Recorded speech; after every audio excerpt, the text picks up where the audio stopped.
I forgot to move my mic again. Joe, don't think that I don't see you. Thank you for the gifted memberships. Leo, Indy, Zara, Suvi says, Kayla, welcome. You're McNugs now, thanks to Joe. Thank you guys for the gifted memberships. I feel like I saw somebody else gift memberships too. 50, Joseph, 50. Ariel, I saw that you gifted 10. Thank you. Thank you for the gifted memberships, my friends. What the hell? That's a way to start a stream, huh? Thank you, everyone. Hi. YouTube, what the hell? It's always the reunion. I know.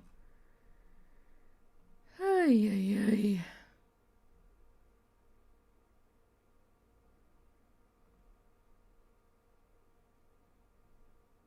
There we go. Okay. Sucrose father broke stream. Hi. I don't know what that was about.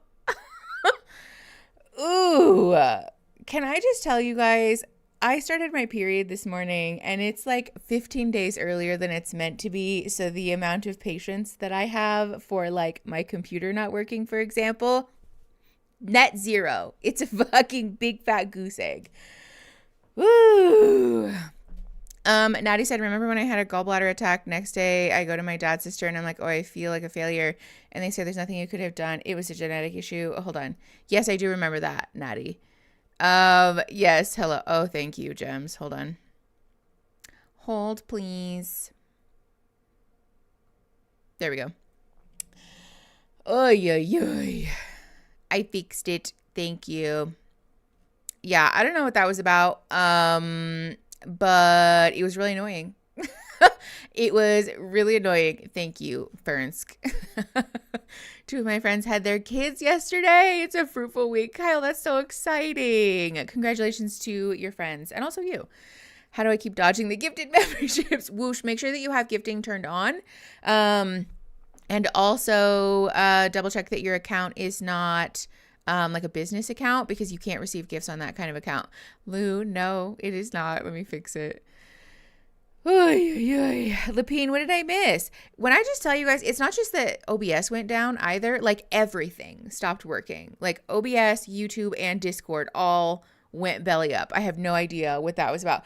Fabian, thank you for the $2. Love is Blind with the Nugs is going to cure my PMS. I'm hoping it cures my actually on my period irritability. So blessings to us both. I'd remembered what Lapine in Discord said. I'd remembered one of the hilarious things I said to my friend, Maslow's hierarchy of I think the fuck not. Okay, Lapine, that is actually a top tier joke. Thank you for that. But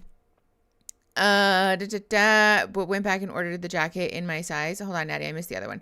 My dad sees the jacket I like and goes, oh, if you go on a diet, you can get the jacket. That's awful, Natty. I'm glad you bought the jacket in your size because you deserve that. Also, thank you, Christine. Pinning.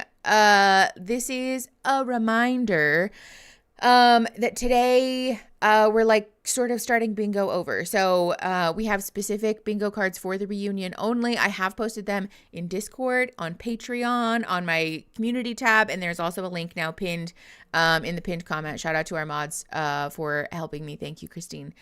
So if you want to play bingo with us today, you need to do it on the new sheet. Anything that you marked on a previous sheet from past streams does not count for today. We have all new squares, all new stuff.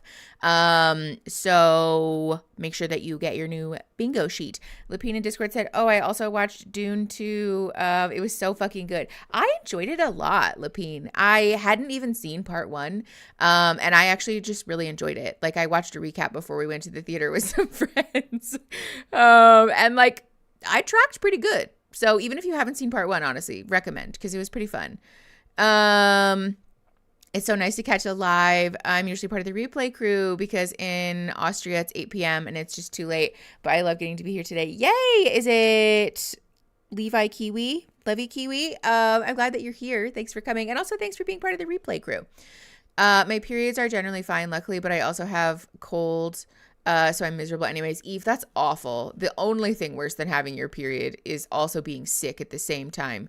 Yeah, Natty, I truly, like, making a comment like that to anybody is out of pocket, but especially to make one to your child and after they've been in the hospital is like penalty box bad. My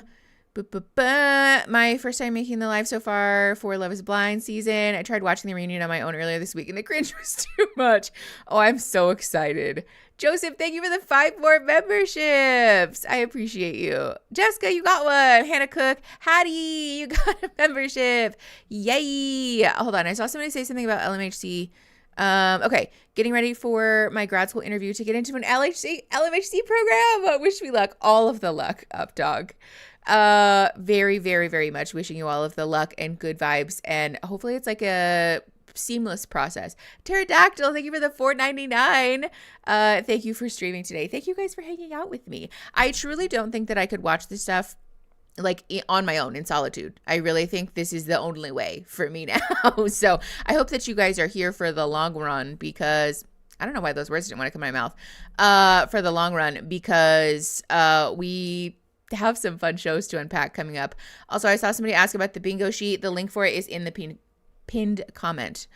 Yes, thank you, Joe, for the memberships. They're not letting anyone get away with shit this reunion. That's what I heard. One of my clients did accidentally tell me something about the reunion, because they don't know, obviously, that I try to avoid spoilers about it. So there has been one tiny thing that's been spoiled for me, but otherwise, very excited. Shout out to the replay crew. I see you. I love you. Thank you, Natalie. Also, thank you for the $2. I'm glad that you're here. Ready for the good vibes as I have a UTI. Oh, the other me online. That's truly some of the worst pain. Thank you, Lou. Yeah, don't forget to like the stream. It's literally over 2 minutes for AD to talk about her being objectified. 2 over 2. Hold on, Ali Satan. I don't understand. It literally 2 over 2 minutes for AD to talk about her being objectified. Help me understand, please. Yes, Melly. Link is in the pina colada. It's nice to get through this with the nugs. Everyone makes the chaos better. I think so too, Sunny. I think so too. Yay! Emma B, usually part of the replay crew. So excited to finally make it. I'm excited you made it too. Thanks for coming. Hi, Jackie Unfiltered. Hi, Irina. Happy Friday. I can't believe I caught you live. Hello from Romania. Thanks for coming all the way from Romania. No, you're fine, Ellie Satan. I just was like, have you guys seen that that video of Adele doing a live stream where she's like, but I don't know what you mean, babe. Literally me. That's exactly how I felt. Hi, Zozo. I got my twisted tea. I'm ready to party. Hell yeah, Erin. I love that. I have water today, so not quite turning up, but hydrating up, I guess. My first stream, so excited. Eric, get out of here. Hellfire said in Discord, said, I missed the Dune convo, but I need you all to know that the books read as written by someone who has a lot of experience with magic mushrooms. I'm very disappointed that did not come through in the movies. Wait, that's so funny. I've heard that, actually. But kids, stop it. Also, hi. Thanks for coming. Okay, so excited. I watched earlier and I'm so excited to hear everyone's thoughts. Maya, I can't wait. I am so looking forward to this. I've heard that it seems like Netflix actually took like some criticism, or like they took people's advice and tried to make the reunion better. So, Lady Silver Yarn, I finally made it to a live. Yay! I'm glad you made it. Ali Satan. Okay, I'm really excited to watch that then. And Natalie, thank you for the $2. People who take meds, pro tip, get timer caps. I've heard of that. Do you have to replace batteries in them though, Natalie? Like, how does that work? Excuse. Can't stay, but I hope everyone has a good stream. Thank you, Pumpkin. Yeah, RIP that Aaron has to work today instead of hanging out with me and watching our silly little shows. Can confirm that the reunion is less trauma-inducing. Okay. I know, Natalie. That's what I said. I was like, truly... I was really going in with the expectation that like this is going to be terrible, but it might not be. I mean, it probably will still be bad, but maybe just slightly less bad. My husband has been watching videos about the Dune books after we saw the movie too. And yeah, it definitely sounds insane. That's what people were saying, that like the books especially are pretty out there. I didn't realize that Dune was written so long ago and that there were already movies about it. Like it was just one of those things that was like not on my radar at all. So I was really excited learning about like the history of it, because I just think it's really interesting. Aaron and I are firmly of the mind that like all media is referential to something. So it's cool when there's a piece of media that is like really groundbreaking, that like a bunch of other things then reference that media later, you know? I read the whole series and honestly, the political stamina is insane. Really, Kyle? How many books are there? I don't remember. Side note, I found your channel, I believe, last year, and ever since I started watching you, I feel like I can understand people, myself, and communicate better. Maya, that's so exciting. Thank you. I don't even know what to say. When people say stuff like that, I'm like, I don't know. It's like an imposter syndrome thing, but I'm glad that you enjoy it here and that that's like helpful to you. That's truly all that I could ever hope for. Apparently the old Dune movies suck. Really? I haven't watched them. Maybe Aaron and I will add them to our movie list. Because I'm very curious about it. That literally, yes. I had timer caps that were great until the battery died at that moment. To me, Captain Quesadilla, exactly. That I feel like would be one of the things that my executive dysfunction is like, gotcha, bitch. Like you thought you had a little life hack. Yeah, I just went on Amazon and ordered new bottles when the batteries died. I can't go back to remembering if I took them with my own single brain cell. Natalie, relatable. The way that I've gotten around it is by having a like daily pill thing, and just trying to remember to put the pills in there, which, you know, I'm going on 2 weeks having forgotten to put the things in the pills, but still remembering to take my pills. So, you know, whatever. We all will find things along the way. Bye, Pumpkin. I love you. Correction, there are 26 books. Wait, you're memeing, Shark. Surely you're joking. 26? Reese, thanks for being, I was joining the McNugs, but you've been at McNugs for 2 months. Been on HRT for 1 month as of yesterday. Yay! Reese, I'm so excited for you. How are you feeling? Trans joy. The author's son wrote some, but yeah, okay, yeah, I remember my friend telling me about that. Some people disregard them. The original author only wrote 6. Okay, got it. That's so many. I love your videos so much. Do you have any videos on attachment style? I love your views on things. I don't think we have anything about attachment style specifically. I'm happy to talk about it if you guys want me to. Always taking suggestions. Yes, you love to see the trans joy in the comments. I have the daily thing as well, but I don't take all of them at the same time. So it's kind of 50-50 if I get them right every day. Yes, Homo One Kenobi. I did notice that getting the AM PM one seemed to help me, but I think that's because my meds, I take them either in the morning or the evening and that's it. So Natalie, what are you doing? Thank you for gifting 5 channel memberships. You goof. You didn't have to do that. Thank you. Y'all are so sweet, especially when somebody donates channel memberships like for the first time or like when it's not like their norm. Y'all are, I don't even like know what to say. Membies. The one his son wrote wasn't as good. People seem to be kind of upset about it. Yeah. If anyone loves to read, next week is the Trans Rights Readathon. Abigail, please say more about that. What does that mean? I take them 3 times a day. I use pill organizers religiously, even for a heathen like me. Yes, the rainbow ones, Christine. Okay, Sarah in Discord said, Mickey, I finally started applying for my master's conversion in psychology. It's so intimidating, but I'm excited. Oh, Sarah, I'm so excited for you. I hope that it is the most wonderful and easy process. It's definitely like, it's a thing, I'm sure, but I'm hopeful that it will be like fun and, easy. I guess that feels like the wrong word, but you get it. I set an alarm to take my meds. Otherwise, I would forget. Yes, Allie, absolutely. This is your reminder that using tools is an accessibility thing for like a legitimate disability. Speaking of trans joy, I accidentally outed myself as NB to a coworker, but turns out she's also non-binary, so it's okay and actually better now because I have an IRL person I could talk to about it. That is so lucky. Hope, I'm so excited for you. That's such a fun piece of good news. Another one of my favorite YouTubers started memberships and didn't know about the gifted ones. He got so emotional when people gifted like 200 during his first live stream after starting memberships. It's so overwhelming, Natalie, because you're like, you guys are spending so much money on each other. And like for me, and it's just like, it's a very sweet thing, especially because like the memberships, like it's not like just money, it's like a thing that allows somebody else to feel like a better or like more part of the community, which is just like, I don't know. It's just special. Our community is really cool, man.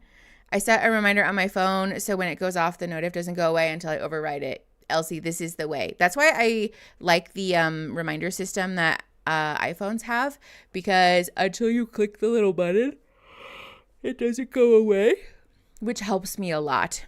I'd be interested in a video on the married single mom phenomenon where women are married and have kids with their partners, but the partners do not help out with childcare. Lindsay, Aaron and I have talked a lot actually about doing a video, especially about like the exhausted mom phenomenon. And I feel like that would kind of dovetail nicely. We might make a video about that. Cobble Jen, yes, it is like an epidemic. Also, hi, glad you're here. Beep boop boop boo. Used stream as body doubling to finish an application to a big job a while back. Just heard back and I got it. Ari, yay! First big job after graduating from my master's degree too. So thanks, Mickey and y'all. Ari, I feel so honored that we could have been here for what turned out to be actually like a transformative moment. That's so exciting. Congratulations on your job, my friend. Today in my work meeting, we talked about inclusivity. We literally have where did it go? We literally have to correct the judge when he misgenders our clients. Oh my God. Ali Satan, that is so stressful. That's totally how I do it. And it crosses over to computer too. So 2 for 2 reminders, 2 for 2 reminders, all day. Congrats on the jobs. Yes. Pterodactyl. Excuse. Let's see. I know our chat is so nice, Natty. Y'all are the best. Okay. This stream is keeping me sane at work. Thank you, Mickey. Sorry, you're welcome. Thanks for coming. Let's see here. We've only been vamping for 16 minutes. That's really not bad. Although, to be fair, we did have a catastrophic failure right at the get-go, which I love for us. So, I love Dune. Sorry, I'm delayed. You're fine, Ariel. Boo, boo, boo. Using stream to body double. I'll be trying that. Thanks for sharing and congrats. Yes, easygoing. Lots of people do, and it seems to be really helpful. Madison, thank you so much for the $5. Thank you so much for these videos. I've been watching them to learn about conflict resolution. My therapist is very amused that this is how I've chosen to learn. I'm so glad that I could be helpful to you. Big ups. Also, high five to your therapist for helping you with conflict resolution too. That means that we all got technical difficulties out of the way then, right? Lou, don't tempt fate. Please don't invoke that. Magnolia can't join live today, but they wanted me to say hi to you, to everyone. And they said they hope everyone has a lovely time. Hi, Magnolia. If you see the replay, thanks for coming. I hope that you're having a wonderful day wherever you are. I'm working on some art while listening to the stream. Love that. Katie, what are you working on? Hi, Mark. We had, I was like, what, Natalie? Okay. I say as a brave little gremlin for today, I went out today to get snacks for the stream, even though I'm extremely anxious and tired. Layla, high five. Love that for you. Also relatable AF, clearly, which is hilarious because I went to bed at a normal time last night. I think it's because of my period that I'm sleepy. This happens to me every time, just like exhausted and for no good reason. Hi, Patchouli. During the stream last week, I had to leave early for a vet appointment where I learned my cat is now starting palliative care plan. It was hard, but when I got back on stream, y'all helped me. Oh, Patchouli, I'm so sorry. That's like truly the scariest news. We're sending you so much love, my friend. I am like, I don't know, lucky, I guess, that I haven't had to deal with end of life stuff for any of my pets yet. And I am terrified because I just like, it's a grief that I think is something that you probably can't really prepare for, you know, like it's a thing we all know is coming, but there's like, no, it doesn't make it easier though, you know? Lou said same. I slept like 10 to 11 hours yesterday or last night. Same. And like, why am I still so sleepy? Thank you, Daddy. I know why I'm sleepy. It makes sense, you know? Especially because you're like bleeding. But still like, I complain about it every month because I'm like, I'm not using it for anything. Like, can I just get a pass? Can I get like a rain check, you know? Just like, I don't need it. I don't need this thing for anything. I just want the estrogen so that my skin and hair are the same until I hit menopause. Just like, let me live, you know? If you happen to see this, could you shout out a happy birthday to Andy Rue? Yeah, of course. Happy birthday to your friend, Fawn River. Andy Rue, happy birthday. Can I have a month off? Yes, Eric, exactly. Even if it was like an every other monther, I would still complain, but I would at least be like, whatever, buy one, get one, you know? But every month. Why? For what? Like literally for why? No, I just read somebody's comment about yawning and now I can't stop. I don't think you realize how useful these streams are as a 24-year-old woman with no dating experience. I was shocked by how many behaviors I considered normal when you're so quick to call them out as red flags. Emma, there is no greater news to me than that because you deserve the world. You're incredible. You're a person of value and like great strength. And we all deserve partners who will like do the most for us, you know? Joseph, thank you for 5 more memberships. Katie Wright, Kai Fettler, E. Benedict, Steph C, and Jenna Olszewski. Welcome to the McNugs. Thanks for coming. You're one of us now, thanks to Joe. We appreciate you, Joe. Thanks for growing our little fan bam. My IUD made my period stop. I was told that's kind of common, even more common for it to lighten periods. Yes. Would recommend considering one for anyone who just fucking can't with menstruation anymore. I've thought about it, Elizabeth, but I've had an IUD before and it was terrible. It was a terrible experience. I don't know if my womb, my uterus is just uniquely shaped or something, that my IUD caused me pain all the time, but it definitely did. So, I haven't, yes, that too, Natalie. Yeah, the insertion of an IUD is terrible. Just joined and I totally agree with what you just said. Monster, thank you. Also, thanks for coming. Getting back on continuous birth control, stop mine. I know, but I just really, like, my partner has a vasectomy, you guys. Like, what is the point of being on birth control? Like, I'm probably just going to keep my period and complain about it, if we're being honest. Hi, Sarah. Thanks for coming. They told me they come in and out easier if you can time it with ovulation. Oh, that's interesting. That makes sense, actually. Yeah.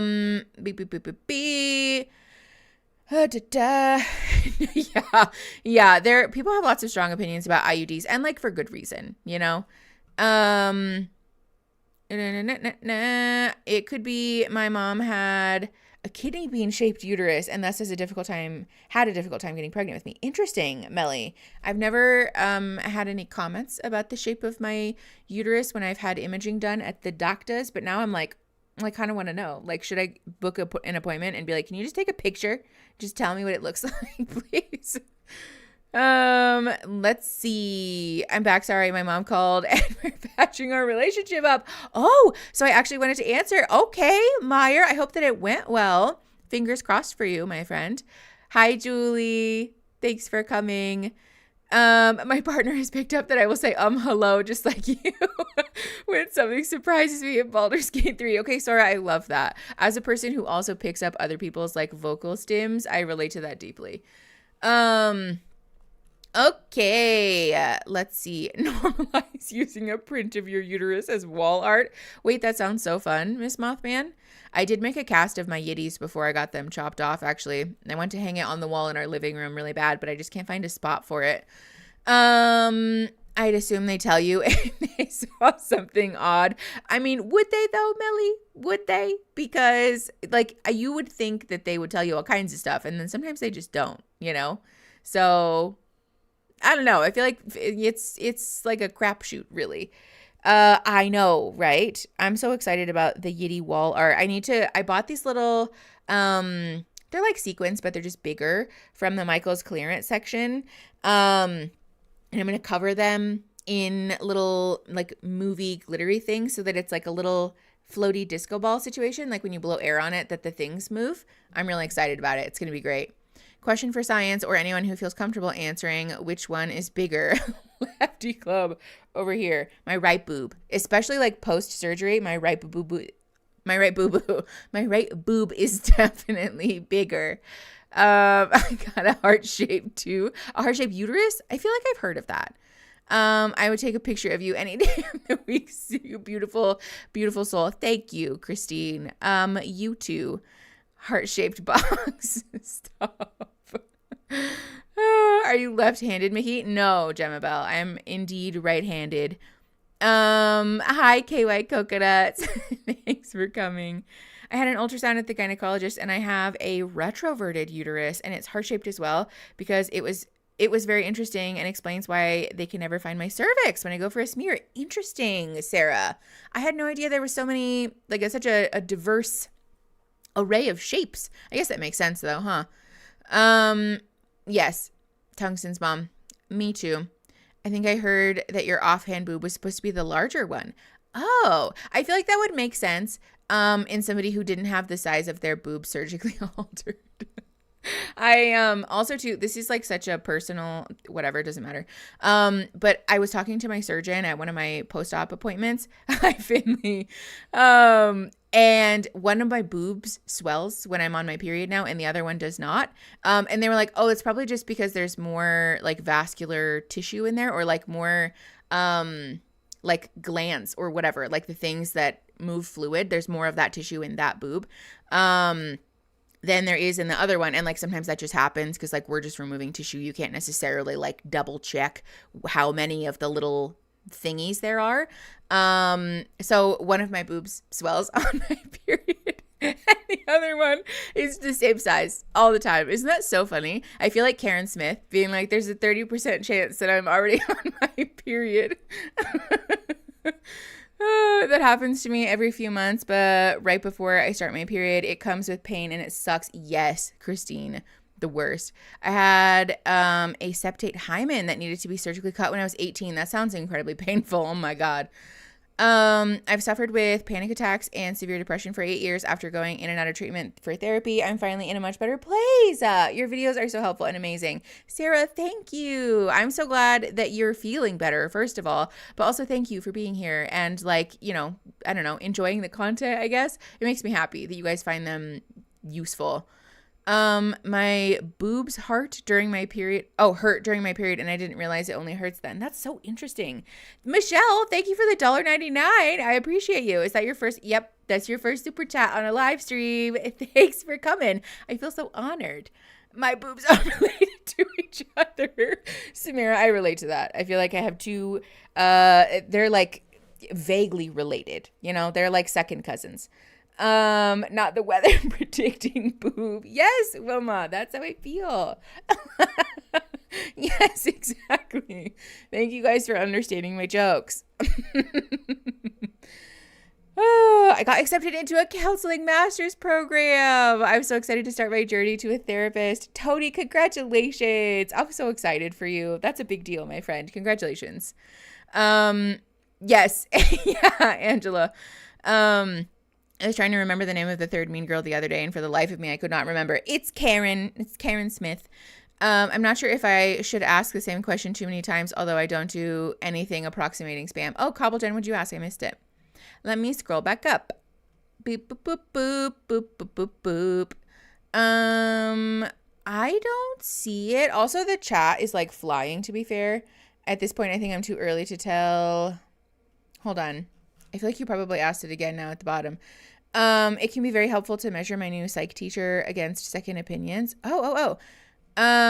Please ask again if you would like to, because I did indeed miss it. My boobs have never been super painful. But that might be because I'm in pain other places. Whoosh, no. That's like lucky, but like, is it though? You know? Yeah, no, we haven't started. We're just chit-chatting. Hi, Wolf Trap. Not to be rude, but can we start the episode? Yes, we will start the episode. I know you especially, you have to know we're silly little guys. My teacher showed us a video where a woman made the case against PMS being a valid diagnosis while PMDD met all of the guidelines for a legit medical condition. Oh, I don't know how I feel about that. And I was wondering what you thought about this and if my teacher was accurate. I mean, like, fair. I guess I'm trying to understand, are they saying that PMDD is PMS, or that like PMS is not real, but PMDD is? You know what I'm saying? Because if we're like erasing the legitimacy of PMS, then I don't love that. But if we're basically saying that like PMS is actually PMDD and like what people are usually going through is just more severe than we're willing to admit in like the sort of general culture, then I could see that being true, because our society really loves to erase the pain of people with uteruses. Yes, PMS is so real. Exactly. As a replay girly, vamping is one of my favorite parts. Okay, Crystalie, thank you. That makes me feel better, because especially when we first started streaming, we would get a lot of comments from people being like, just stop talking. And in like not a kind way either, right? Like not in a like kind and respectful or even just like normal way, in like a really angry, vitriolic way. Michelle, thank you for the $1.99. You encouraged me to go to therapy for my OCD. Oh, I'm so glad. I hope that you are experiencing like an improvement. You're feeling better, because OCD is truly so difficult. But therapy can help so much. Vamping gets us prepared for the shit show. Yes, Eric, exactly. It also gives me time to get comfortable. I'm sure that you guys have noticed, but I'm a fidgety bitch and I need to get situated so that everything is all exactly the way that I want it. And then my blanket is situated and my headphones aren't bothering me. And then we're good. Then I can like, you know, mostly sit still.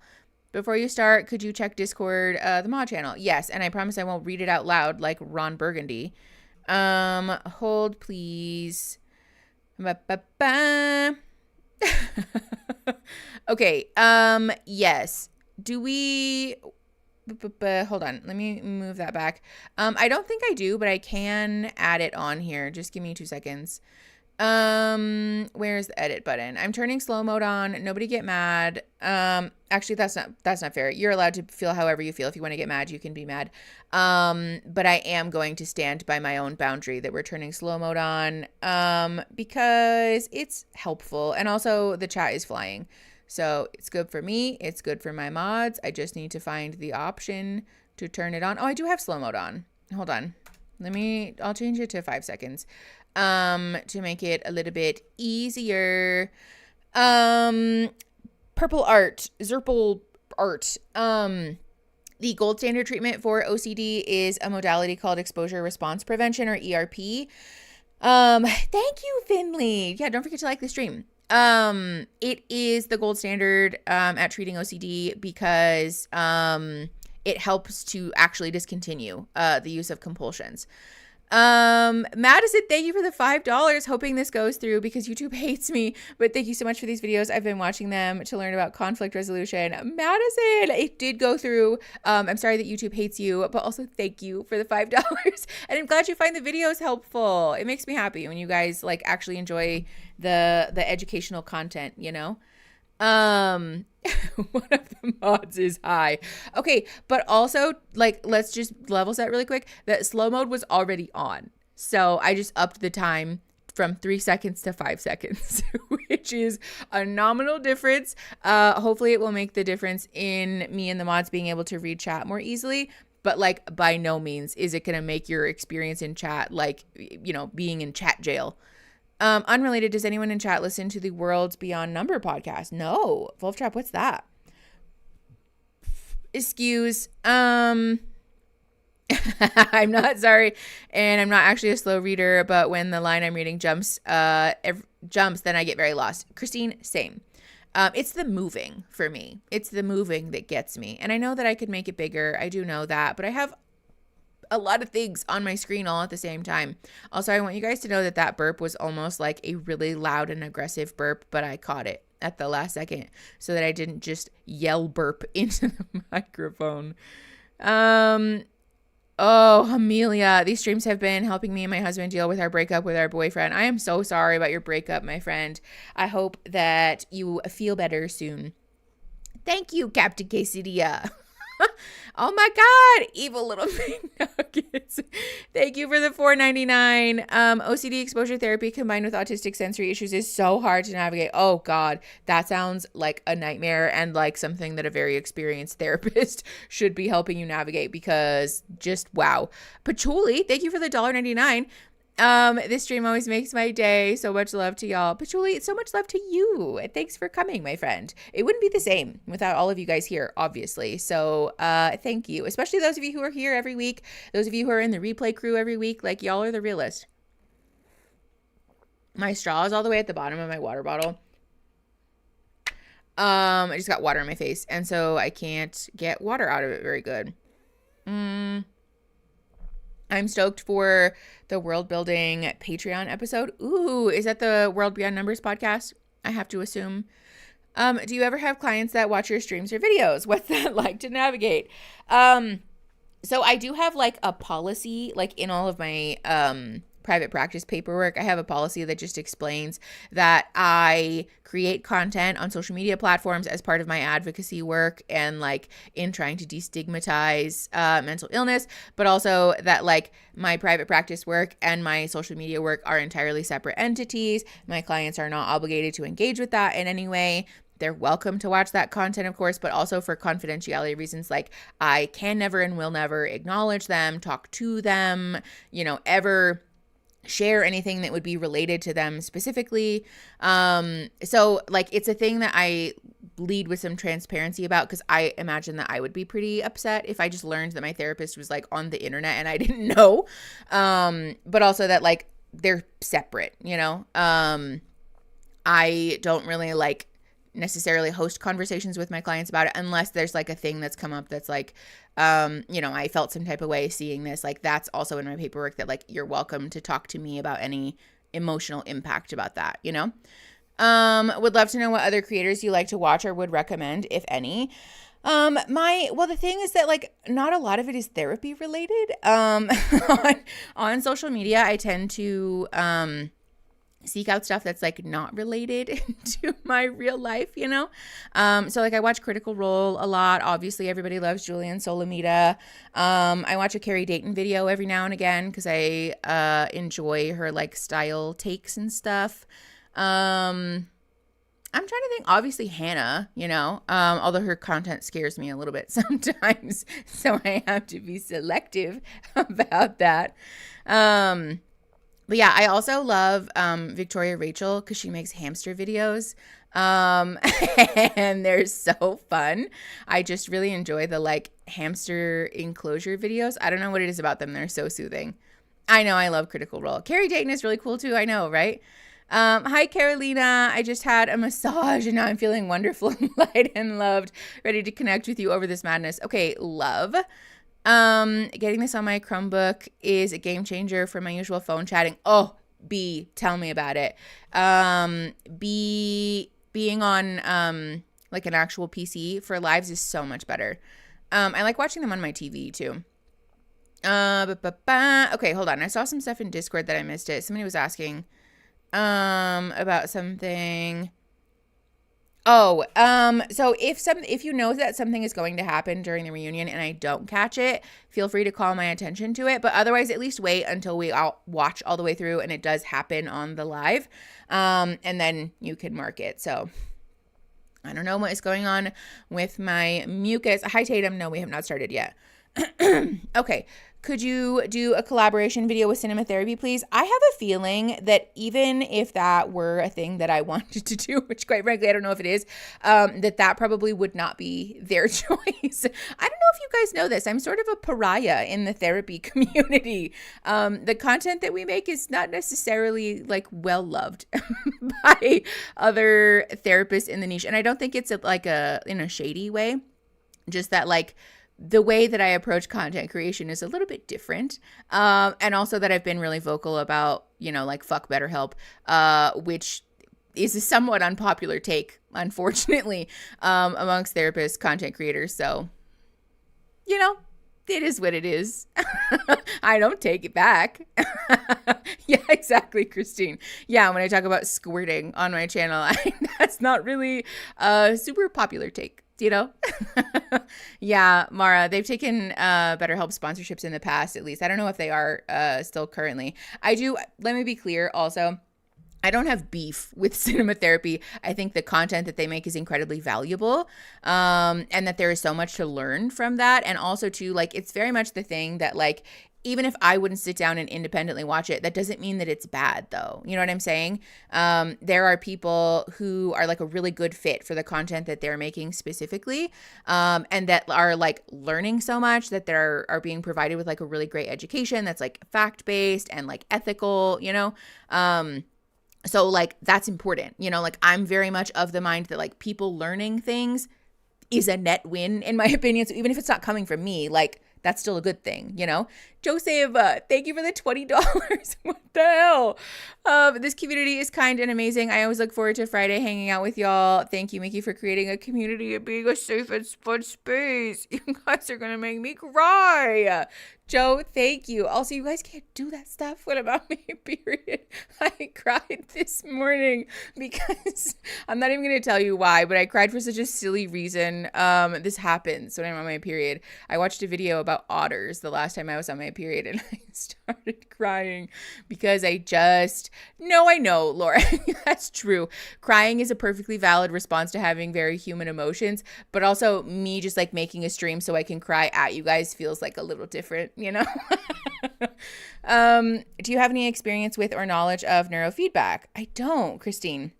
I'm starting that with a man therapist next week, and I'm a little bit dubious about it, though also hopeful it'll help my poor brain. I mean, Christine, it sounds hopeful. I don't have any experience with that, though, so definitely I would be interested to hear your thoughts. Oh, yes, Melly, Jordan and McKay. Yeah, for sure. Also, I've been looking at Self on the Shelf more.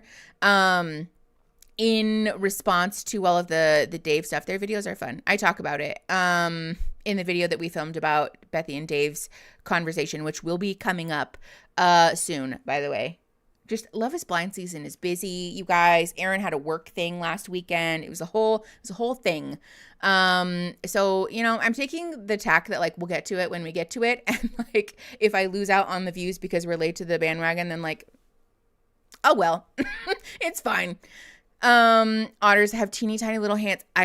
Lou, don't even bring it up. I know. And they hold hands when they sleep, but also it's like, it's so they don't lose each other, which is like so sweet, but also so sad that they probably developed that because at one point otters did lose each other.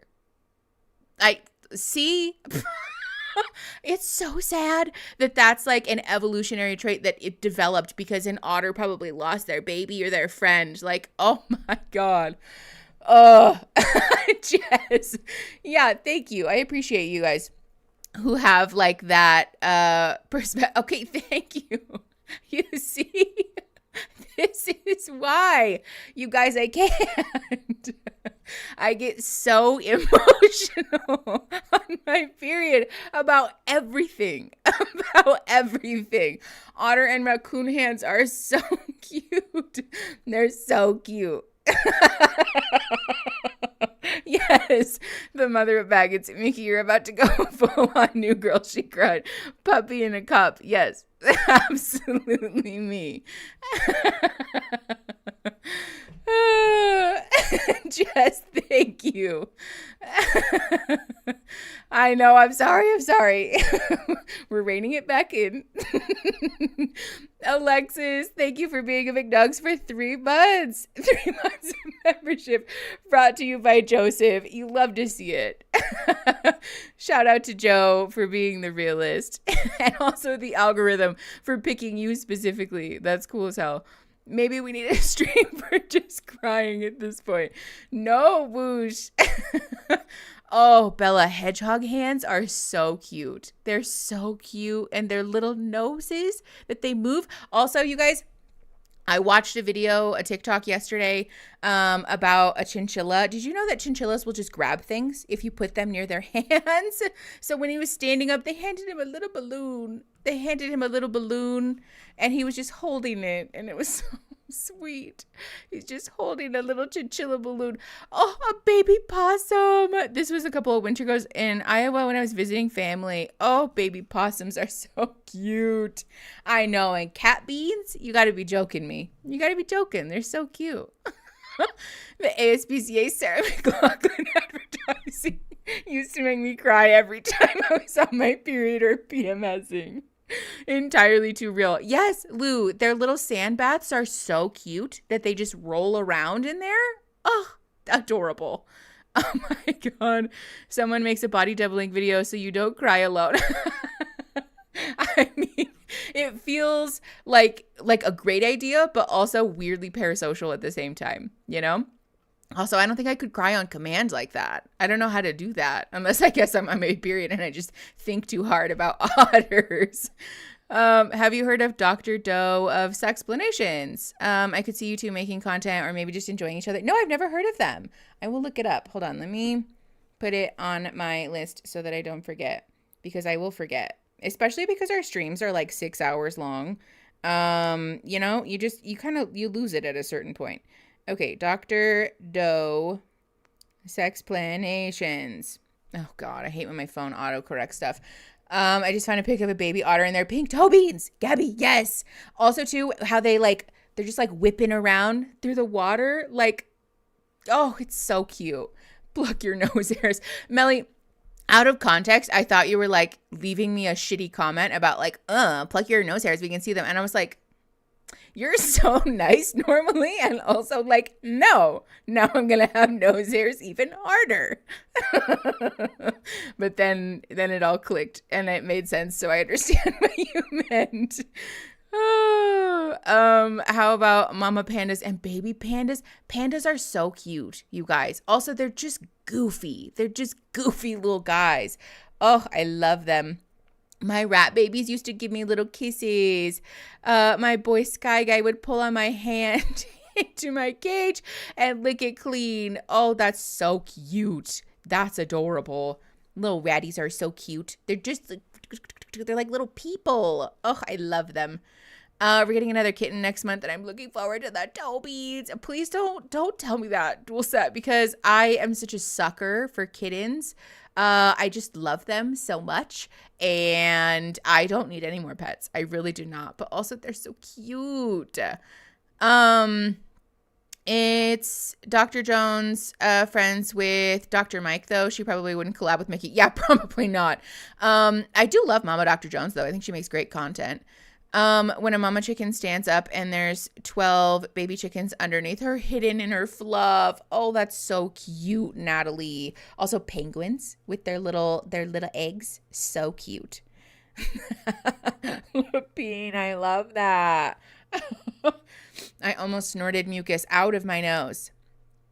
I speak Mandarin and Mandarin Panda directly, and in Mandarin Panda directly translates to bear cat. Oh, that's so cute. I love that. Okay. Oh, also, speaking of animals, did you guys see the gay whale sex thing? Because not that queer people need it, because we're valid anyways. But there were 2, I think they were humpback whales or blue whales, having gay sex And like for all of the people who were like, it's not natural, blah, blah, blah, blah, blah. Explain this, explain that. Please explain to me why these whales are having gay sex for pleasure then. Nature is queer. Look it up. Yes, exactly. Yes. You're welcome, Leo. Please be blessed with that knowledge. Whoever was asking to start the episode half an hour is probably seething right now. I'm sorry. We do actually probably need to start the episode though. Yes, Hunter. Gay sex, gay whale sex. Yes, animals are gay. Nature is gay. Get over it. Yes, Lindsay. Mama Dr. Jones has done such a fantastic job of covering like what is actually a very nuanced and difficult issue to cover as a healthcare provider from like the most inclusive lens. And I appreciate her so much for being a voice of reason in a time that feels very scary and overwhelming, you know? Yes, Fabian. Exactly. Yeah, let's just be clear about one thing. Even if Mama Dr. Jones doesn't like me, I am a Mama Dr. Jones stan, and I'm fine with that. I am not at all wounded by that. I recognize that might be the case, and that's fine. Yes, thank you, Meyer. Plants are trans too. Like organisms reproducing asexually in nature. Hello? Like, get on board. Like the train is leaving with or without you. Like it's just the reality. Okay. Let's see. We should get started. Okay, Christine, I'm glad it's not just me because I mix up Lou and Lapine all the time. And it's because both of your names start with L. They're both blue in Discord and you guys both have Istine at the end of it. And my little brain has to think so hard about which person I'm speaking to. Oh, Charlotte the Stingray? Hello? Yes, Gabby. Exactly. Oh no, Mark. It's an epidemic. It's a problem. I'm about to create a whole Discord role that's just for one of them, just so that they're separate, so that I can tell. Okay. Best example of Arizona weather. It was raining at my house, but not my neighbors. Yeah, Rachel. It was raining at my house this morning, not raining here at the office. Or at least, I mean, it wasn't when I first got here. Maybe it is now, but okay, let's get into this episode. Let's level set about a couple of things. Excuse, that was a burp. First and foremost, we are watching the reunion today and we are using all new bingo cards like I mentioned at the top. So if you have a bingo card from previous streams, doesn't count. Does not count for today. Love you the most for playing last time, but it does not count for today. Use the link in the pinned comment to get a new bingo sheet. If you want to play bingo with us, you can only win while we are live, especially for today, because we're doing the big drawing at the end of the stream for our big prizes, which are the tote bags that I made that say, there's a lot to unpack here. They're so cute. There's a McNug. There's Gustafer on it, and I love them. There's 2 tote bags, and then there's also 2 sets of wine glasses. So the wine glasses come in a set of 2 because obviously I want you guys to be able to share with your friends. They say champion of the McNugs on them. They're so cute. Oop. Is that not the cutest thing that you've ever seen? I love them. So we have 2 sets of 2. So we have 4 prizes in total. And we're doing the big drawing for those at the end of today. So if you want to play bingo with us, make sure that you're checking off your card while we're going along, because then we're going to take a break. I'm going to add all of the names of everybody who has won in today's stream. And then we're doing the damn thing. We're doing it live. So, like I said, make sure that you're tracking with us as we're playing, because I need you guys to let me or Ahmad know that you have won bingo today if you win, so that I can put your name on the wheel, on the big wheel. I'll double check with everybody before we spin the wheel, obviously. But yes, Rainey, that's the other thing, is that everybody is welcome to play bingo for funsies, but only people who are in the Discord server can win prizes.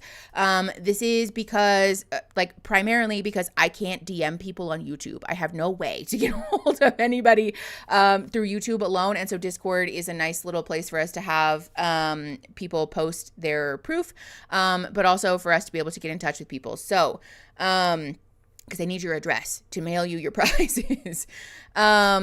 So that's all of the bingo stuff. We've updated the card, like I said. If you have questions about the rules or what have you, please let me know when we go. Yes, bingo starts when the stream starts. So if there's something on your sheet that has already happened, like someone donating membership, someone super chatting, you can check those off of your bingo sheet, obviously. Otherwise, if you guys have questions about like, does this qualify XYZ, just put it in the chat and let me know. I'll do my best to keep an eye out for that. Samira, if you want to win prizes, you have to be in the Discord server. So you can let us know in the live stream bingo channel. My bingo sheet has Jimmy and Sarah Ann are together. Is it supposed to say Jimmy or Jeremy? That's supposed to say Jeremy. Thank you, Christine. If your bingo sheet says Jimmy and Sarah Ann are together, that's wrong. It's meant to say Jeremy. So if Jeremy and Sarah Ann are together when we watch this, then you can check that square off. Thanks for asking. Well, I mean, Samantha, I mean, lots of people probably don't like me. Not in a shady way, but I'm totally, I think it's important to live in a realistic world where like, even when my intentions are good or like I feel strongly about the values that I'm living my life by, that those won't resonate with everyone, and that's fine. You know, it's like a very realistic possibility that there are plenty of people who don't like me, and that's fine, you know? I thought it was about the pic with Jimmy and Sarah Ann. No, I hope not. Are Jimmy and Sarah Ann together? Tell you what, if Jimmy and Sarah Ann are together, then we can also check it for that. But I have a feeling it's for, I have a feeling that Jeremy and Sarah Ann are together. Hope, I will give you a link. Hold on. Okay. If you want to be a member of the Discord server, click that link. You have to join our Patreon first, but you do get access to the Discord server at all levels of membership. So even the lowest tier gives you access to our Discord server.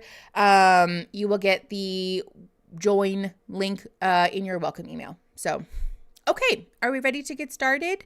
Also, if you're new here, we watch it with the overlay because I have to. The stream literally gets taken down without it. If you want to watch it without the overlay, you can use that link that I just put in the chat to also join our Discord server where we watch it without the overlay. However, the video footage of it without the overlay on it is available while we are live only. There will not be replays available without the overlay. It will not be in the Discord. So please do not join the Discord if you're trying to find a replay without the overlay, because it doesn't exist. So, Christine, that's totally fair.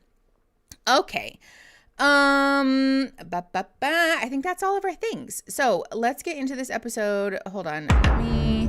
Geez Louise. Make sure that that's all situated. That's all good. I'm also going to be announcing timestamps as we press play and pause so that you can sync your own device with your own footage at home if you would like to. And I also have the overlay pulled up so that you can see the timestamps and also the subtitles. So, that said, hold on. Missed this. What did we miss? Can we check off technical difficulties because of what happened at the beginning of the stream? Sarah, yes. If you have a square that says Mickey has technical difficulties, it might say technician difficulties because typo. But if you have technical difficulties, then definitely click that on your bingo sheet also. Okay, are we ready? Let's do the thing. We're starting the episode at 0 minutes and 0 seconds. Pressing play in 3, 2, 1.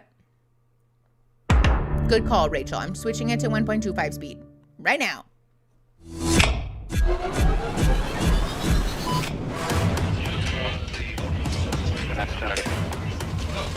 Can you hear me? I got you, baby. So Is it how they extra. hear each other like this? Sure. If we went to a music festival, would I be able to carry you on my shoulder? Hateful. No, now you had me give you my laugh. And if we were in a pod, you would have ran. I mean, if all I heard was that voice, I would definitely want to boink you. Oh my gosh, just on my Ew. voice. Just on Okay, my voice. see if I can change my voice. Hello. Nah, it sounds like you're trying a little too hard. Hey, babe. Yeah, that's good. I'm definitely into it. I've got my reunion dress on. Going with the sequins? Yes, the one with the sequins. Okay. Think we should tell them? Yeah. Let's tell them about the reunion. Yes. You ready? I am. I'll see you Do out it. there. That felt This like a season, weird. for the first time ever, the Love is Blind reunion is coming at you from the actual stage of Love is Blind. That's right. We got more behind the scenes, more guests, and more surprises than ever before. Hey, ladies, you almost ready? We were born ready. The better question is, are they ready? Who would have thought? Hey, fellas. Nick, How we feeling? Go easy on us, Nick. That's right. All of your favorites from the season 6 pods will be returning today. But All right, hold on. We should probably restart on Discord because it's ahead of YouTube. Oh, all right, hold on. Oh, no. Yeah, it will always be ahead of YouTube. I was like, what? Yeah, the Discord doesn't have a delay like YouTube does. The way I physically flinched when he started walking towards the camera, honestly, it's fine. I saw somebody ask about skews. I saw somebody ask about the Lachey's grossing everyone out or making everyone awkward or whatever. I feel like not yet. Yeah, the Lachey's make everyone uncomfy. I feel like not yet because it made me uncomfy, but not everybody there, which don't worry, it will happen. I'm not sure if favorites is the right term here. Oh, is it quiet, Carolina? Do you guys think that Netflix is too quiet? Do you want me to turn it up? Let me see.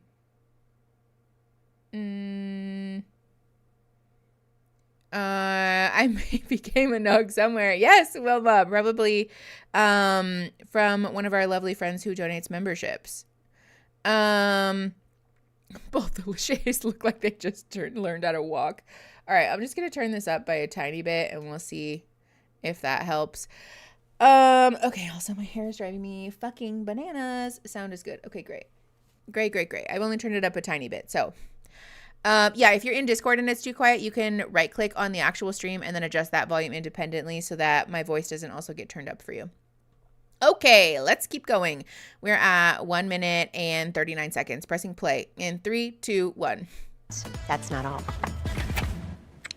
Oh, sorry. We should put locks on these doors. Zarpod. For the first That time was ever, weird. we'll also be joined by That was several weird. former Love is Blind participants. I don't like that. Hey, Brad, Tiffany. Hey, Nick. Some things never change. Well, we're ready for you. Right, meet her in a second. Well, I know we've all got a Hilarious. lot of questions for everyone here, so I say let's go ahead and get to it. I can't wait, but first, come on with me. There's something I've always wanted to do. Come on, guys, I gotta show you. Hey there. I'm excited for this one. This is gonna be good. Provoke, thanks for joining the Big Nuts. I can't wait to get out there. Let's do this. Let's go. Let's go. Hi, everybody. Oh, God. What's up? Hold on, pause. This is officially a segment that nobody asked for. So if you have a segment that nobody asked for and weird sex joke, yes, Hunter. Both of those. You can mark that on your bingo card. Lapine, your Nito arrived. Where'd you get it from? Did you get it from Barnes & Noble? Or was it the one from Amazon that was on back order? Because Lou let me know that they got some from Barnes & Noble that were cheaper and they were real, like they're good quality. I know, Wilma. So totally not rehearsed. Yeah, totally fair, Lapine. Okay. I know, Wilma. The music is a lot. Okay, let's keep going. 2 minutes and 34 seconds. Pressing play in 3, 2, 1. Oh, my gosh.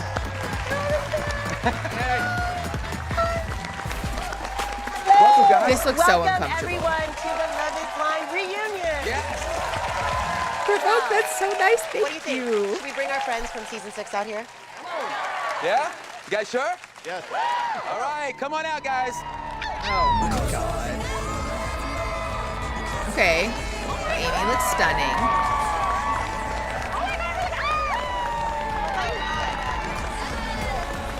Wow, lots of sequins this go round.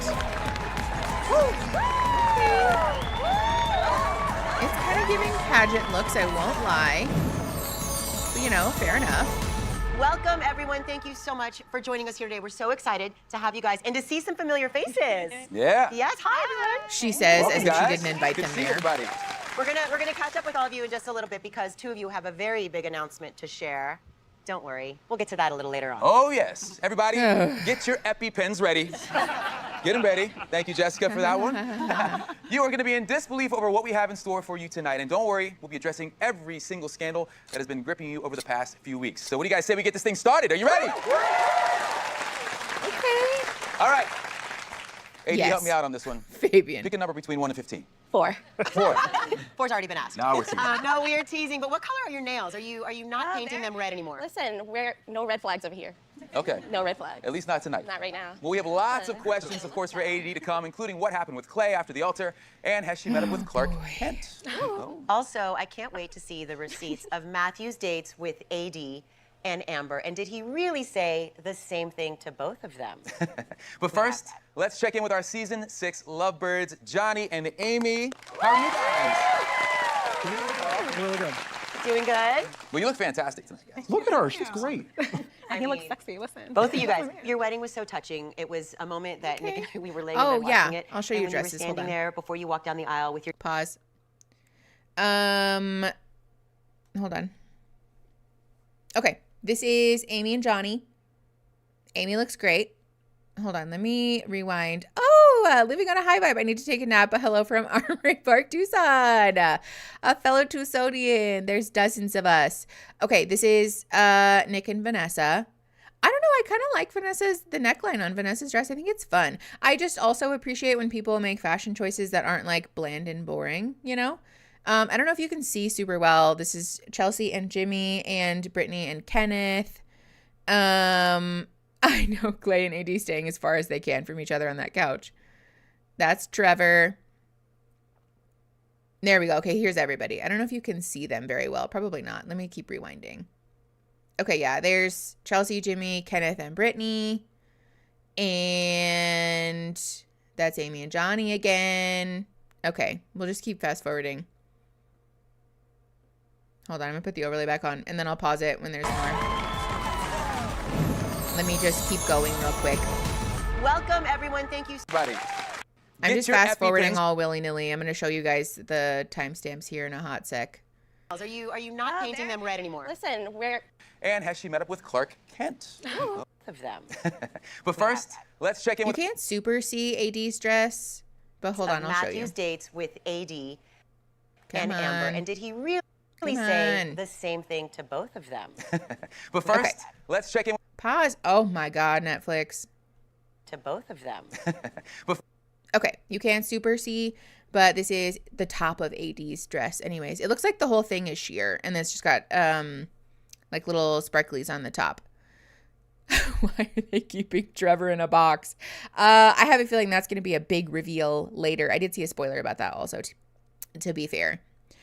I know the feathered shoulders is an interesting look, but also, again, I'm not really the person to penalize people for like taking a risk in a fashion sense, because I appreciate it, right? I think it's more fun than the boring, bland, like I just wore a black sleeveless dress with no shape to it because, you know, like, why not? You know, I don't know. I appreciate when people express themselves through fashion, and like, even if it's not for me, I at least appreciate the effort, you know? Okay. Let's fast forward to where we were at before. We're at like 5 minutes and 6 seconds. Pressing play in 3, 2, 1. Doing good? Well, you look fantastic tonight, guys. Look at her. She's great. and he looks sexy. Listen. Both of you guys, your wedding was so touching. It was a moment that Nick and I, we were laying in bed watching it. And when you were standing there before you walked down the aisle with your dad and your brother, I was getting choked up, but I looked over and got me. tears are coming down his face. We love how important family is to you guys. yeah. And we just want to know, to this day, are your families still close? Do you still do things together with each other's What families? kind of question is that? Our Of families course they talk are. all the time. I mean, my dad calls his dad all the time. We've That's really traveled cute. together. We've gone to visit his family. We went to France with my family together. For Christmas, we spent that in Charlotte. Oh, and we got some There we go. photos. There we go. Oh, yep. Christmas in Charlotte, okay. Oh my gosh. Some real family. I like the pigtails, buddy. The JCPenney photo shoot was probably one of the best things ever. Okay, honestly, Definitely I recommend love everyone this. does that. And try to get in as most awkward positions as possible. And I know that it looks like we worship our men, but in reality, they're worshiping us. They worship the ground that we walk on. Clearly not your average family photo. You know, Oh, yeah, that's true, Lou. Hold on, let me rewind. In Hold on. Charlotte. Oh, and we got some there we go. photos. There we go. Oh, yep. Christmas in Charlotte. Pause. Okay. This is the big family photo, which is very like 90s rom-com vibes. Personally, I think it's hilarious. Nen, I would say so. If you have Amy and Johnny are wildly happy on your bingo sheet, then you can mark that off at this point. It's clear that they didn't break up at this point. So I think them being wildly happy is a fair call. All right, hold on. Let me put the overlay back on and then press play and I'll show you the second picture. Oh my. This is the other photo. which is like very obviously the like we're going for awkward, cringy, terrible 90s photos. And I think it's hilarious. Yes, me too. The red pocket square on Johnny doesn't make it like matching outfits with him and Amy, does it? I feel like no, because their outfits aren't like obviously matching. They're like coordinated maybe, but not in an obvious way. Although, you know what? I was going to say the photo shoot does definitely count as matching outfits though. So if you have couple wears matching outfits on your bingo square, mark that off. Yes, yeah. This does count as Amy and Johnny being wildly happy also. Okay, let's keep going. Let me fast forward a little bit. We are at 6 minutes and 4 seconds. Pressing play in 3, 2, 1. Does that. And trying to get in as most awkward positions as possible. And Yes, I know that's that a it looks like we coordinated worship couple's our men, outfit. But in reality, they're worshiping us. They worship the ground that we walk on. Clearly not your average family photo. You know, guys, it's really what family's all about, right? Oh, yeah. Family fun. Those are the memories that you're going to hang on to forever. Yeah. It's awesome. Definitely. And you guys continue to show why you're absolutely perfect for one another. So Oh, yeah. congrats again on your marriage. Great to see you guys. Absolutely. Thank you so much. Stories like yours.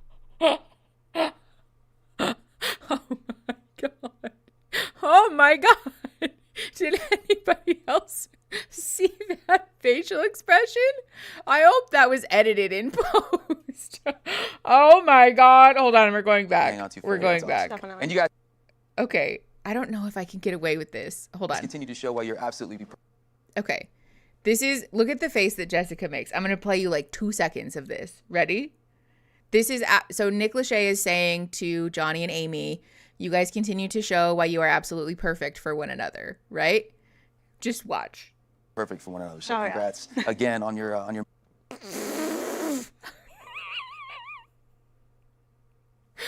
Oh no. I hope that was edited in post. Surely it was. Right? I have to believe that Netflix manipulated that on purpose. Because, wow. I mean, like, fair. Yes, fair. Homo on Kenobi. I wouldn't be happy either. But just, wow. To me, it seems just like okay, sure, that's great that they're happy, but like I'm not really happy for them kind of a face, which to be fair seems like I could be misinterpreting that, right? That's true, Lou. Even if it was edited, she still did it. I don't think that counts as a 1,000-yard stare yet. I don't think so. I think it's just her face. That's fair. That could also just be a facial expression that is like neutral and that we're just reading into. Yeah, it does feel like kind of a condescending, bless their heart vibes. Okay, overlay is back on. Let's keep going. We're at 6 minutes and 23 seconds. Pressing play in 3, 2, 1. marriage. Great to see you guys. Absolutely. Thank you so much. Stories like yours are the heart of this life-changing experience. Now, over the past 6 seasons, we have had the unique pleasure of watching so many hopeful singles meet their spouses from behind a wall. 11 couples have ended the experiment by choosing to say I do, and 9 of those couples are still married to this very day. Honestly, that's a pretty extraordinary number. Is it? Let's be clear about one thing. 9 couples in 6 seasons is not extraordinary. That's not good. That's just over 1 couple per season. 2 of which are from the first season. Like, my guy, that's not a good metric. It's really not. Jinx Alley, literally. Wait, did they say hopeless singles? They did not say hopeless singles. Ew, that's so rude. So I don't remember exactly how many couples there are in each season, but like roughly speaking, there's between 4 or 5. One season only had 3, I think. But if we take an average of 4 couples per season times 6 seasons, that's 24 couples, right? Am I doing that math wrong? I know I'm live and so my brain's probably not working, but like 9 out of 24. I don't know if it's exactly 24 to be clear, but yeah, no one from the second season is still together. Finley said, actually, I saw a comparison of the potential matches at the end of the season matches and lasting since then compared to The Bachelor, The Bachelorette, and Married at First Sight, and Love is Blind wins comparatively. Oh, interesting, Finley. I wonder if that's because there's less seasons. Because, like, Married at First Sight, there's, like, into the teens of seasons, right? And so I wonder if your success rate goes down as the show continues to go on, because that's the kind of the vibe that we're picking up as time goes on, that it seems to be less and less successful. Yeah, that's the other thing, Allie Satan, is that there are a couple of couples that you're like, okay, like you seem like you're together in name only, you know? There's a few couples that, at least from the outside, from our very narrow and, like, you know, curated, edited view provided by Netflix, they don't seem particularly happy. Not to mention all the people who didn't make any footage and the couples who got engaged that weren't shown. Are those couples still together? Do we know? I'm curious about the follow through from those. Ooh, a burrito bowl sounds really good, Hunter. Sampling bias is going on here, in my opinion. Fair. Yes. We love feeding ourselves. Yes, we do. Okay. Let's keep going. Yeah, the overlay's back on. 6 minutes and 52 seconds. Pressing play in 3, 2, 1. So tonight, we are thrilled to catch up with some of the Love is Blind family right here in person. But first, we want to take a quick look back at their love journeys. Oh, boy. Welcome to Love is Blind. Hello. I'm Cameron. Can you see anything? What are you looking at? It looks like a scene from Frozen. My name is Micah. Best voice I've heard so far. I'm kidding. I love our beautiful slow rumble roll. Like, it has been one of the most beautiful things I've ever been a part of and been witness to. You're cute, you know that? I wanted you to know singing. I'm completely in love with you. Like, you're 100% my lobster. You're my person. I love you too.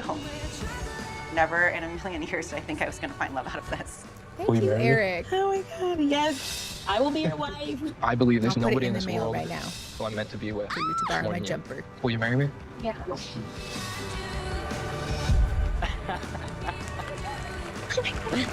They're cute together. Yeah.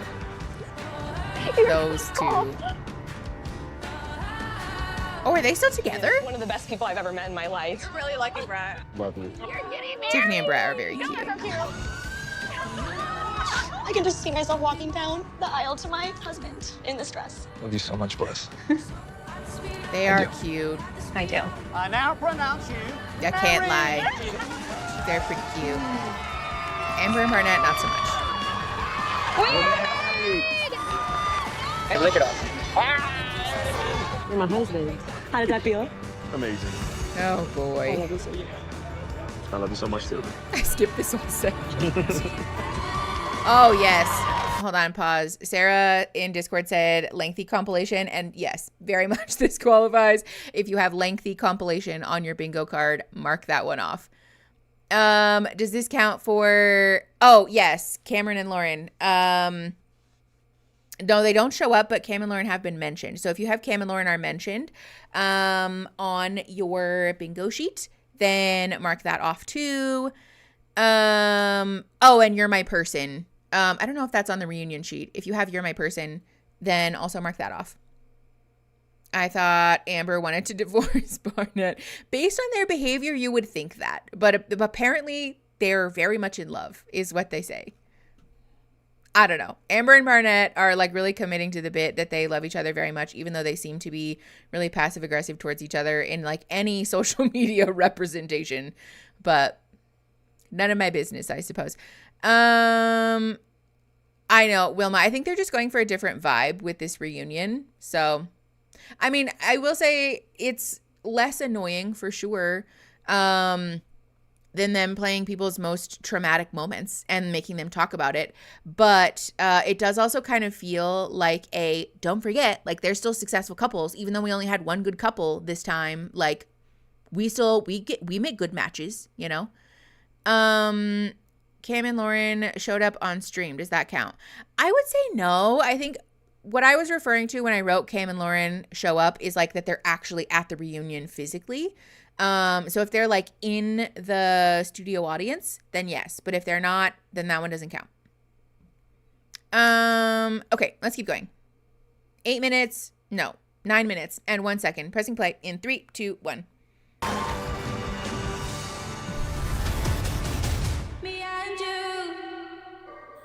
Yeah.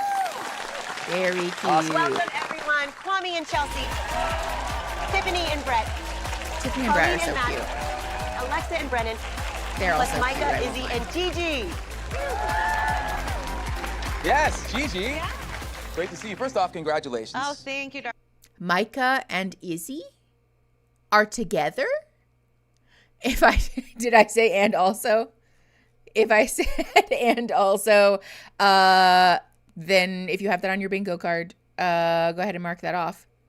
They're not together. They're both just there. Oh, okay. Thank you. So they're not dating. Okay. KKK. Got it.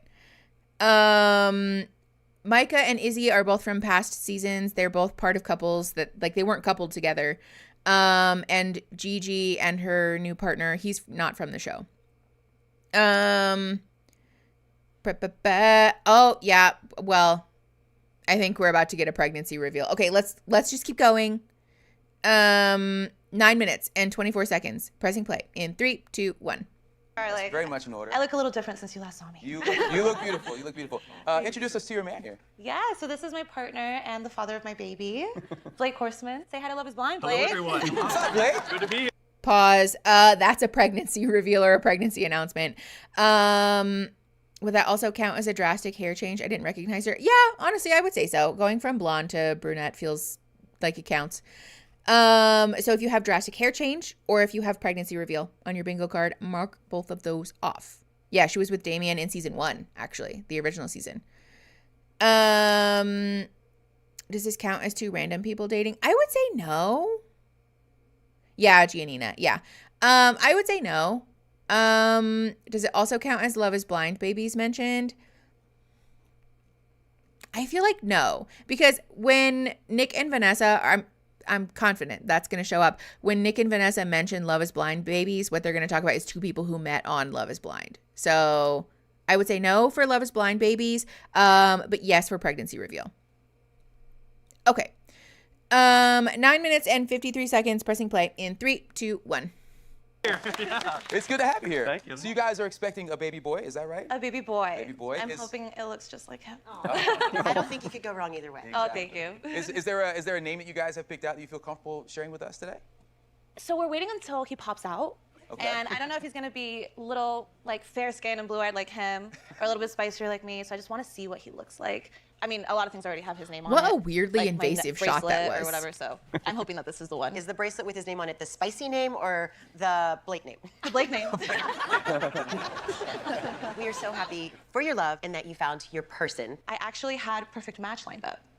I was gonna hang out with you. And I ended up just falling in love and not doing that. So it's been a journey. It's been a different path. But it all started here. Yeah. Perfect matches loss is certainly Blake's game. Amen. You guys are a stunning couple, so congrats again. Thank you Thank guys. you guys so much for coming and sharing that with us. Absolutely. Wouldn't have had Real quick pause. This would not count, in my opinion, this doesn't count as 2 random people dating. And it also doesn't count as a Love is Blind baby, just so we're being clear. Yes, Blake was the runner-up on The Bachelorette, apparently. I know the laugh track. Boop, boop, boo. Okay. That's baby boy, despite gender identity not consciously manifesting until around age 3, could very easily turn out to be trans. Yes, it drives me bananas to no end when people talk about their kids as if their gender identity is set in stone when, like, that's not how that works at all, but that's neither here nor there. Okay, 10 minutes and 57 seconds. Pressing play in 3, 2, 1. without this mess. Yeah, well, let's get into it. Let's get into it. Let's move on that note to someone who had a little trouble deciding on their person. Jeremy, aloha. How's it going? Digging the shirt. Yeah. I live in Hawaii now, so I can say aloha. Yeah. I figured we Damn could just it. go full send on this. Did I forget to put Hawaiian shirt? I feel like I forgot to put Hawaiian shirt on the bingo sheet. Damn. I'm going to regret that forever. Okay. He was like, oh, I've heard this almost went on Perfect Match before. Okay, 11 minutes and 10 seconds. Pressing play in 3, 2, 1. But it's been a year since you and Laura ended things. So how is your love life today? Are you seeing anyone? It's been going well, and yes, I am seeing someone. Funny you should mention that. She actually is here today. Guys, should we bring her out? Yeah. Current flame in Jeremy's life? Let's bring her on out. Oh my God. Well, girls. Let's please welcome Sarah Ann to the show. Oh, not the good. Oh, Right. God. Okay, pause. Yeah, whatever. First of all, if you have Jeremy and Sarah Ann, or I guess on your bingo sheet it says Jimmy and Sarah Ann are together, but what I meant is Jeremy and Sarah Ann. If you have that on your bingo sheet, mark that off. Also, this is two random people dating each other, because they were not matched in the pods. I feel like that counts. I'm gonna regret that forever for a random Mickey quote. Anticlimactic reveal. Actually, yeah, Moose. I would say that counts. That also was like kind of a, I know, yeah, an awkward silence. Actually, I think that's on the bingo sheet. If you have awkward silence, mark that off too. Liars are together. No. Woo. Okay. I know, the audience being annoyed at them. Okay. So if you have Jeremy and Sarah Ann, which on your bingo sheet will say Jimmy and Sarah Ann, if you have that, or if you have awkward silence, anticlimactic reveal, or two random people are dating each other. All of that counts. Mark those off on your bingo sheet. Have the Lachey's made anyone uncomfy yet? I feel like not yet, Finley. Okay, let's keep going. 11 minutes and 46 seconds. Pressing play in 3, 2, 1. Hi, Sarah Ann. Hello. So have the two of you been together ever Mark, since you thank rode you. off into the sunset on jet skis? We have. Jet Yeah, skis. we've been dating for almost a year now. We live together. You live actually, together. now. Okay. Yeah. All right, well, we have lots of questions for you two, but first, If you have jet skis, Laura mark has that shared off. her location with us. She is in Barcelona, Spain for work, but we actually have her on Zoom. Oh, Zoom interview. If you have Zoom interview also. 12 minutes and 28 seconds. By the way, we're paused. Yes, Zoom interviews, jet skis. Ugh. How freaking long ago was the season filmed? Usually the reunion happens about a year later, from my understanding. Ugh. YouTube needs to see Sarah Ann's dress. Thank you, Hellfire. I'm on it. Good reminder. This section can get a little yelly if that's a button for anyone. Ooh, thank you, monkey. So heads up, by the way, this section might have like yelling, talking over each other, generally just like emotionally heated conversation. So if that's a button, please know that going in. Take care of yourselves if you need to mute or leave, what have you. That's all very important. Okay. Sarah Ann's dress. Rewinding. All right, hold In on. Jeremy's life. Let's bring her on out. Oh my God. Let's please welcome. Okay. This is Sarah Ann's dress. You can't see the whole thing, but it's like pink and satin. She invented Post-it notes. This dress feels very Romy and Michelle. I don't know. I think a lot of them do, though, to be fair. Was anticlimactic reveal called? Sorry, my stream crashed. Yes, it was. Okay, let's keep going. Let me fast forward again. Oh, okay. We're at 12 minutes and 28 seconds. Pressing play in 3, 2, 1. There's Laura. How have you been? How are you? Everything good? I'm good. Yeah, all good. Wish so badly I could be there in person, but work always comes first. So, Jeremy, first things first. We're sitting here with one woman you've been engaged to, one woman you're currently living with, and it sounds like have been for quite a while. Yet there's a third woman whose mother went on social media and said that you two were actually engaged while you were applying for this experiment. So, what do you have to say about that claim? Pause really quick. Do we have something about that on the bingo card? I don't remember. Most dressed up Zoom call ever. I know. I don't remember if we do or not. If there's something on the bingo card about Jeremy getting exposed, I wonder if production told them to wear sparkles. I feel like yes, Lou, because everybody's wearing sequins and Sarah Ann is covered head to toe in body glitter. Hold on. She's literally wearing body glitter. I feel like this has to be producer orchestrated, right? Like there's so much glitter everywhere. It just really seems like they probably got told to do this. Why does Sarah Ann have the skin of a killer? Yes, she's wearing a bunch of glitter. Oh, it's Trevor. Trevor is exposed. Okay, never mind. Oh, someone found out something from social media. It hasn't been explicitly mentioned that they found that out yet, so let's give it a sec. We don't have proof that that's producer interference, though, to be fair. Jeremy avoids accountability is probably about to be called. Yes. I feel so bad for the poor production assistants that have to clean up all that glitter. Somebody's going to be scrubbing glitter off that couch for hours. Okay, let's keep going. We're at 13 minutes even. Pressing play in 3, 2, 1. Yeah, I can actually address that one pretty directly. It's not true. So what had happened is, yes, I was previously engaged. Everybody I dated was well aware of that. I had mentioned, yes, sold my house, and I did go ahead and apply after I was out on my own, doing my own thing. Got approached to do it and decided to move forward at that point. Okay. So, Laura, how does that sound to you?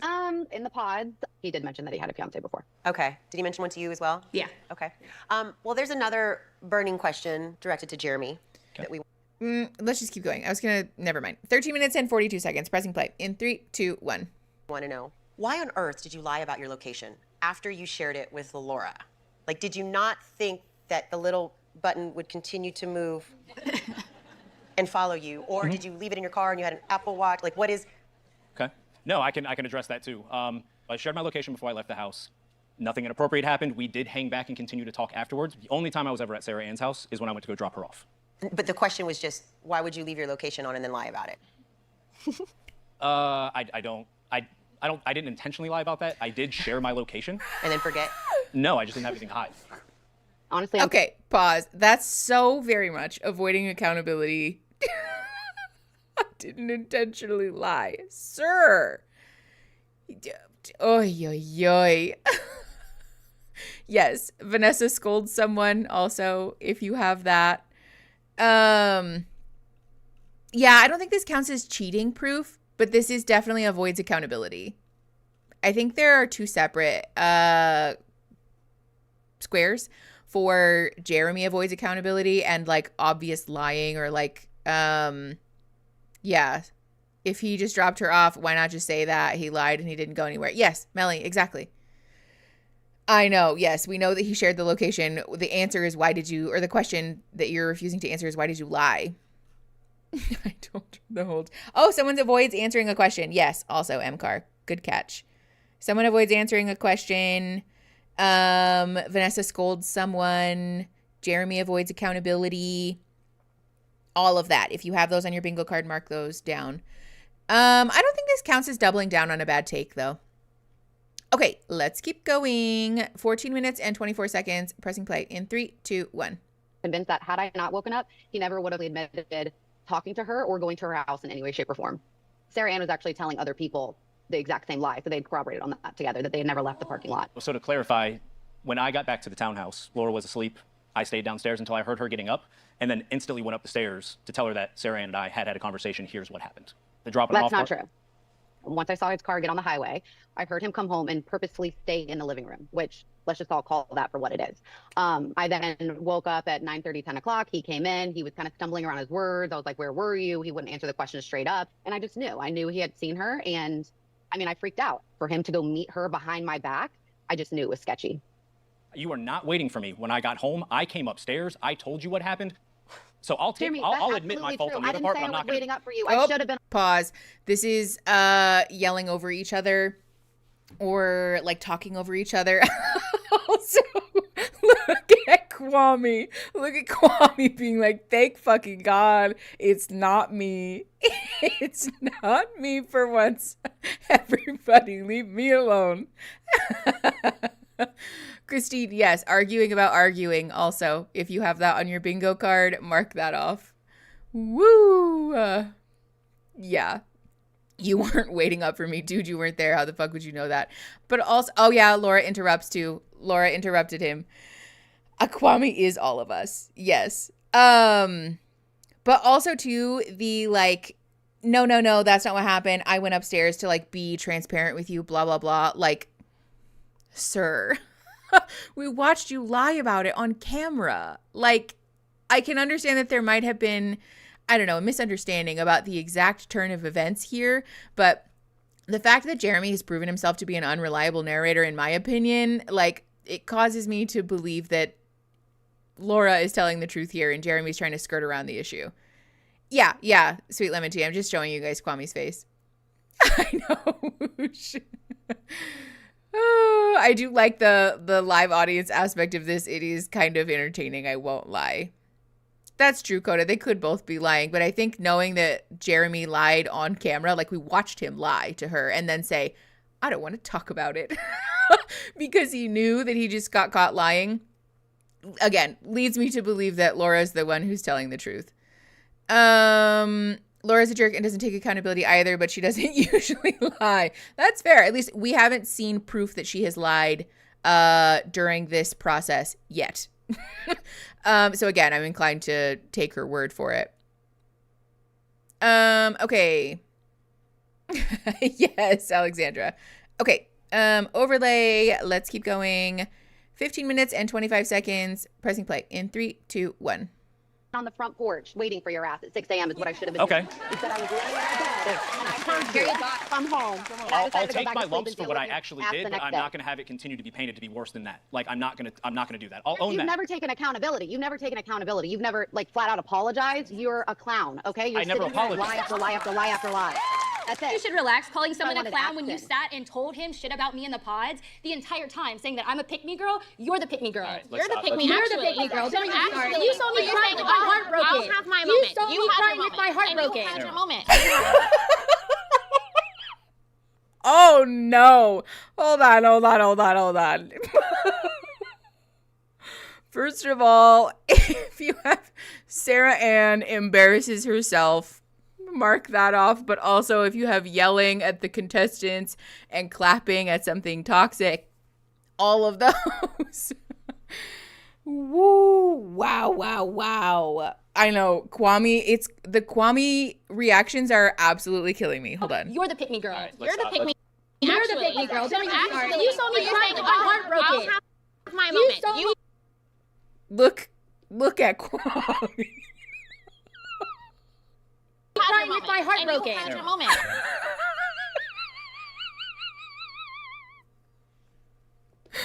Oh, it's so good. I need a reaction gif of Kwame immediately. Immediately. Oh my God. Also the fact that everybody is side-eyeing what's happening right now is just the thing, I guess, that's noteworthy about this. I understand that this is obviously a very emotionally charged situation, but I would like to point out that, like, at least close to a year has passed between the time that all of this transpired and when this was filmed. And I would hope that during that time, all parties involved would have done some type of emotional processing, right? Besides the fact that I think Jeremy lied to Laura, and so I'm inclined to place the blame on Jeremy for, like, you know, the majority of this, like, love triangle and betrayal situation. The truth is that all three of these people involved in the triangle really should have done some emotional processing to, like, move forward through the things that have happened, right? Like, I would hope that somebody would have gone to therapy or talked with their friends or processed with their safe people or something, right? Because, like, this amount of emotional reactivity to something that happened that long ago is, like, in my opinion, a good indication of further work that needs to be done, you know? Yes. Mickey goes on a rant. Yes. Yes, triangulation, that would also count. Yeah, triangulation. And Mickey goes on a rant.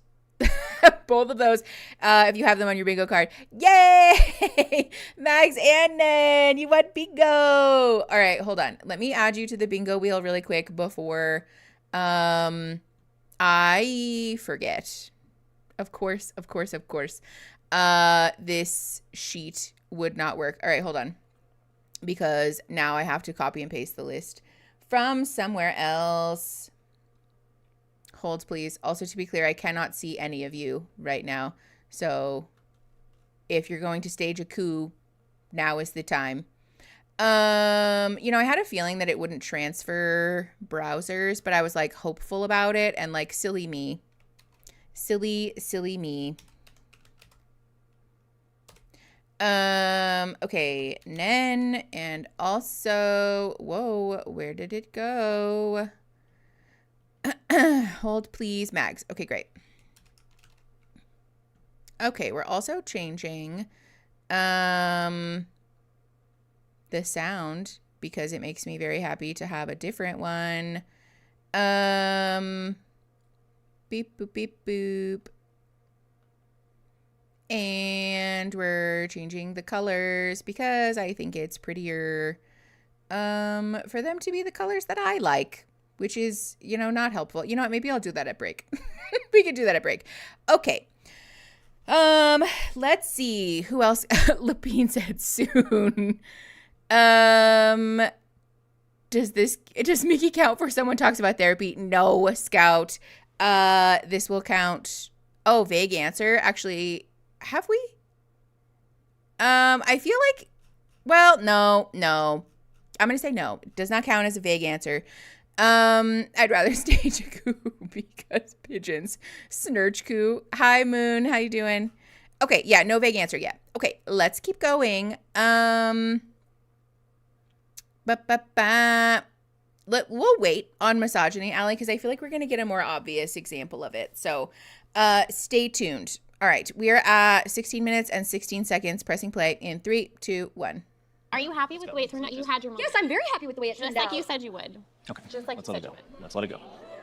You are a pick me girl, sweetie. Okay. You're not a girl's girl Right. every day in your life. Well, guys, Jeremy continues to maintain that he was just talking with Sarah Ann until 5 in the morning. I'm curious to hear what you all Bye, think. Olivia. Are you buying that story? Kwame again. I just know that whoever was behind the camera was like, just keep a camera. Just keep, like, camera C or D, just keep that trained on Kwame the whole time.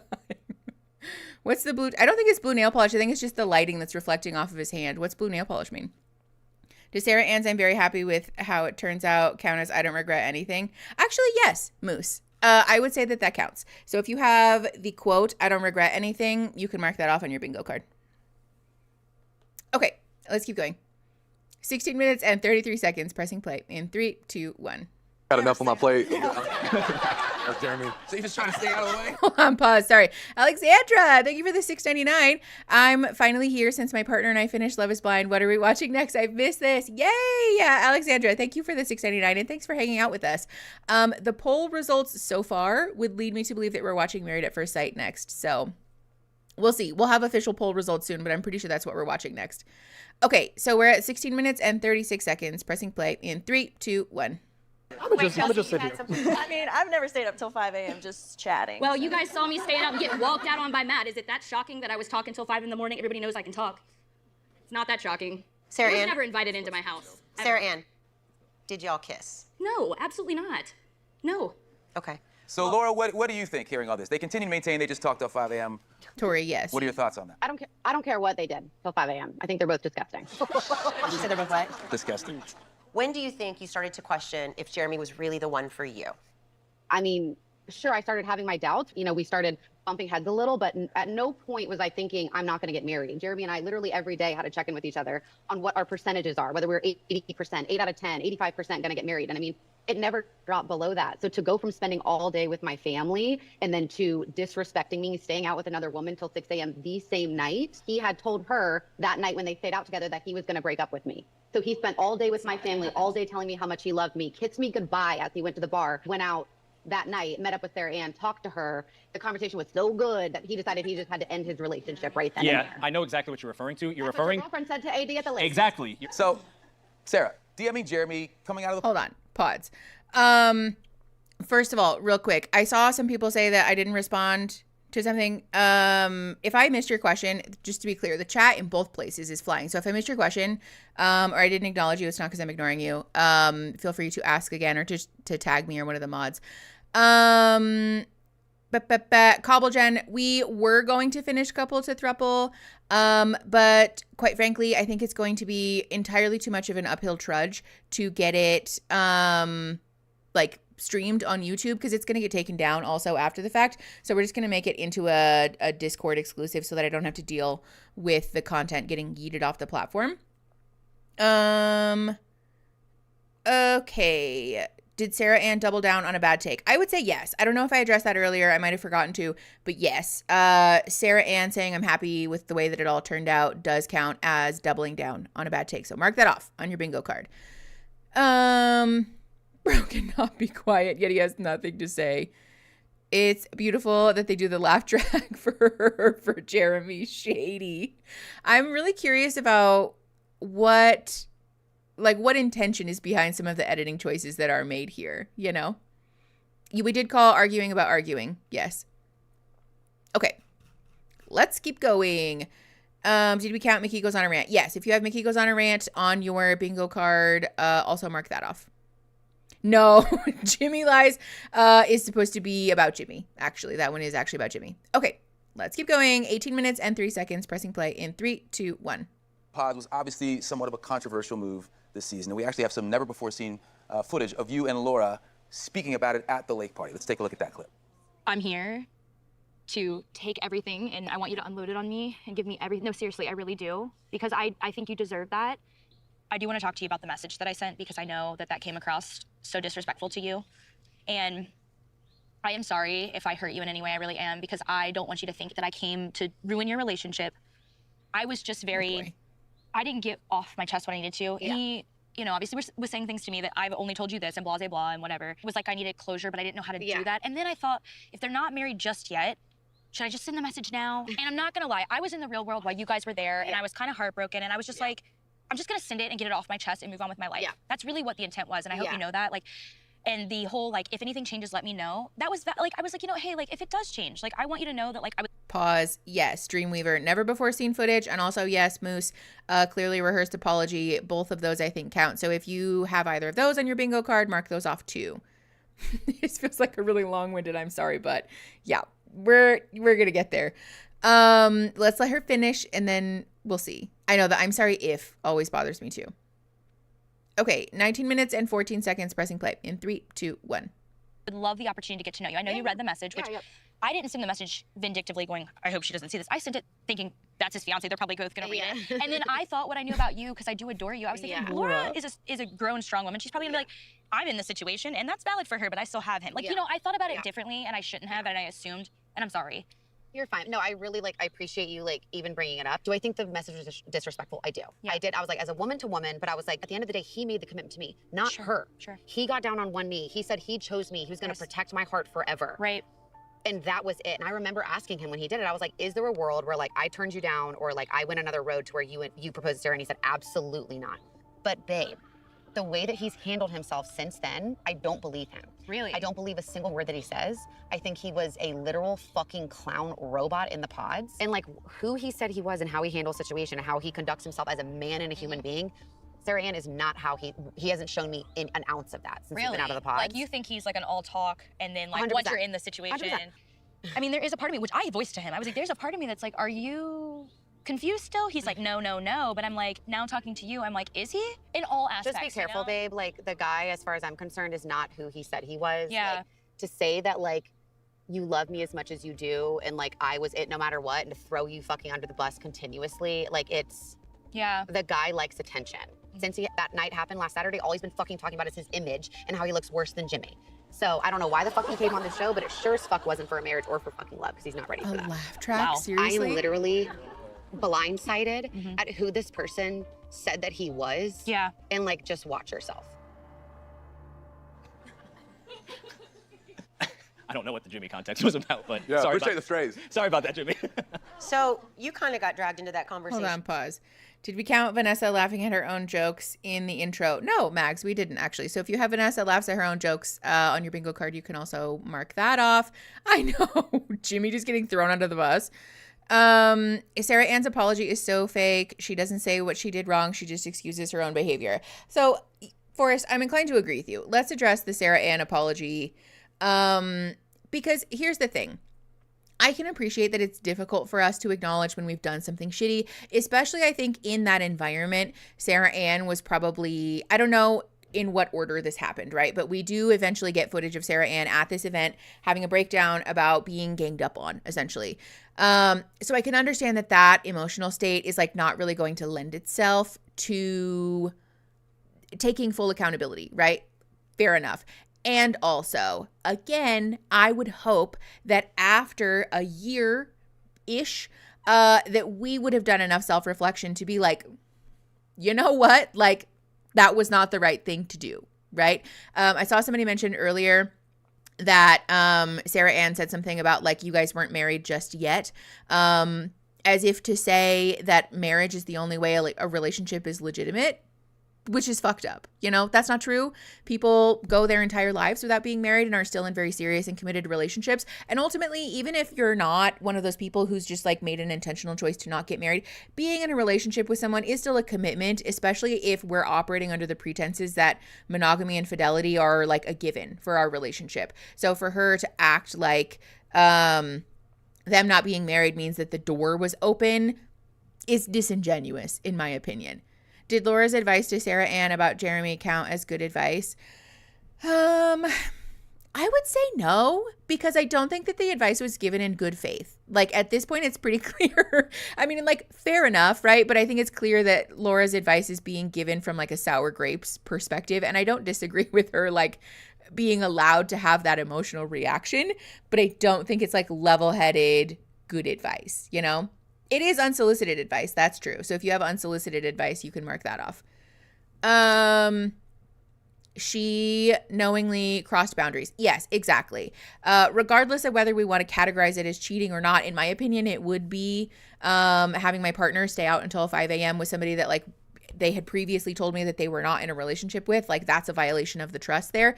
But regardless of whether you want to call it infidelity or not, it is still definitely a boundary violation to insert yourself into someone else's relationship. 2 away in 6 directions. Ada, you got bingo. I see you guys asking about everybody ganging up on someone. I think it's going to happen later. Like, let's give it a minute to breathe. If it doesn't come up, then fair enough. Remind me at the end of stream. But I have a feeling it's going to come up later. So let's just trust the process. Okay, hold on. Ada Stardust also got bingo. So let me add your name to the wheel. That is not capitalized. Okay, great. Also, congratulations, Ada, on your bingo. Okay. Yeah, if you're in the Discord, by the way, the mods have an ongoing list of what's been called already. I think Mark just posted an updated one like 2 seconds ago. So if you have questions, scroll back up and check that out. Okay, let's keep going. Is that a rejected apology? No, because no one apologized. Like, no one really apologized yet. Sarah Ann also basically spent this entire time to say, like, sorry, but, right? I guess that does count as a I'm sorry, but. Fair enough. If you have I'm sorry, but on your bingo card, that counts because it is, yeah.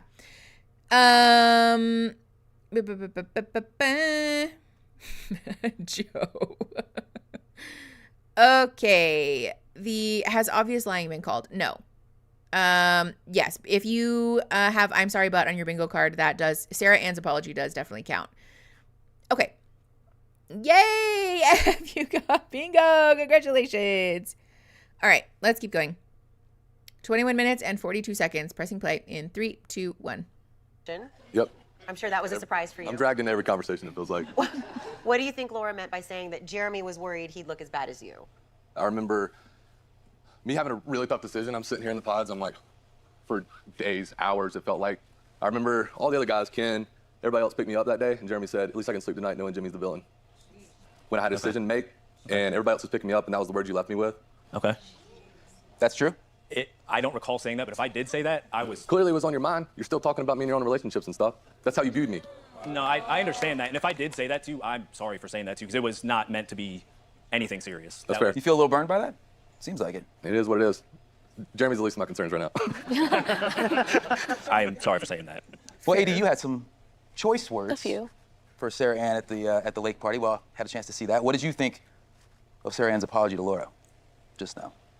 I mean, I feel like it's null and void. I don't think it matters. You still pursued him. You still went after him. So Sorry for what? Sarah Ann, at that lake party that we keep referencing, there was a bit of an icy reception from the women in this group. How does your relationship with them stand today? I don't talk to any of the women. That's because she liked to unfollow us and still follow our fiancés at the lake day, which I thought was strange. Oh my God. What a perfect pause. Okay, so let's take this opportunity really quick. let's take this opportunity to talk really quickly about the phenomenon of not being a girl's girl, right? This is not necessarily therapeutic advice, but I do think it's worth discussing in regards to the impact of misogyny on our self-esteem. So let's be clear about one thing. In case you don't know, being a girl's girl basically means that you're not a person who will pick men at the detriment of women, right? Being a girl's girl means that you will always side with women. It means that you will have women's back.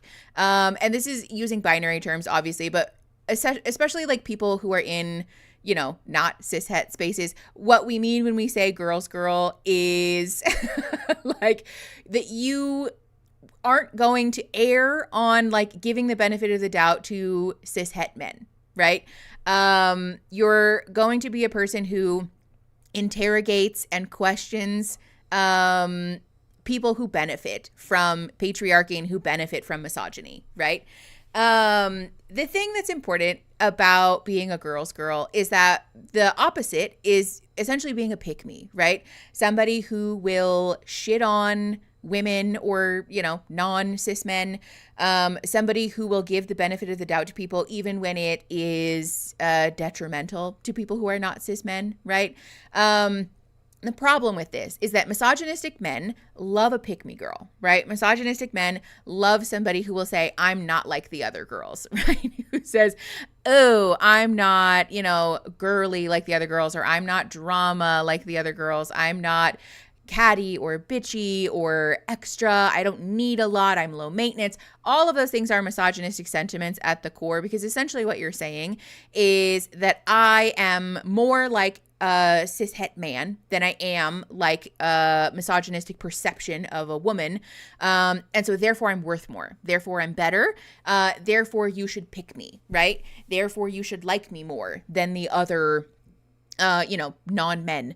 And again, the problem with this is that it is a losing strategy, right? People who are committed to viewing the world in a misogynistic way don't actually like you, right? When you're a pick-me and misogynistic men pick you, it's not because you're actually better. It's because they like to hear their bigotry come out of your mouth. That's not helpful, right? Like this isn't actually going to uplift your self-esteem in the way that you think it will. Gemma Bell, I would say, yeah, actually this does count as misogyny. So if you have misogyny on your bingo card, you can mark that off. The thing about getting picked by misogynists is that they're not picking you for you, right? They're picking you again because they enjoy hearing their bigotry come out of your mouth. And the thing that's important to remember about being a pick-me is that that approval is conditional, right? They will abandon you the moment that it becomes convenient for them to do so. The moment that you show signs of aging or of needing emotional support, for example, that you're no longer sexually attractive to them, they will abandon you. They will leave you behind because they don't care about you. They don't care about you specifically. They care about the way that you're uplifting their misogynistic values. And so you're replaceable. When you choose to position yourself as a pick-me, you position yourself as being a replaceable, unimportant person who is no more than an object. The fallacy that pick-me people tell themselves about being picked by misogynists is that, well, I'm special, right? I'm one of the good ones. That's not true, right? That's not true in their perspective. The reality is that we're all worthy of love and belonging equally, and that we're all special and unique and inherently good. But from a misogynist perspective, when they choose you as a pick-me, they're not choosing you because of you specifically, and they're not giving you an exception, right?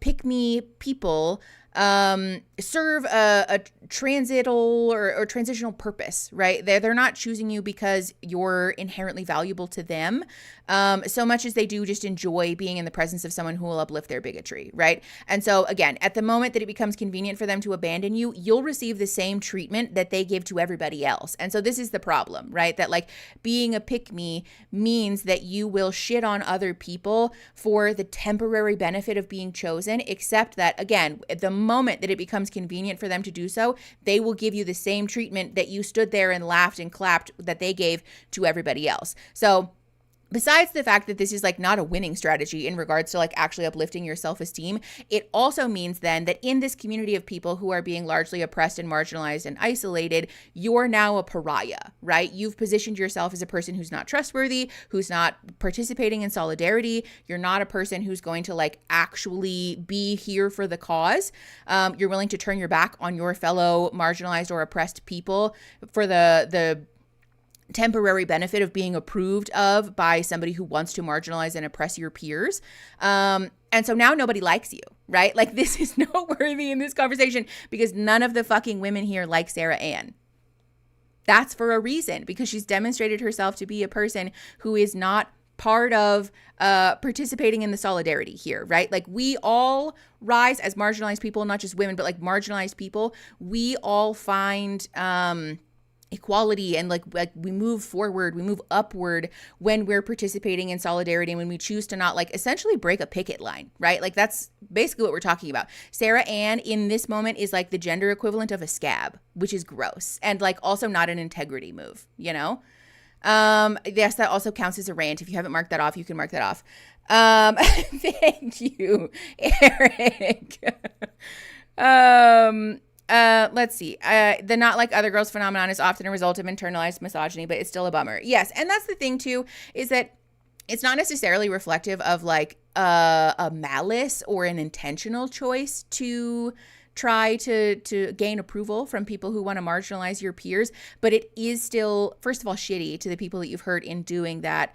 And also, like, again, not going to lead anywhere actually good, right? Like temporary approval from someone who views parts of your core identity as being a detriment shouldn't mean much to you. Yes, exactly, Ali Satan. We evolved to be communal. Gender scab. Yes, exactly, Gemma Bell. It's a fuck you, I'm going to get mine kind of attitude. But the problem is that you never actually end up getting yours. You only get yours for a temporary time. And then when that person inevitably turns their back on you, the community that you said, I'm going to get mine, is all standing there going, so how'd that work out for you? Pretty good?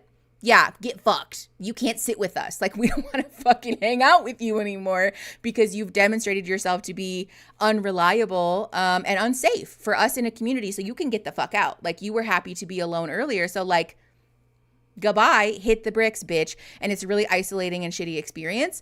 It's not fun, but it is like an important learning to be doing. And take it from a person who used to be a pick-me, right? Like, I've come a long way in my expression of like self-esteem and my ability to like, you know, think critically about the topics of marginalization and oppression. It doesn't feel good. Like it doesn't lead anywhere good. I can promise you that. Also a faulty strategy for acceptance because the lack of integrity means that people can't see you for you. Yes, exactly. The Kwame emote is so good. Please tell me that we added that to the Discord.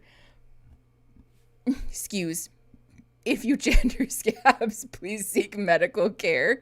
Sick burn, Christine. Her explanation of her behavior reminded me of how Amy from the recent Little Women remake, I had to burn your manuscript because it would hurt you. I haven't seen the Little Women remake, but it is very much that energy, yes. We're all recovering addicts a little bit.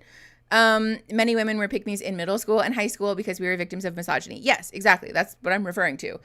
There was very much a period of time in my adolescence where I really thought that being like not one of the other girls would be good. And I learned very quickly that that's, first of all, stupid. But also not true. It's not an integrity move. It doesn't feel good. It doesn't lead anywhere good. And it's also not... Again, it's not an integrity move. Props to all the women here working through their internalized misogyny. It's tough, but it's absolutely worth it. Yes, it is. I don't want to speak for everyone, but I feel like being a pick-me in your teenage years is extremely common. I would agree with that. Natalie, thank you for the $6.99. This was me in high school, ended up completely alone, and I had no idea why. This was so enlightening. Thank you. Yes. The thing for me is that I had some of my friends who also happen to be women, like, be honest with me, be like painfully honest with me about how, like, ew, we don't like you, because also we know that that's not like really how you are. So why are you pretending to be this way? And I had a falling out with one of my friends because of it. And I was like, I should do some deep reflection on the ways that I'm nuking my relationships with people that I share demographic features with, because I don't like this, you know? And also the truth is that, especially people who are not cis men, tend to have more emotionally intimate relationships with their peers because of misogyny and patriarchy, teaching men that it is mortal sin to speak about their emotions. And so in losing out on that community, then you also lose out on a lot of emotionally intimate and like valuable relationships. I know. Yeah, the 2000s was also a really terrible time to be an AFAB person, because there was also a lot of media that encouraged us to feel that way. I feel this in my soul. I was a pick-me until like halfway through college. Yes, I feel like that, again, that's a somewhat common experience for a lot of us. Hi, Rasha's art. Hi, Mickey. I'm graduating with my undergrad in psych today. Oh my God. Congratulations. Oh my gosh. Sending you all of the good vibes. Very proud of you. Tatum, she said, I'm sorry if I hurt you though. Not a real apology. About Sarah Ann. Yeah. I wonder what the intersection between pick-me and internalized gender identity issues is. Lapine, why would you say something so controversial yet so brave? Laje Smurf, thank you for the $5. I love being a girl's girl. We can support and reward each other so much better than the patriarchy and its carrots and sticks ever can. Yes. That's the takeaway, I think. Thank you, Latte Smurf, for saying that, and also for the $5.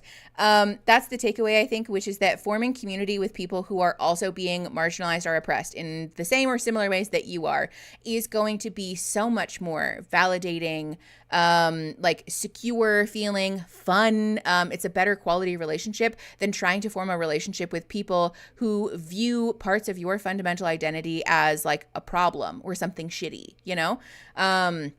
There is just so much more real human connection to be had in choosing to stand in solidarity with the people who are also being oppressed like you or in a similar way to you. Okay, I think that's enough. Definitely mark off Mickey Goes on a Rant on your bingo card if you haven't already. And let's keep going. 23 minutes and 22 seconds. Pressing play in 3, 2, 1.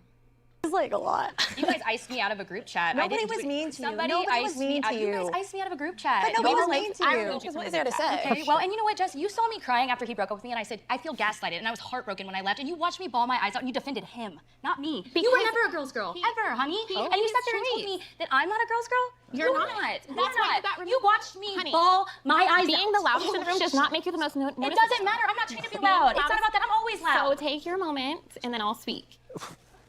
No one could empathize with your situation more than I could, honestly, truly. And I think we can all agree, everyone's feelings are valid and we're all entitled to having them. We just, as a group, we all thought both of you could have handled the situation more respectfully. Absolutely. And just simply just show some consideration. Just curious if any of you have seen Jeremy in the subsequent time. Since the show. Since the show. Just as an unrelated note, I just need to know what Jessica's Mercury was, or what Jessica's Mercury was in her natal chart. I need to know because I feel like it's in Scorpio and I'm just so curious. Are we ganging up yet? Yeah, I would say so. Shenanigans. I think this counts as everyone gangs up on someone. This is definitely a like, we don't like Sarah Ann moment. So if you have, we all gang up on someone on your bingo card, mark that off. Mercury and Scorpio is just like a very cutting placement. So Mercury is about your communication. It's about a bunch of things, but to give you a distilled version, Mercury has to do with your communication, and it shows up a lot in the way that you communicate in your relationships, right? So, Mercury and Scorpio usually is like a very cutting placement. You're usually like a pretty spicy, pretty sharp speaker. And so people who usually are able to like what she just did, where she just like sort of clowned on Sarah Ann in like a I'm smarter than you sort of way. It's a very Mercury and Scorpio kind of thing. Okay, my coconuts. Stay tuned, my friend. There's so many bingo squares and also a lot of stuff happening. If you guys want to know more about Mercury in different signs, I can place or like type up a little thing or like share a link or something in the, I think we have like a witchy channel or something. I'll share it there. I need someone to tell me what my natal chart means. I'm totally interested in knowing. I just cannot understand any of it. There are a couple of apps that will give you like basic write-ups. Lapine, you got bingo. Congratulations. Let me put your name on the wheel of names. Okay, has anybody gotten bingo in between Ada Stardust and Lapine just now? In the Discord. Please speak now. Okay, Trey. Perfect. Thank you. I will add you again. Hold on. I'm copying the sunflower from your username because I love it. Okay.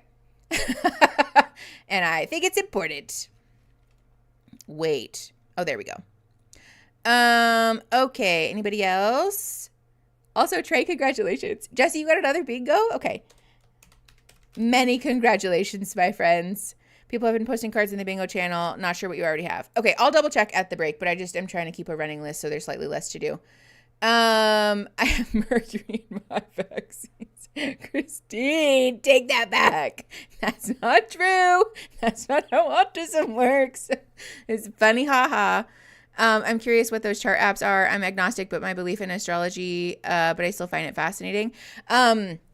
The app that I use is called, hold please, Time Passages, but also I think it's Chani is how it's pronounced, astrology app. People love CoStar. I don't super love CoStar because I just find it confusing, but a lot of people do use CoStar and really like it, and I think those are all free on the App Store. You're fine, Christine. Okay. Let's keep going. 24 minutes and 14 seconds. Pressing play in 3, 2, 1. Yeah. Okay. Every time I see him, they're broken up. Yeah. You said they're broken. They're broken up every time I see him. So when have you seen him? There's more. Okay, let's. I've seen her one time. I've seen you one time. I've seen you twice. And I I- asked if you were still with Sarah Ann, and you said no. When okay, we have gone through real life relationship stuff since we have been together. Have we had our ons and offs? Yes, we've had our ons and offs. We've had our ups and downs. We've had times where we've contemplated separating from each other. We've had times where we've had to make up in order to make that happen. And at the end of it, we ended up moving in together, October. So there's some missing story in that part of it. Like we've had our ups and downs, but we did realize fighting through things continuously that we do love each other. We wanted to support each other through this whole process itself. And since we've been there, I'm not gonna say everything's been perfect, but we're still fighting for that every day. Yeah. Okay. Well, Sarah, and I have to ask you about something else that happened fairly recently. You did a video that appears to show you living in Jeremy's home. Even if you did that inadvertently, people online have said that for some people you spoiled the storyline for them, you gave away the ending, because you showed that you were clearly with Jeremy in his home, which they've seen previously in the season. When I posted the video, I actually, I guess to the magnitude of the internet, I never really could understand that people really do become the FBI and pause things, and that's where I reside. The And fans are sleuths. They're like, I know that painting. when I posted the video, it wasn't to spoil anything. That wasn't my intention at all. Well, while we're talking about things that have been put out online, I have to ask. Pause. Somebody finds out about something from social media. Yes, if you have that on your bingo card, definitely mark that off. Also, we've talked about this ad nauseum, so I'll spare you the rant. But our relationship is so hard, or like we've gone through real life relationship stuff, as if the things that these other people have gone through existed in their imaginations. Like it is in fact real. Again, to be clear, I don't agree with the premise of Love is Blind. I think it's a predatory institution. And the truth is that their relationship difficulties were just as real, right? That emotional turmoil doesn't not count. And so I disagree with this take for a number of reasons, especially because our relationship is so hard, we have to try so hard thing is not healthy, especially in the early stages. No one should be having to move heaven and earth in order to continue being in a relationship with you. If that's the case, then we need to have some really serious conversations about one or multiple people going to therapy. Hold on. Tori, you got bingo. Yay. I saw Ada Stardust too. I think you got a second bingo.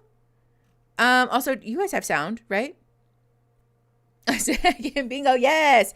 Okay. So Tori Jerry.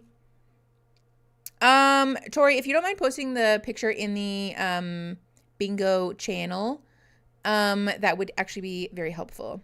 Thank you. Okay. Tori and Ada again. Okay, great. All right, you guys, look at me being like up to date on my things. Who am I? Perfect. All right, let's keep going. Yes, Astro Girl, you can in fact get bingo more than once. Okay, 26 minutes and 10 seconds. Pressing play in 3, 2, 1. Ask you about something else. You posted a video saying, and I quote, "This is reality television. It's meant to entertain you, and that's exactly what we're doing. We didn't miss with this one, baby." End quote. Let's take a look at that clip so everyone has a context. Oh, God. We're calling everybody out today. I love it. This is a reality television. It is meant to entertain you, and I think that's exactly what we're doing. We didn't miss with this one, baby. We didn't miss. So be very, very clear about this right now. Was this all just for entertainment? I will say this, that I fell in love with who Jeremy is as a person, and we've had a strong connection since the very beginning of this experiment, okay? And I don't think for a second that anything between us is fake. To throw out there so casually, this is entertainment, we didn't miss with this one, baby. That's where the disconnect is happening. The reason I put the video up is I'm experiencing a ton of hate on the internet, and I'm just a character, you know what I mean? There's never an interview of me talking about how I feel about this man at all.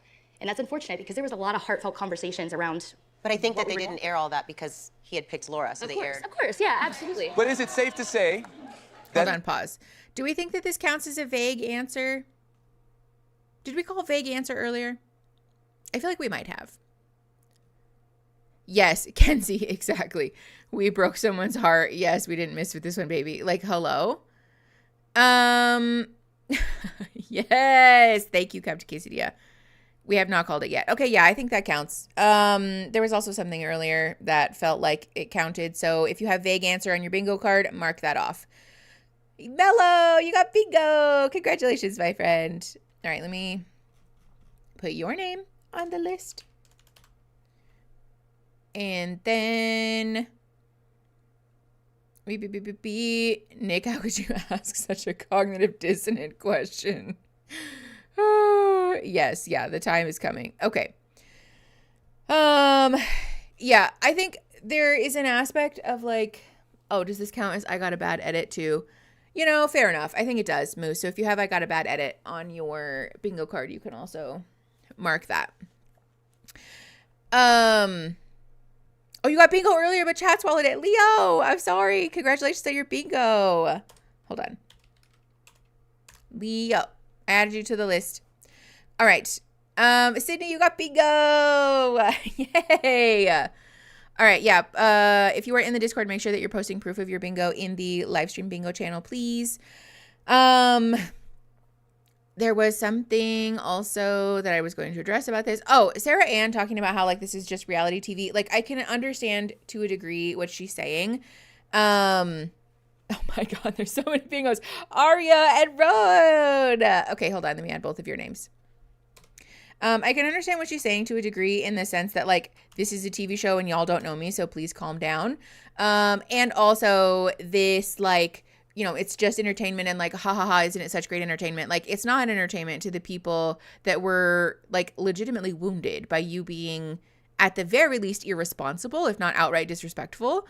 And so I just don't love that phrasing. Also, Moose, oh my God. Don't worry, it's coming, Moose, it's coming. Okay.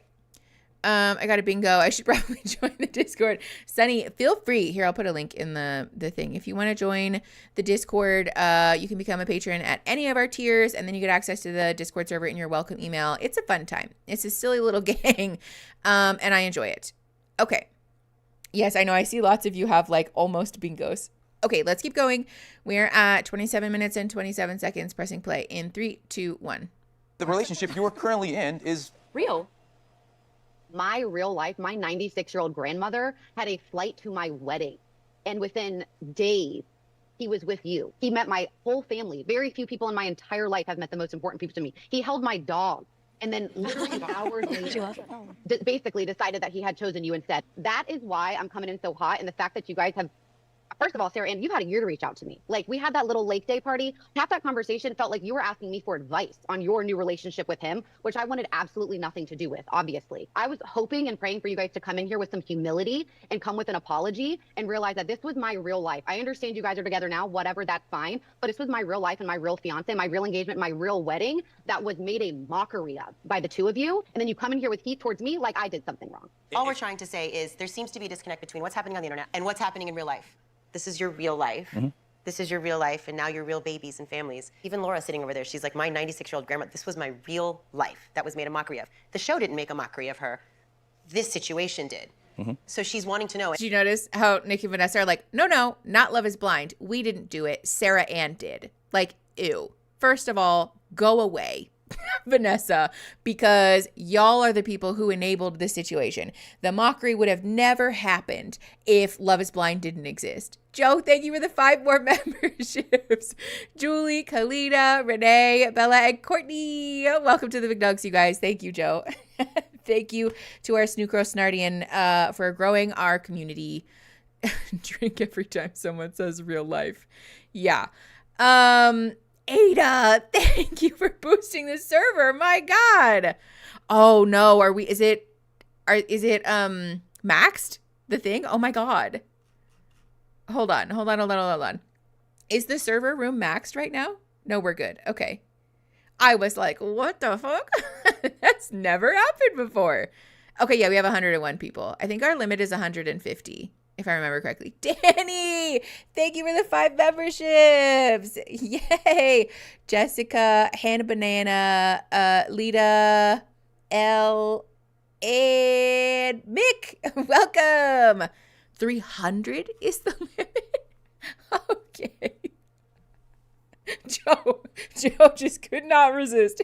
Thank you, Joe. Yeah, shout out to you guys for boosting the server. My God. We were 2 away. I had my boosted chip in. Thank you, Ada. I appreciate you guys. Wow. All right. Yeah, boosting the server helps make the stream rooms larger, which clearly is a good thing because there's 100 of you in Discord, which I did not know. Okay, let's see. They are blaming Sarah Ann for the ethical compromises and bullshit. Like, let's be clear. Yes, Maverick, let's be clear. Because did Sarah Ann behave in a way that was hurtful to people? Absolutely, yes, right? And she's yet to, like, make a real, I think, effective apology for that. And the truth is that none of this would have happened if Love is Blind didn't exist. Like, Nick, Vanessa, Netflix, Kinetic Content, all of them are complicit in the way that these people's real-ass lives got fucked around with. Hold on, I missed something in the YouTube chat. Danny, thank you for the 10 more memberships. Michelle, Blythe, a bunch of you who just flew by. Welcome to the McNugs.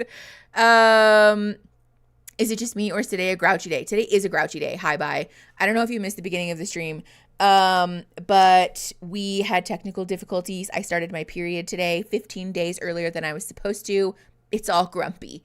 So very much. Danny, thank you for the memberships.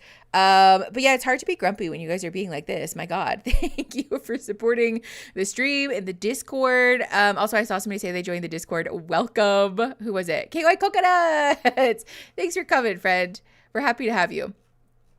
Yes. But also, I am frustrated by this discourse that, like, you know, we didn't make a mockery of this. You did. When again, the truth is that, like, yes, you did. You also literally made a like essentially a more well-produced game show out of people's real ass love lives. Like, you capitalize on people's loneliness and fear in their relationships and then use that to manipulate them into participating in a show that by and large manifests in negative outcomes for most of its participants.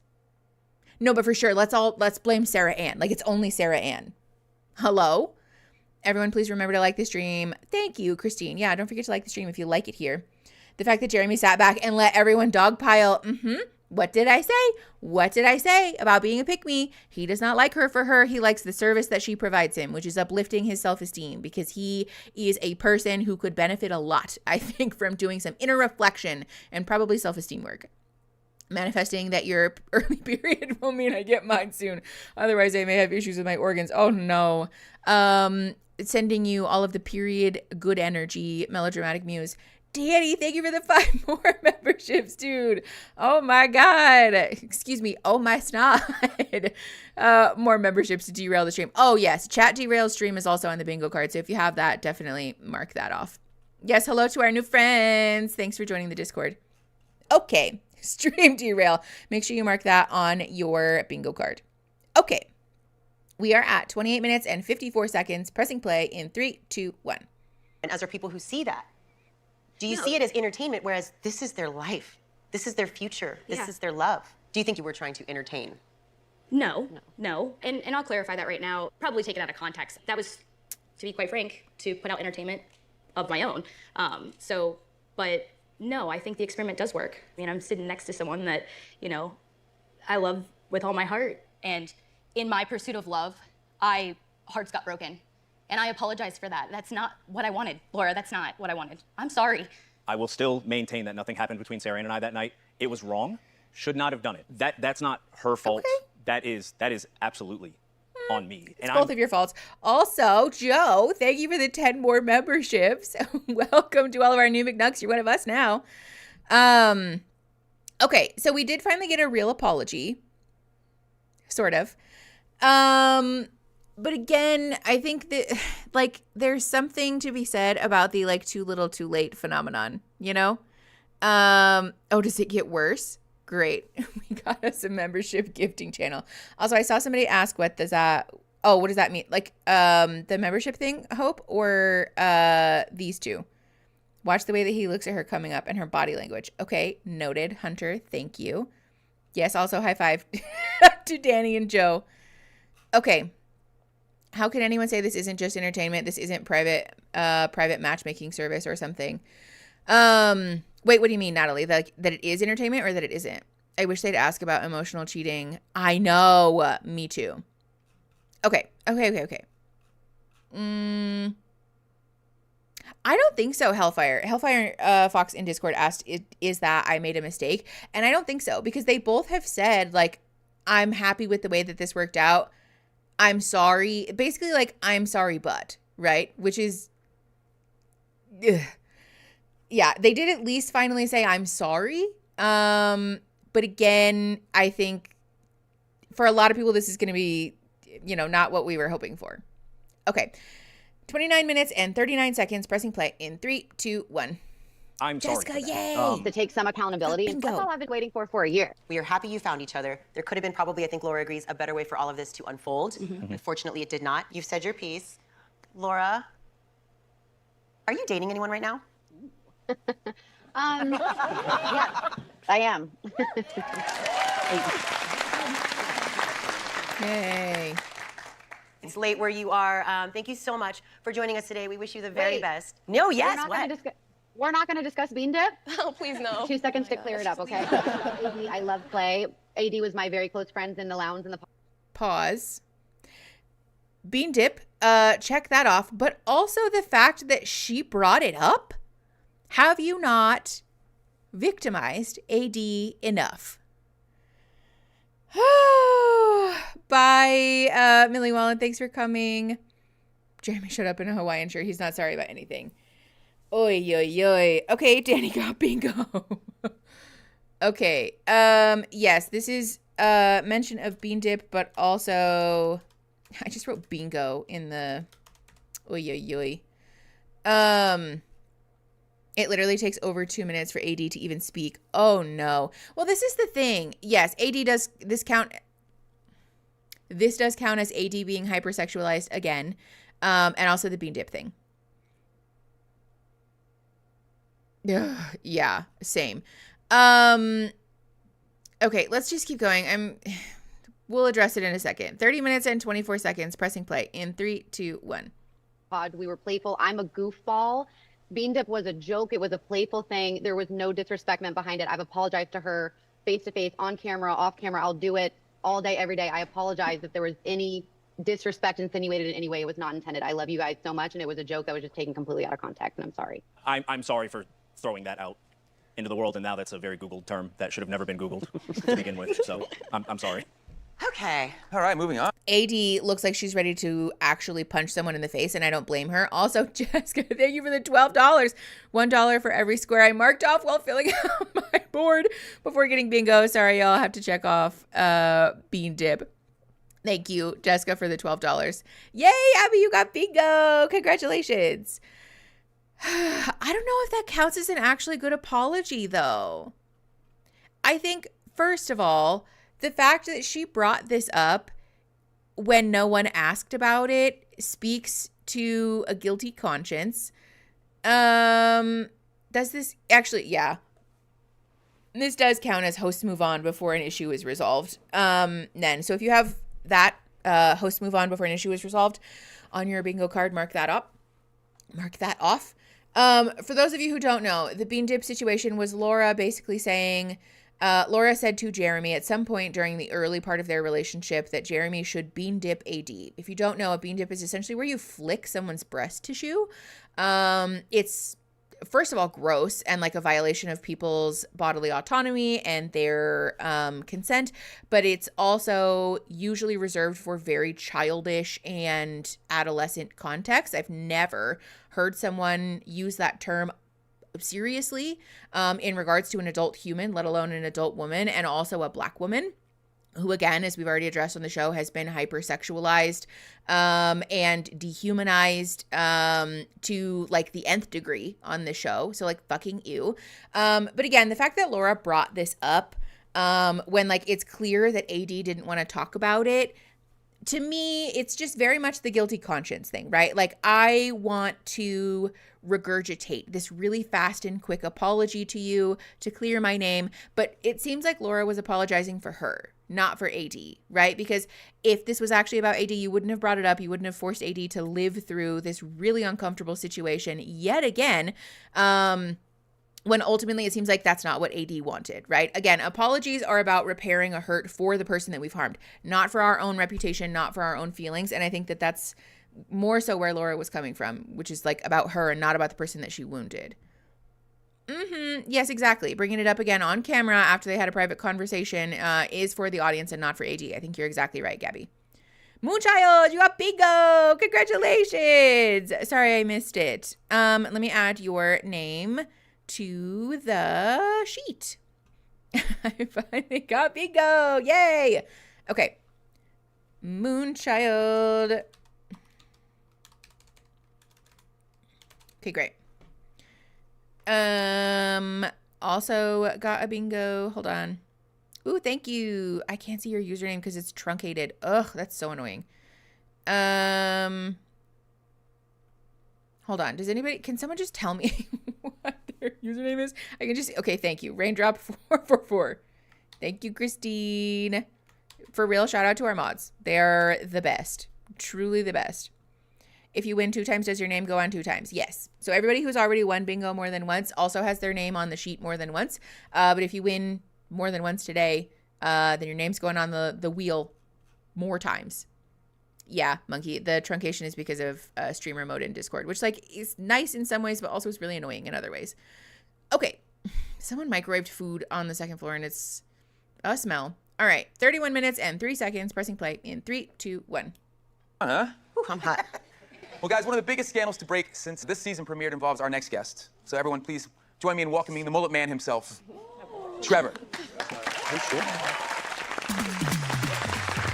No music. Thank you. That's all good. Damn, Trev. Oh, what's up? Oh, we're stacking these couches. You guys have mullet. If you have mullet on your bingo card, mark that off. Also, no music. Then you got bingo again. All right, let me put your name on the list again. Am I blind? I don't see sorry you feel that way anywhere. It might not be on your bingo card, but it is on the list, I thought. Unless I forgot to include it. I just need a mullet.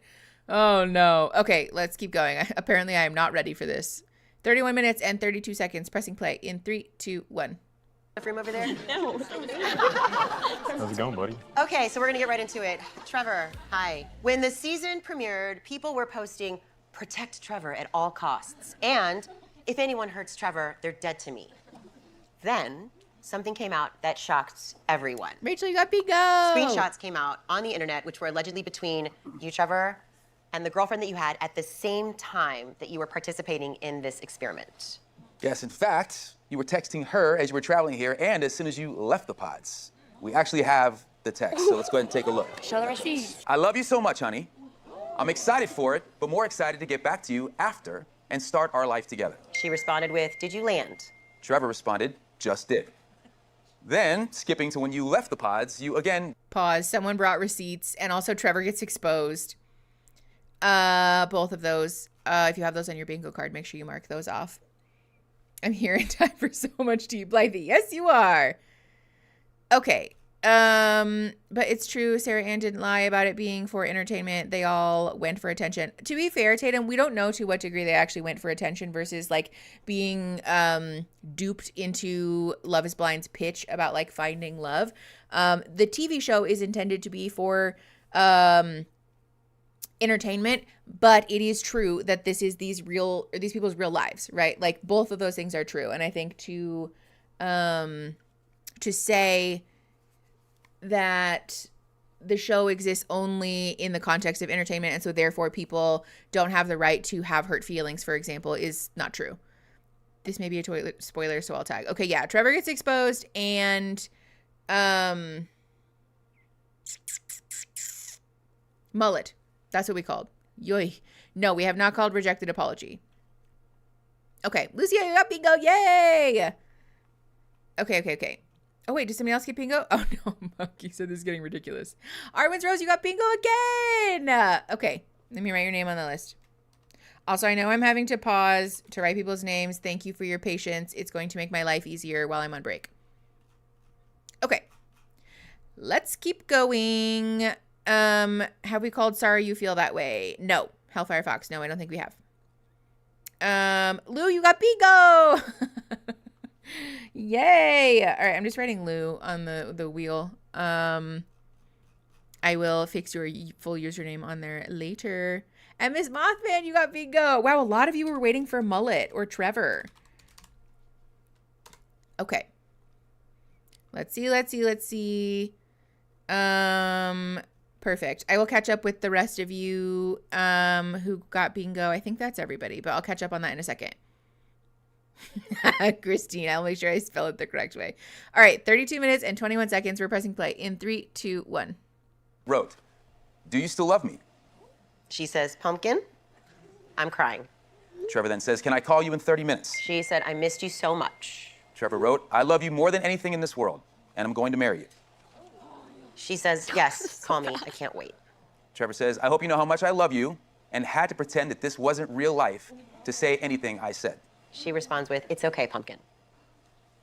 Now, Trevor, I'd like to hear what you have to say. Yeah, me Sylvia, too. a lot to- Hold on, pause. Orlane said, trigger warning for bullying behavior from the cast here. It triggered me. Yeah, so if people ganging up on someone is a button for you, please know that going in.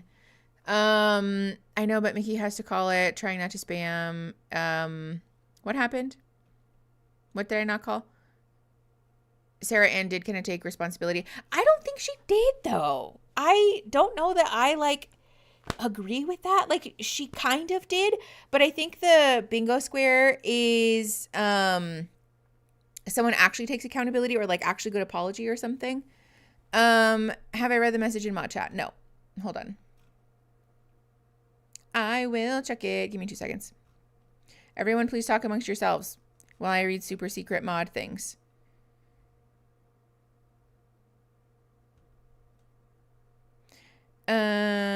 Let's see. Okay, actually, no, Christine. But hold on. I will address it at break, which also is probably going to happen here in I don't know, 30 minutes or so. I'm inclined to say that because there was not a formal announcement about it, that it'll be a thing that gets, pushed to next stream. Cool now. What did Laura think was going to happen on a reality TV show? Find actual love. I mean, yes, I think that's the expectation that a fair amount of the contestants have, and that a lot of them have like maintained even now, you know, especially the ones who are in successful relationships. Genuinely feel bad for the guy over Trevor. I'm curious to watch this section. Okay. Yeah, okay, so listen, with the bingo situation, here's the deal.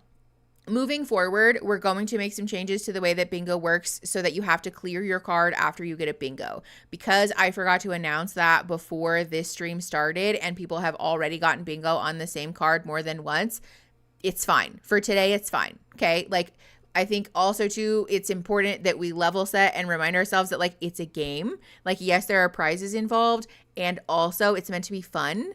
If bingo is turning into a thing that is causing you stress or anxiety, I want to invite you to take a step back and especially to like take a break from stream and things like that. It's meant to be a thing that's like a community activity that's fun. But again, if it's causing you stress and anxiety, please take a break, regulate yourself, provide yourself the thing or like the resources that you need in order to be okay, because I don't want bingo to be a thing that causes people stress. Also, we're going to make some changes to bingo moving forward. That's my bad for not communicating efficiently with my mods this morning and also not announcing that to you guys. So for today, it's fine. If you got bingo on the card more than once, then you got bingo on the card more than once, and it's not a big deal. I hope that clears that up. Also, yes, if you're new and you want a bingo sheet, the link is in the pinned comment. Only people who are part of our Discord server can win prizes, but everybody can play bingo for funsies. Okay.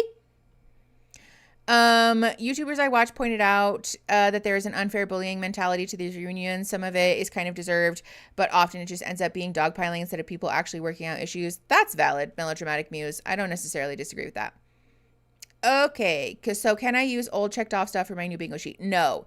Anything that you checked from previous streams does not count for today's stream. It has to have happened during today's live for the reunion specifically, and you have to be using the reunion bingo card specifically. Okay, we are going to keep going. We're at 32 minutes and 53 seconds. Pressing play in 3, 2, 1. Unpack there. I think not only Vanessa and I, but everyone on this stage would love to hear what you have to say about that.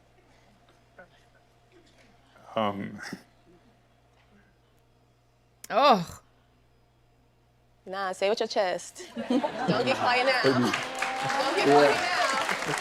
I mean.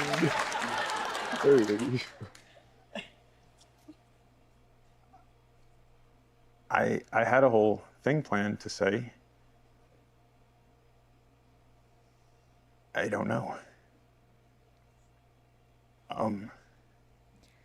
Yeah. Awkward silence for sure on your bingo cards. I guess I'll start by saying that I was not dating her technically. Like, I never said, will you be my girlfriend before the show started. But there definitely was, like, obviously we were close, but she knew she was the typical girl I'd go for in real life. And I told her before, like, I want to go on this to try to experiment something else. And that, like, there's no justifying that. That sounds fucking horrible, what I just said in that. That is horrible. Okay. But I wanted to do this. Like, I wanted to meet somebody that I wouldn't go for in real life. It is fucked up that I was acted like that with someone else right before going on and right after. But I went in with the mindset of, like, I will find someone. Like, I want to try it. I don't fucking know. Trevor, I gotta ask you. There isn't. Okay, hold on. Listen, I don't agree with the, like, yeah, we weren't dating. I just told her that I love her thing. That's not adding up, right? Also, at the same time, though, I do appreciate the frankness with which Trevor is speaking. At the very least, I appreciate this, like, not being the, like, we're going to beat around the bush like 77 times before we actually get to a real apology. Like, him just acknowledging that that's fucked up. I mean, like, the bar is in hell, right? But, like, it's slightly better. I'm going to hold out on calling taking responsibility, Lou, just because I'm curious to see, like, what this whole segment looks like. Because it is entirely possible that he will still flip and do the, like, I'm sorry, but, or sorry if you feel that way thing. So hold. And also, I do kind of feel bad for him. Like, I don't know. Let's just keep going. Hi, Mars Cap. Gonna rewind to the beginning, missing the live chat today. Thanks for coming, my friend. Okay. Okay, let's keep going. 34 minutes and 42 seconds. Pressing play in 3, 2, 1. Answer for that. You're saying I love you. Yes. To this woman as you're entering the experiment, as you're entering the pods. Yes. So to say, oh, she wasn't really my girlfriend, you don't say I love you to someone you don't care about on that level. Before. I mean, I did care about her. So that's what you're going with. You didn't really love her. You told her you loved her. No, I okay, did. so I'm saying, how unfair is it to everyone on the stage? And I'll call out Chelsea directly because there was a moment there where she easily could have said, Trevor, you are the one for me. You're my life partner. Unbeknownst to her, you have someone on the outside. You're telling. And I would have been with Chelsea. I told her that. She knew that. Like, her and I were so fucking toxic. So toxic that after you got out of the pods, you said, I'm going to marry you? No, yes. I'm toxic as well. I admit that. Like, I need a lot of, like, therapy. I went in with this. Pause. Someone mentions therapy, so if you have that on your bingo card. Want to let you know that I am personally mad at you. While teaching about internment camps in Arizona, I literally could no longer pronounce Arizona because of the damn name you do. Thesaurus, I'm so sorry. Oh my God. That's like the worst possible scenario to be struggling to pronounce something correctly. Oh my God. But also, yes, your bingo card, you do in fact have a diagonal bingo. Also, okay, listen, I do want to draw attention to something really quick, which is that the way that we're speaking to Trevor is really different than the way that we just spoke to Sarah Ann and to Jeremy, right? Like, Nick is yelling at this man. Which, like, sure. Katarina, you got your first bingo. Yay! And Hope, too. Okay, great. Katarina and Hope, putting them on the list. But, yeah, like I said, I want to draw attention to the disparity here because I have a sneaking suspicion that Nick and Vanessa are more offended by someone, quote unquote, making a mockery of their TV show than they are about people who behave in ways that wound other people. Which is fucking gross, right? This attitude that, like, we're upset at you for invalidating our show premise and for making our show less legitimate in the eyes of the public, but not mad at you for hurting people. Ew. That feels gross, and it feels like we're protecting Love is Blind as an entity rather than the actual contestants. Like, Nick can say all day, like, isn't that unfair to the people on the stage, blah, blah, blah. But I have a sneaking suspicion that his emotional activation has a lot more to do with, like, you're disrespecting this show, which is, like, my meal ticket and my reputation. And, like we're protecting the corporation and not the people, which is not the vibe, you know? And I think that also explains the disparity in affect between, like, yes, they did hold Sarah Ann to task. They did sort of poke at her more than once, right? Like, definitely more so than they did in past reunions.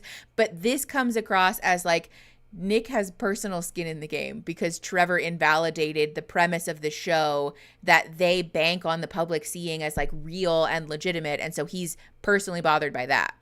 I don't think Sarah Ann's transgressions are comparable to Trevor's.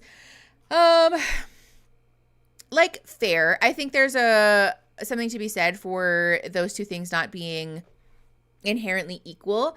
However, I would argue that the resulting impact is incredibly similar, which is that there was a betrayal of trust, there was hurt caused to the people that they were in relationship with, and there was, like, deceit, right?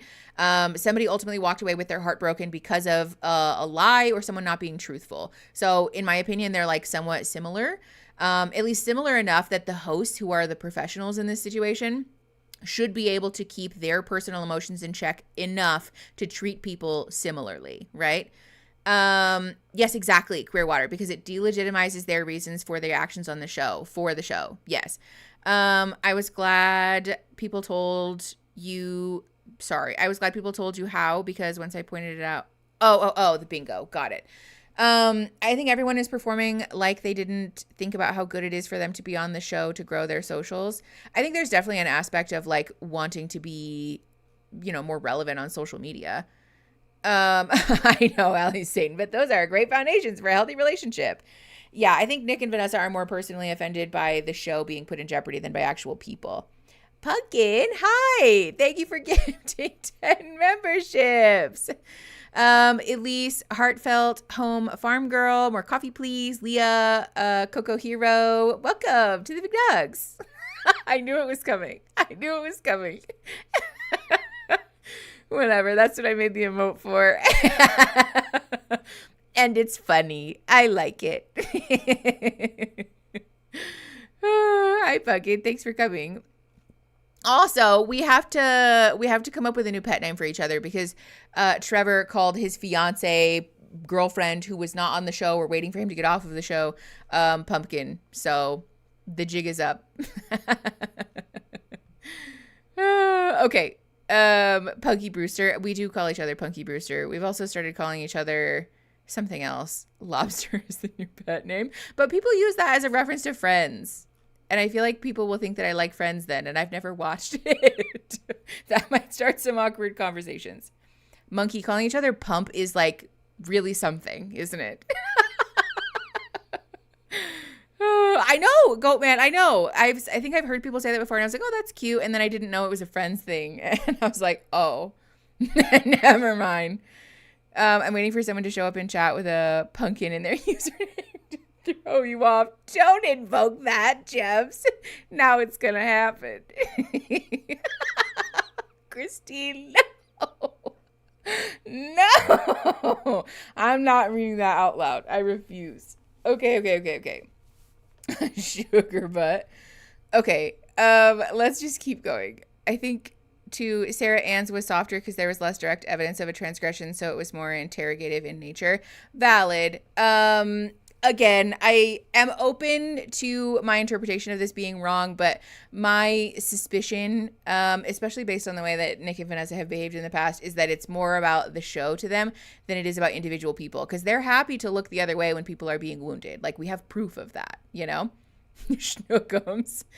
Okay, 35 minutes and 47 seconds. Pressing play in 3, 2, 1. Like, I know I'm toxic. I know I need to fucking change. I don't know what you want me to say. Do you guys want to say anything? I'll stay out of it, Pumpkin. Oh, not Pumpkin. Your time is coming. Don't you worry. I definitely am not here to grill you by any means. It didn't work out for us, and I had just this intuition of why I shouldn't have picked you. I couldn't explain it, and now I can. I think it's just disrespectful because we all put 10 toes down into this experience. For you to also be playing the other woman, that's also disrespectful. Mm-hmm. A little concerning that she was okay with it. Yeah. Very confused there. But yeah, it's disrespectful to them as well. I mean, it's the same thing that you were asking Sarah Ann earlier. Like, what about us that are going in this with the right intentions, doing the right thing? And what if I did choose you? Would she be lingering around, just like? No, I told her that up front. I was like, you and I are toxic together. If I meet someone in here, then I'm staying with someone in here. Like, that's why you were gonna marry her. Yeah, when I left, because I was in a fucking emotional wreck. I mean, Johnny, you were there when I walked out of the Plaza Day. Was I not? It was really bad. It was like really bad. Way worse than is shown. Like, I did get into the experiment when I got here. Johnny was in the lounge and saw me, and I know you guys trust Johnny. King Johnny. Were you more hurt of leaving Chelsea, or was it because you were leaving the show? I didn't care about leaving the show. Can I just leave right now? Go ahead. Chelsea has been raked over the coals. No, over the no, past and I will couple give months. Chelsea. At any point, you could have come to her rescue. Even I have asked for a ceasefire on Jimmy, and at any point, you could have just been like. I have made comments helping Chelsea. Did you come here to forward your career and be on TV? No, what career? I mean, I have no idea. I did come here for good and bad reasons. I can't take back that I went on the show. I'm glad I went on the show because it taught me a lot about myself. And Chelsea, like, I was myself in those pods. I hope you know that. And any clarity you need off camera, like, I will give to you. You're the only person that I owe any response to. Like, I don't give a fuck about people online. I don't need to respond to them. But, like, you, if you need that, I will give it to you. I appreciate you. Sarah Ann, we've already talked about your suggestion that this is just done for entertainment. There's been suggestions that maybe you were here for the wrong reasons. Guys, I just want to say participating in Love is Blind, it's really a once-in-a-lifetime opportunity. Vanessa and I believe in it from season 1 on. You can see the results. Look around the... Okay, yeah. See how we're doing? What did I say? What did I fucking say? Hold on. we're pressing play. We're going to address this in a second. We're at 39:04, pressing play. 3, 2, 1. This room. Look at this couch right here. We do not want people to come here motivated by fame. That's not what this is about. It's not fair to the audience. And most importantly, it's not fair to the people right here. The people who have invested genuinely in what this thing is truly, truly all about. It's just wrong. It really is. For people who come here with ulterior motives, we've got to call you out for it. So, Trevor, I know you asked to leave. You can leave now, man. See? What did I say? What did I fucking say?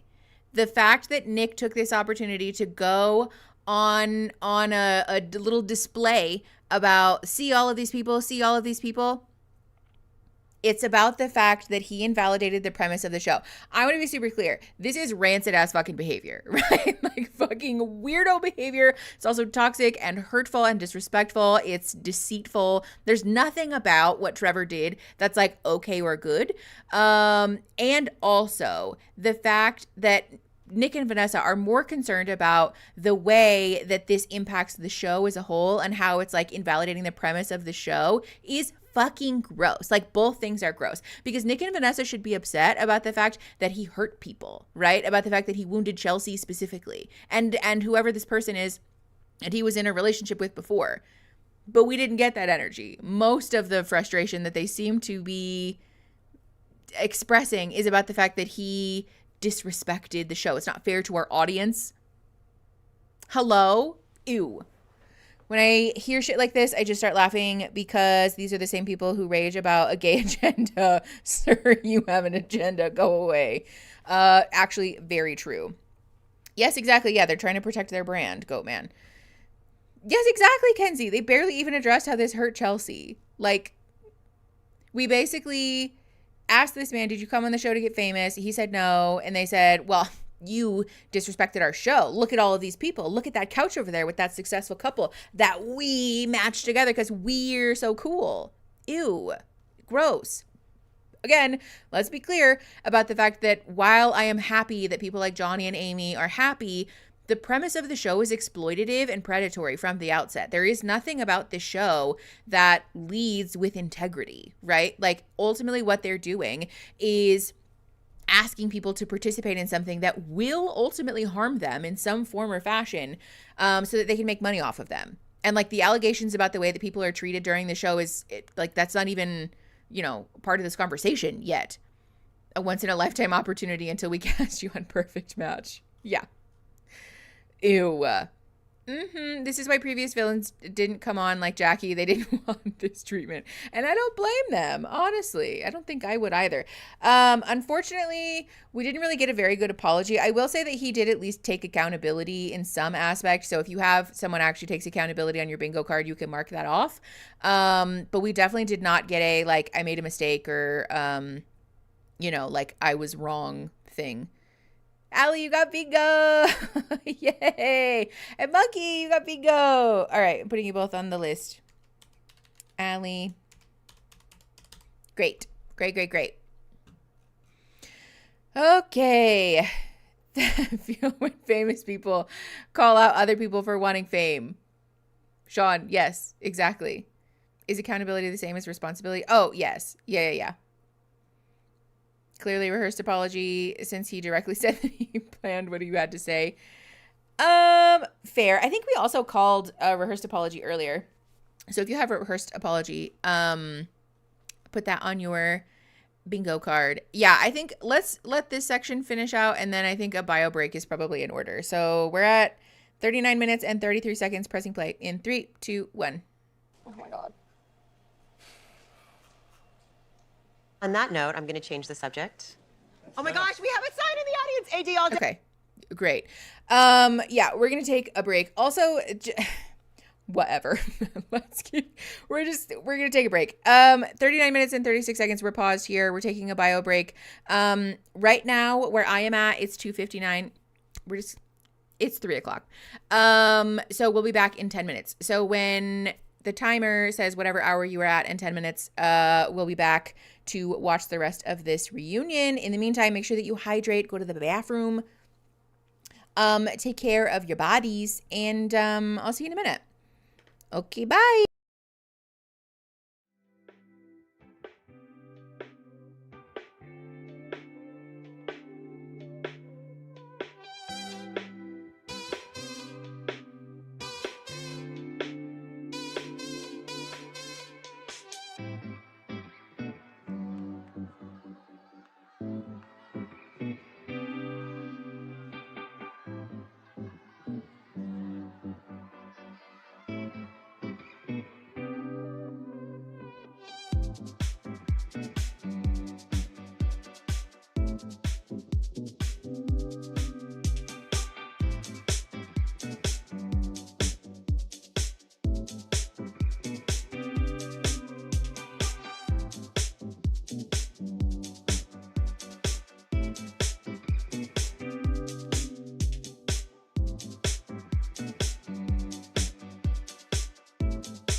Hello, everyone. Ooh, it's warm in this office. It is warm in this office, and I just turned the AC down, so hopefully that helps. How are we doing? Of course, the one day that I don't wear a regular, like a cami bra. I don't know why I just did that, because I hate the feeling of that. Of course, the one day that I don't wear a cami bra underneath my sweater, so I can't just take my shirt off.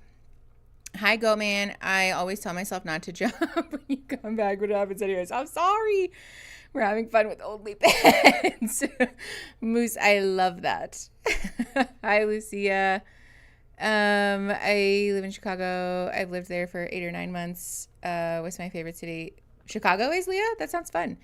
I have a one-eyed dog that my fiance and I rescued, and she's the sweetest little boy. Oh, what's good? Could we do a quick bingo call recap? Yes, if I have any of the mods on, Mark just posted, maybe not just posted, but Mark did post the call sheet. Thank you, Christine. Yeah, do you mind posting the call sheet when you get a sec? Just so that we are up to date with what has been called. Also, because we just took a bio break too. If you have bio break on your bingo card, make sure you mark that off. So yes. Oh, Vic, I'm glad you're here with us. Thanks for coming. I hope that this can make your week a little better. I'm eating dinner but feeling sad that people I thought were my friends would be mean about me behind my back. Oh, Tatum, that's terrible. I'm sorry that happened. Those people are super rude, and hopefully they are getting it together. Stream died in the subway. No, Blythe, I'm sorry. Thank you, Mark. Yes, if you guys need a refresher on the things that have been called for bingo already, the call sheet is in the chat. Yes, Alexandra. Sleepy as hell. Okay. Thoughts on charcuterie? Love raspberry. But also, too, I think it's important for us to acknowledge that charcuterie is just grown-up Lunchables, right? It's girl dinner. Does Trevor count for stormed out? I feel like no, because he asked to leave and then left after being dismissed, basically. I kind of feel bad for the guy. I don't know. Maybe this is part of my internalized misogyny showing up, but I feel bad for him.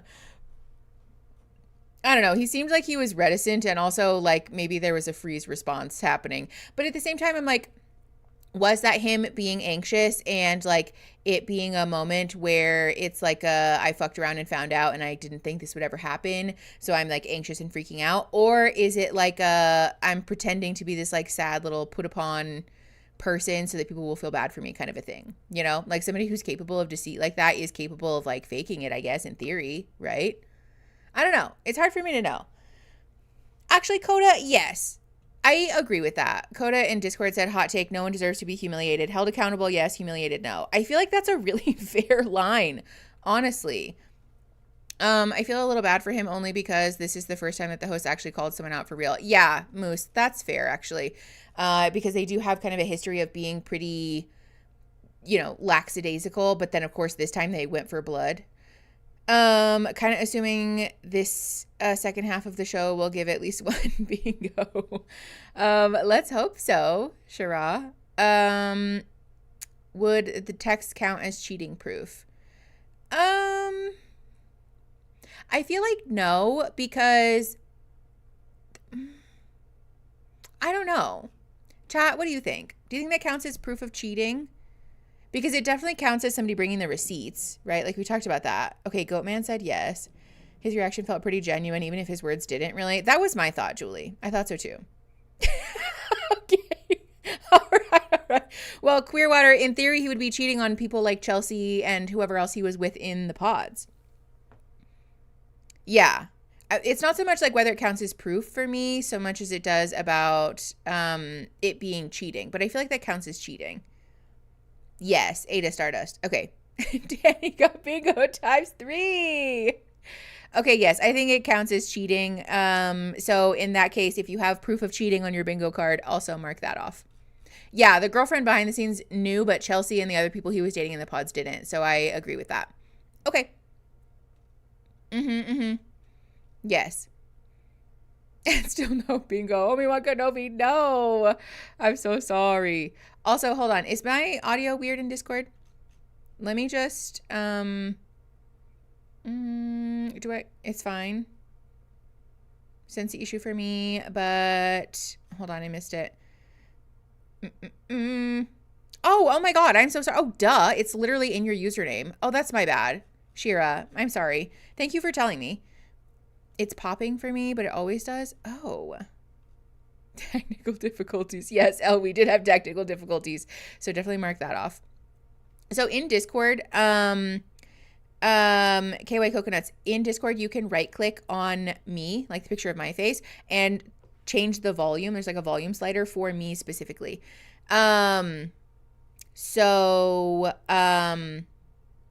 Sorry, I lost my train of thought mid-sentence. So in Discord, you can change my volume or the volume of the show independently without both of them getting louder. The mic is popping. Is my audio weird on YouTube? If it's not, then I'm just going to leave the stage real quick. It doesn't usually pop like this. Okay. Oh, maybe I was too close to the mic. Is that what it was? Yeah. I hope that helps, KY Coconuts. Can you take off one of my bingos and give it to Homo on Kenobi? Did he get, well, I'm assuming you use he, him pronouns because Kenobi. But I don't know. Did Homo on Kenobi get bingo? Audio's fine. Okay, great. I'm going to disconnect from the Discord stage for 2 seconds in the hope that it we'll fix it. Be right back.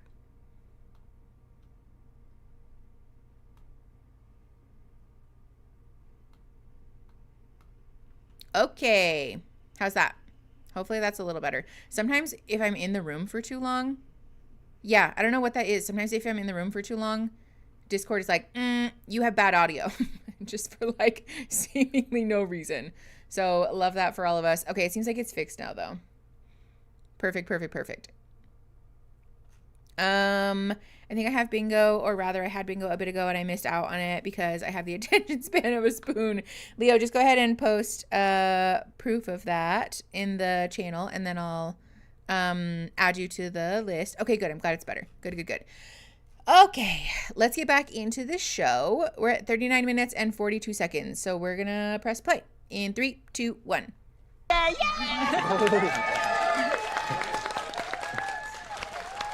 Again, A with couple the that we face, were really Jessica. rooting for, AD and Clay. We want to know what happened after the weeks following the wedding. A lot of weeks went by before we spoke. I just wasn't in a place to speak to him. I really had nothing to say. I just thought from a respect level that I shouldn't reach out automatically. I just think when you go through a heartbreak like that, it's just sometimes hard to, look each other in the face. It's just been a little bit of a rough ride after the altar. So who contacted who first to get together? Call me, duh. Call me. Yeah, I got a couple of messages that wasn't responded to. But, What was it like for the two of you to watch the wedding back? That was tough. That was really tough. I mean, it's not normal to watch yourself have a meltdown. And I mean, the love that I had for this man,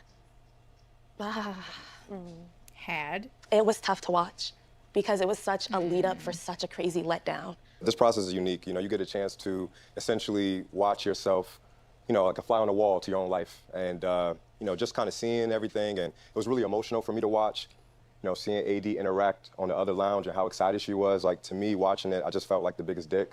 I felt like, I disrespected her family, and I apologized to her, your mom and your cousin and your sisters, because they all met me with grace. And even to hear that, that I disrespected them, that I wasted their time, that definitely hurt. This is a tough question to ask, but in hindsight is always 20/20. But looking back, would you have done things differently? Nick, that's a good question. I think throughout this whole process, one of the biggest things that I struggled with was getting out of my own way. I kind of battled with the morality of am I a good person, am I a bad person? And AD always navigated me. She always made sure that she uplifted me and made me feel like the best person. But I couldn't get out my own way. I just kept looking at myself in the mirror. I'm like, I'm not the guy that deserves love and marriage. And AD really seen me through. She's honestly the love of my life. And I would tell you honestly, I did make a mistake, going to the altar and saying no. But it's one of the things that you just kind of go through and live through, and I'm humbled to watch myself and see that there was different things that I didn't do well. And, I'm definitely taking the work. I've been doing therapy to be a better person, because I do think that, it was a big letdown. Yep, I made a mistake. Thank you, Scout. You're right. Yes, if you have I made a mistake on your bingo card, then mark that off because it finally happened. Listen, here's the thing. Yay, Hellfire, you got bingo. Still short one in 5 directions. Oh, Scout, that's so frustrating. And then got bingo times 5. Yeah, Christine. I agree with that. Wow, a lot of people got bingo. Okay, Max Mars, Lilybug, Brooke. Hold on. Max Mars. Oops. Lilybug. And I know chat is moving so fast. Brooke. Boop, boop, boop. Hellfire. Nen. Okay. Perfect. Allie, you got bingo. Allie, you're in Discord, right? Did you get bingo again? Okay. So, yes, Sandy, someone talks about therapy has been called. Here's the thing. I am hesitant to really rake this man over the coals too much because I can appreciate somebody who has the capacity to acknowledge that this was the wrong choice, right? Marissa, you got bingo. Yay. All right, I'll add your name to the list. Like I said, I can appreciate that he has the capacity to not only acknowledge that he's wrong, but also admit it, right?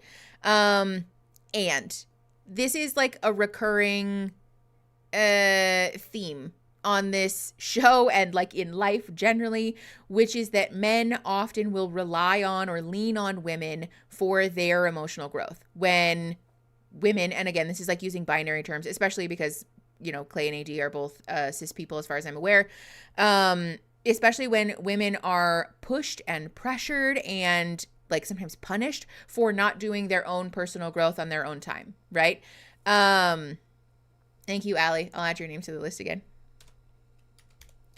So this is the thing, right? That is frustrating to me, which is that I can appreciate the humility and the accountability here. And also it would be better if you just did this from the outset, right? Not only just before you told AD no and broke her heart after she was clear that she would not be open to being in a relationship with you if you said no at the altar, but also before getting on the show, right? Like if you're aware on any level that you struggle with self-esteem, that you struggle with a fear about cheating on a potential spouse, for example, don't sign up for a show where the premise is that you get pushed into marriage. Like that's not a smart decision. That's not a smart decision, and it's also selfish, right? Like this is, again, very much the thing where you're exploiting the people that you're in relationship with to benefit from their emotional labor for your personal growth, which sucks. Like this is, it's like sad because I know that that AD did really care about him, but at the same time, like I do think that AD deserves better than somebody who is able to, you know, just acknowledge when he makes mistakes, but not to like not make them in the first place, right? Yay, Blythe. There's so many black men I dated with this makeup. The expectation was I give them grace and help them. Yeah, Megan, I think that's another aspect of this that we talked about in the wedding episode that I don't have a grasp on as a white person. Which is like the racial and cultural aspects of their relationships. But a lot of folks were really vocal in that live stream about how culturally this is like very much an issue. The expectation that women will uplift and teach and like baby their partners is like a particularly difficult issue in black relationships. Yes, exactly. Fabian, AD doesn't want to be his therapist or his parent. And also she doesn't deserve that, right? Like she deserves to be with a person who doesn't need to be told, I don't want to be your parent or your therapist. And also somebody who doesn't want that, right? Like somebody who would be, repulsed by the idea of their partner feeling pressure to be their parent or their therapist, right? Like AD deserves a partner who has done the work on themselves already to recognize that like this is my work and I'm going to do it preemptively before somebody tells me that I need to do it. I'm going to do this work on myself because I just want to be better, right? Like I just want to be better for myself. I want to be better for everyone else that I'm in relationships with. I want to do that work because it's the right thing to do, right? Not because someone told me that I should in order to avoid hurting someone. Like that sucks, you know? Good news time. My mom got some free clothes and gave me a shirt. The shirt looks great on me. It makes me feel like, I don't know what FMC means, in a romance novel, but I love that for you, Natty. I hope that you are enjoying your shirt.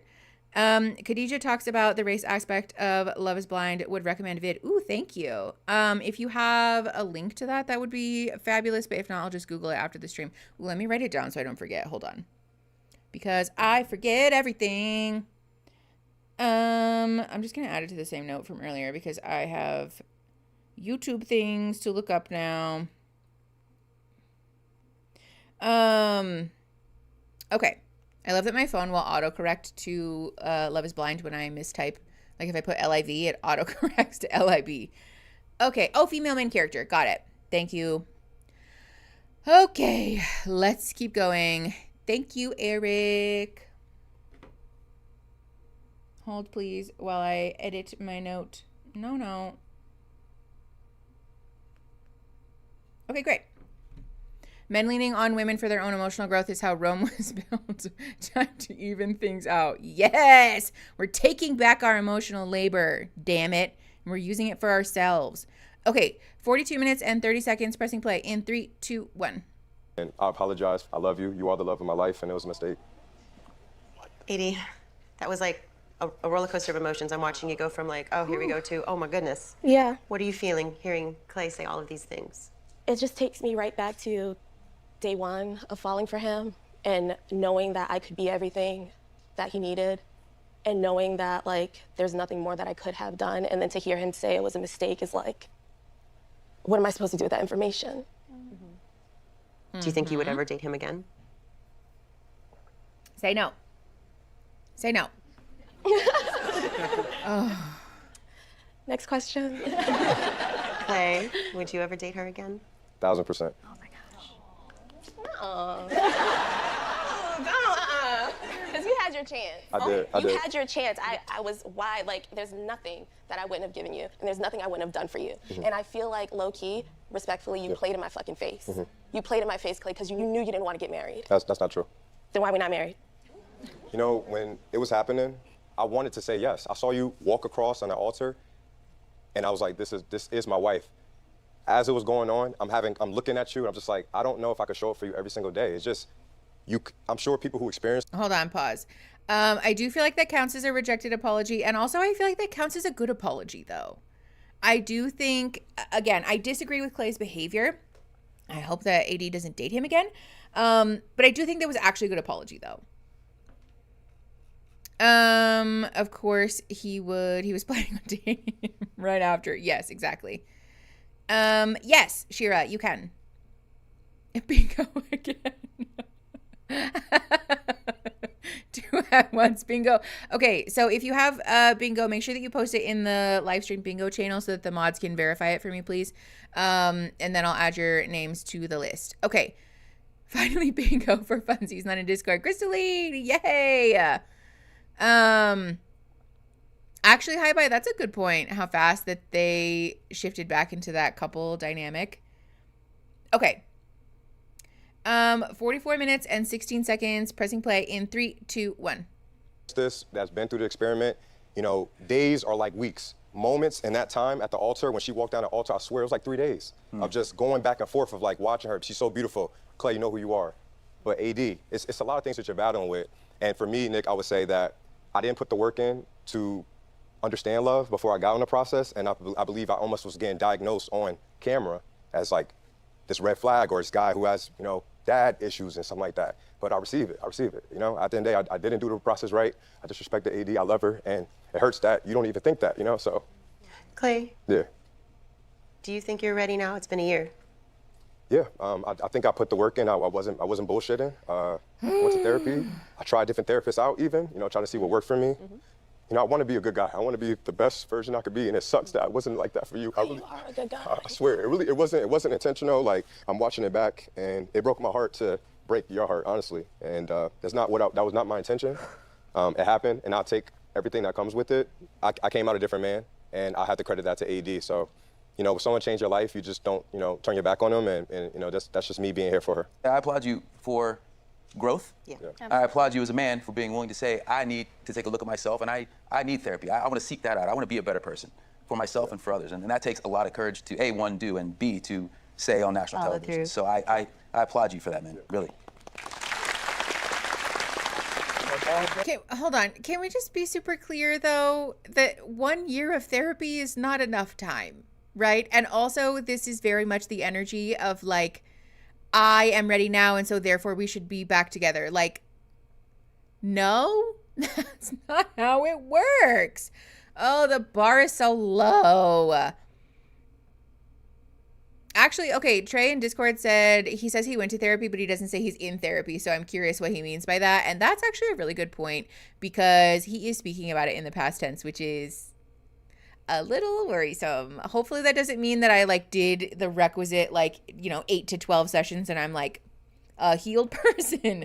Because also, let's be clear that like the things that Clay described about his childhood are well and truly traumatic, and it would be very normal for someone to take years to work through the trauma, the impact of all of that, right? Like, that's very difficult work to be doing. It like really fundamentally changes your perception of relationships and like trust, to witness the things that he did. And I am really hopeful that he didn't just go to like, you know, 6 sessions of fucking BetterHelp and be like, I'm better now. Like, that's not how it works. You should know that Trevor's ex also accused him of threatening to release. Oh, okay. I'm not going to say that out loud just in case that's triggering for people, but I did not know that. Hello? Ew. Okay, that's good background information. Lawyer, thank you. Do we have like, I don't know, like who alleged that? Is that the person that he threatened? Learning and allowing yourself to be open to change your mind and listen more. I see what you're saying, lawyer. I don't know how he could have shared. About, Trevor. I should be drinking coffee out of my BetterHelp Tears mug. I know, I really need one. Listen, there's nothing wrong with using BetterHelp as a means for therapy, but I think especially for somebody like Clay, who has like, you know, a lot of work to be doing, then like, you know, also to be fair, it is very much luck of the draw. Some people do actually get good therapists on BetterHelp, and some people get therapists that you're like, surely this is AI, right? Like there's no way that a real human is this bad at therapy. Yes, there's nothing wrong with BetterHelp. Well, I mean, there's lots of things wrong with BetterHelp, but receiving help on BetterHelp is not necessarily bad. Throw out the whole mullet. Yeah, for real, fuck Trevor if that's true. Oh, it was, okay, yeah, gross. Because lawyer, the only reason I asked is because there's a lot of like really vitriolic and fucked up things that people will just make up about people on the show. But if the allegations were coming from the woman that he threatened, then like we believe her and fuck him. Ew, I take back what I said. I don't feel bad for him.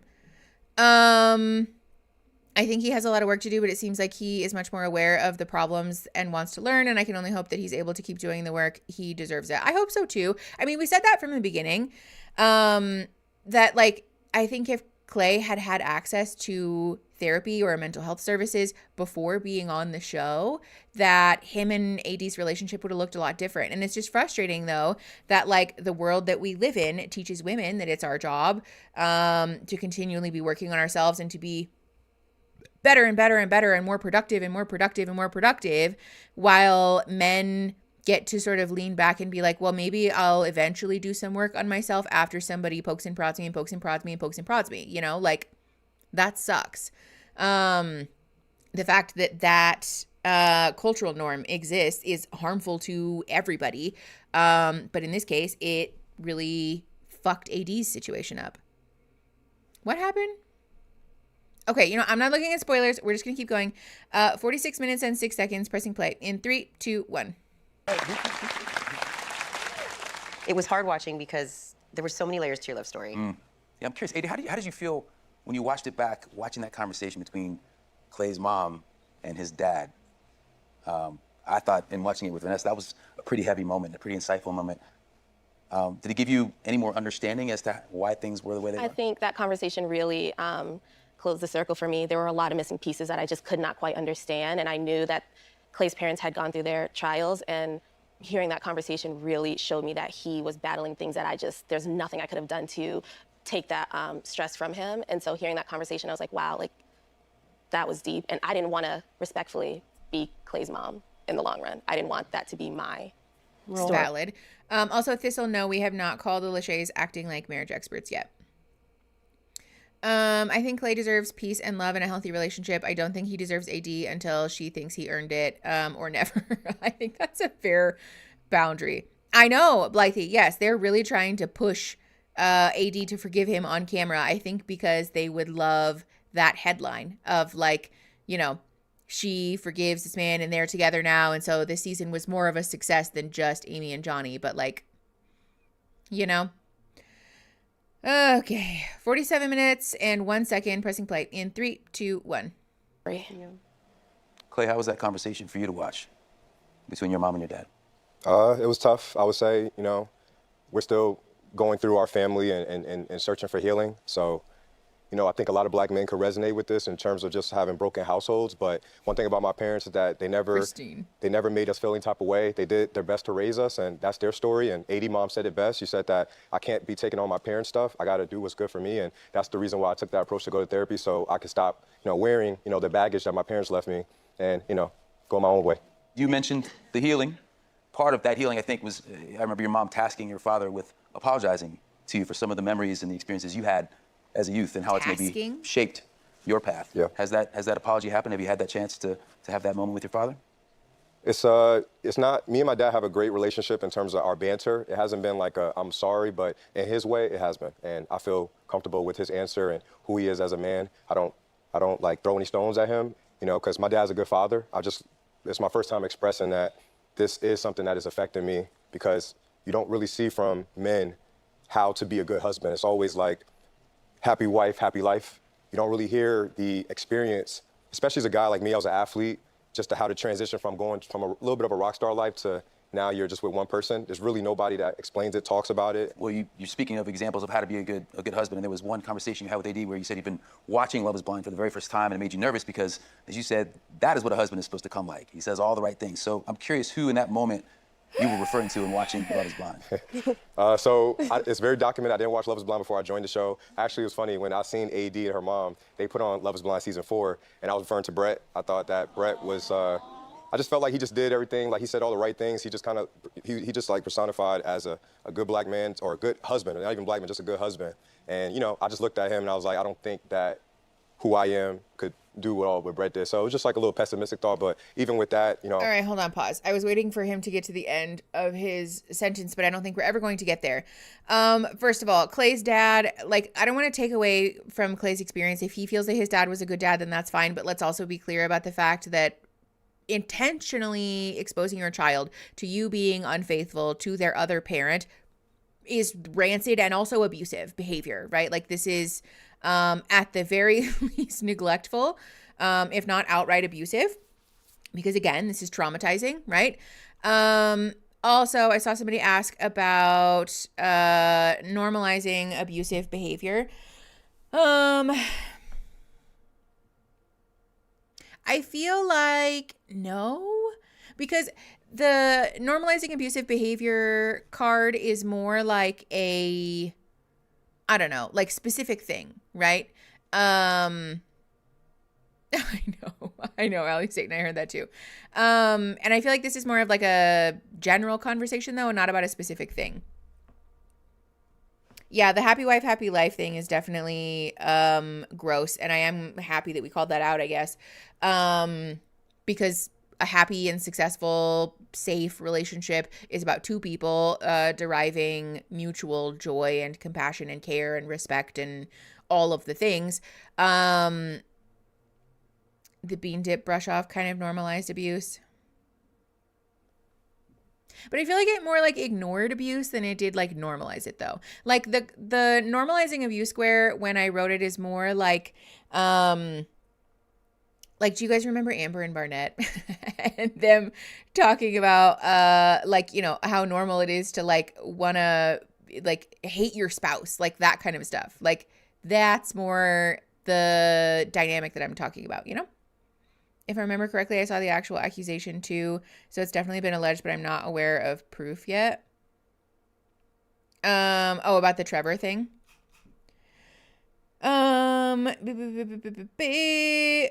Okay. I'm not Clay, so I can't speak definitively, but I feel like the way that he speaks about his dad shows that there's still work to be done. Like he doesn't really internalize what a violation. Yeah.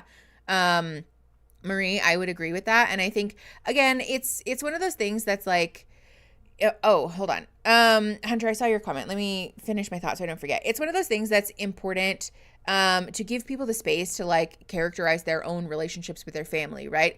And also at the same time, this is a part of like early trauma healing where we'll try to acknowledge the hurt, but then also simultaneously be like, oh, but they didn't do anything wrong, right? And like those two things can be congruent. It is also possible for our parents to be good people, but bad parents, right? Or like have not been a good parent in that moment.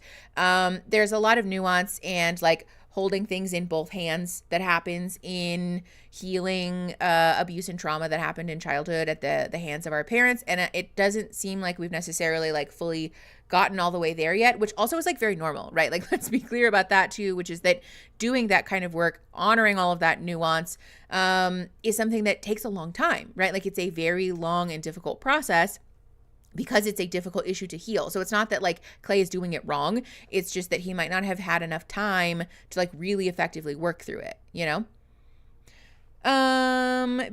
Beep. Okay. Do we know if we mark already called squares after we reset our cards? Yeah, so here's the thing with the bingo cards. The mods and I agreed yesterday that we are going to start implementing a policy where everybody clears their card after you get a bingo, right? Except that I didn't tell you guys that. I forgot, which is my bad. So first of all, be nice to my mods always. But second of all, because that was my fuck up, we are just honoring that you can mark multiple bingos on one card today, for today only. After the reunion is over for our next show that we watch, we are going to start implementing the policy where everybody clears a card after every stream. So that's that. But yes, anything that has been called today, you can mark on one card, but anything that hasn't been, or anything that has been called on a past stream doesn't count for today. So if it's been called at all today and you want to use the same bingo card, then you're welcome to do that. You can win bingo multiple times. After you restart, can you see if AD has what you count as a 1,000-yard stare? Oh, yes. Maybe we can pin the rules in the live bingo channel. Yes, Coda. I think we have a rules thing pinned already. And we're going to put an updated one after today's stream. So thank you in advance for your patience with today while we're in transition. Sorry, but now I don't agree with AD being sexualized. I think she did it mostly to herself, her wedding dress, and the way she showed it off. Oh, no, Andrea, I don't agree with that at all. The fact that a stranger made comments about her body, two strangers actually made comments about her body without her consent, and that we repeatedly saw her be subjected to interactions, discussions, conversations, behavior that she did not at all consent to. She didn't invite that. She didn't participate in that. That's not at all like to do with her. And also I think it's really important that we acknowledge the way that people who have been marginalized respond to being further marginalized does not negate the trauma of being, in this case, hypersexualized or dehumanized, right? It is very common for people who have been repeatedly dehumanized and hypersexualized to lean into that trait about themselves as a survival instinct, right? As a means of trying to deal with it. And oftentimes it's a like, I can't seem to get away from this behavior, and so therefore I'll lean further into it. But again, it's really important that we acknowledge that people being marginalized and oppressed, and again, in this case, hypersexualized and dehumanized, responding to that in a way that's like trying to survive doesn't mean that they deserve to be marginalized or abused, essentially. It's not an agree to disagree thing, Andrea. That's super gross. Also, you can respectfully express that someone is looking good without sexualizing them. Absolutely. Yes. Yes. Yeah, I feel like respectfully, Andrea, I feel like you didn't listen to anything that I just said. Because I just like explained pretty clearly, I feel, that the way that somebody responds to being marginalized is oftentimes a survival instinct. And like I explained that pretty clearly and also calmly, especially succinctly for me. And at this point, it feels like a willful desire to misunderstand. Is bingo a Patreon or Discord thing? Yes. You can win prizes through the bingo, through the Discord only, but everyone can play bingo just for fun. Whoops. Also, I saw somebody super chatted. Hold on.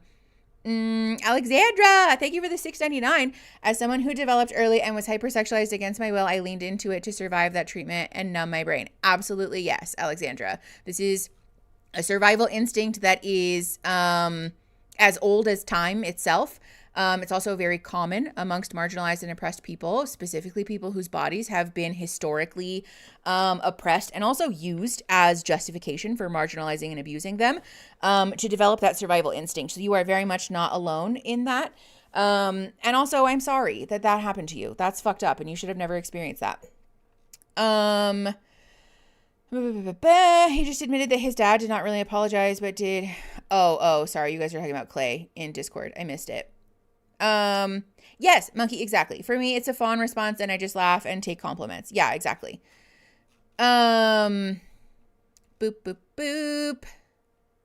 Yeah, so this is the thing, is that people are allowed to have opinions, but insisting that marginalized people are to blame for being marginalized is not an opinion, right? Like, that's a belief that's harmful to people. Also, quite frankly, I don't want my stream to get derailed by one person. So, like, if you are really going to stand on the belief, which is harming people, by the way, that people who have been abused deserve to be abused, then, like, there's nothing that I can do to change your mind about it. But if you bring it up in my chat again, you're getting the boot. That's that.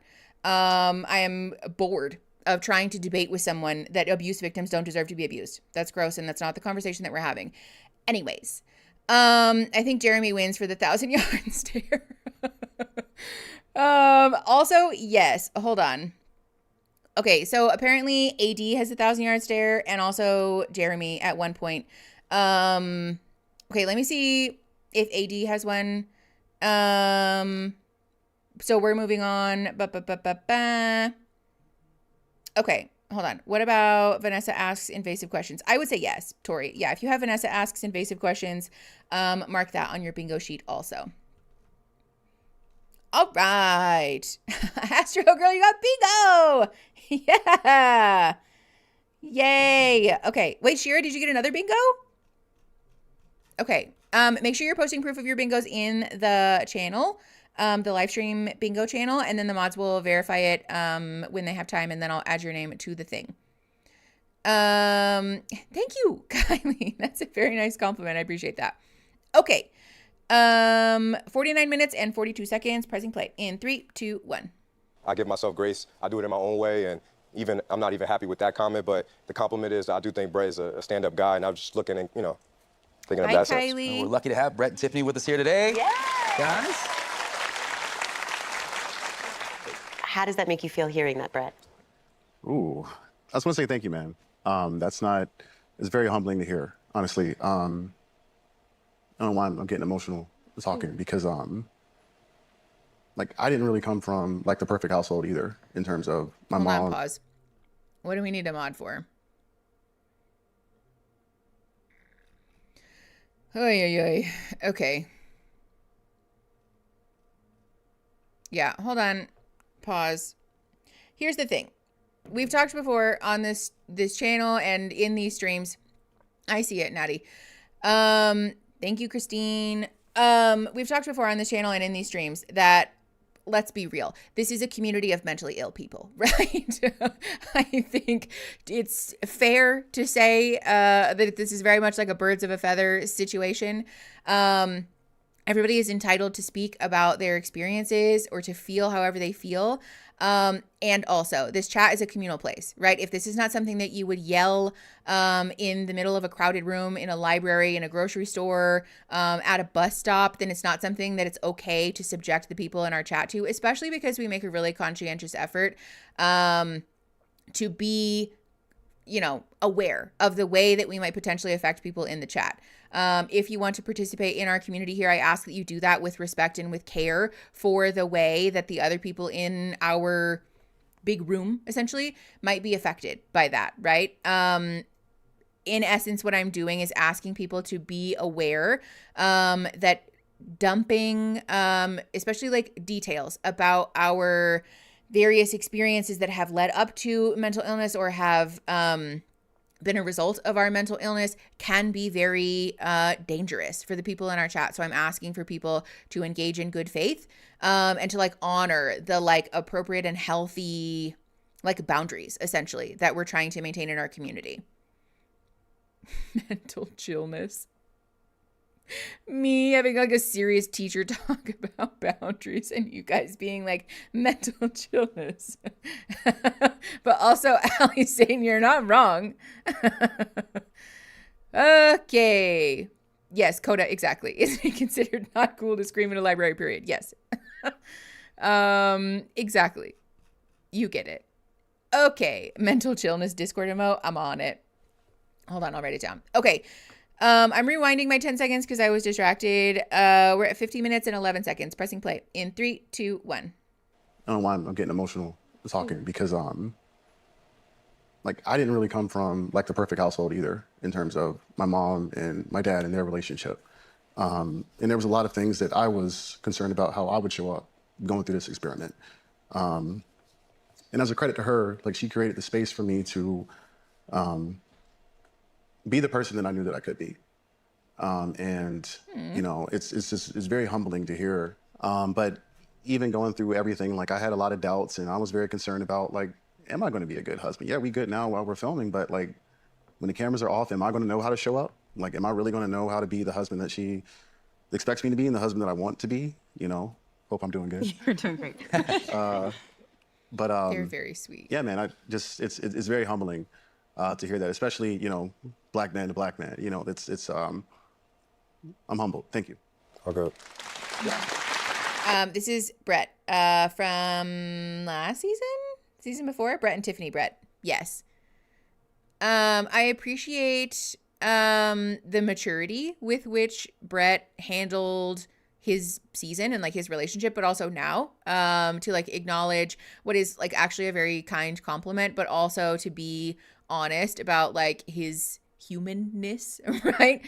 I think it's a nice moment to see people acknowledge that, like, you know, he's thankful for that, and also he's like working through his own stuff still. Mark said, did we, Mark? I made a mistake. Yes, Mark, we did. Sorry. I know I took forever to respond to you. Brett was season 4. Thank you, Moose. Thank you, Mark. For real, can we get some love in the comments for our mods for being the most wonderful and like on the ball human beings? We love the mods. We appreciate the mods, especially because the mods volunteer their time here purely because they just love and care about you guys, which is like the kindest thing. So thank you, mods. We appreciate you. I've been binge watching a lot of your videos. Love your content. Johnny Cat, thank you. I'm glad you're here. Thanks for coming and hanging out. Eric, yes, you have. Every mod team needs a personality hire, and we have a couple. So, yes, thank you, mods. We love you. Yes, send them some soup. We're sending you love soup, mods. Eric, you can't be the court jester because Aaron calls me the court jester. Maybe that's why we like each other so much, because we're both court jesters. Yeah, Katarina, I see you. Big love. Deep breaths, everybody. Joe, thank you for the 5 memberships. Welcome to the Big Dogs, everybody.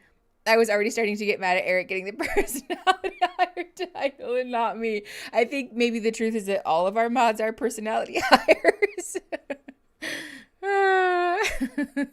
Yeah, that's true. That does include Aaron also. Yes, sending love soup is way better than saying positive vibes. Be right back, adding that to the emote list. Sending love soup. It's so silly. Oh, Alexandra, that's so exciting. Thank you. I appreciate that so much. Oh, yes, actually. This would be a check-in with a successful couple. You are correct. So if you have check-in with a successful couple on your bingo card, make sure that you mark that off.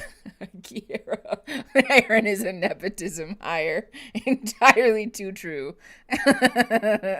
But also like the nepotism hire that like surprisingly works out somehow.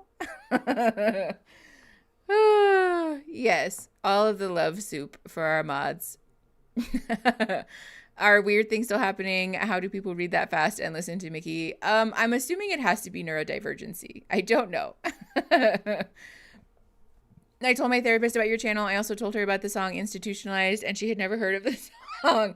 Allie saying that's so sweet. Thank you. I fully believe that everybody's going to get bingo by the end of this stream, Natty. Like, basically everything that I've written so far has been called. Yeah, it's definitely the neurospice. Okay, let's keep going. 51 minutes and 9 seconds. Oh my God. Hi, bye. Thank you for the $4.99. I wanted to include Mickey themselves in that sentiment. Just because they're the host of the community doesn't mean they deserve to be subject to bad vibes. That's fair. Hi, bye. Thank you. That's very sweet. I appreciate you. And thank you for the $5. I know, Emily. Okay, we're at 51 minutes and 19 seconds. Pressing play in 3, 2, 1. Clappy, clappy. Tiffany, how's Brett showing up in the husband department? He's doing all right? Yeah, he's doing more than all right. No doubts. And I think it's great because every day I fall more in love with him. So you're doing great. What's ahead for the two of you guys? Catch us up. Well, Brett and I have just been Hold traveling. on, pause. Joe, thank you so much for the 5 more memberships. Snail Sale. What an iconic username. Love that for you. And also welcome to the 5 of you who just got gifted memberships to the McNugs. I mentioned the streams to one of my teacher friends and she was like, that sounds awesome.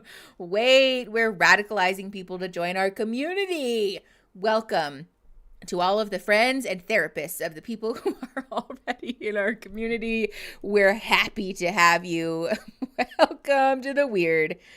I like having the previous contestants on here, but they still need to iron out the format. I think there's, yes, a lot of time they spend twiddling their thumbs. Agreed, Blythe.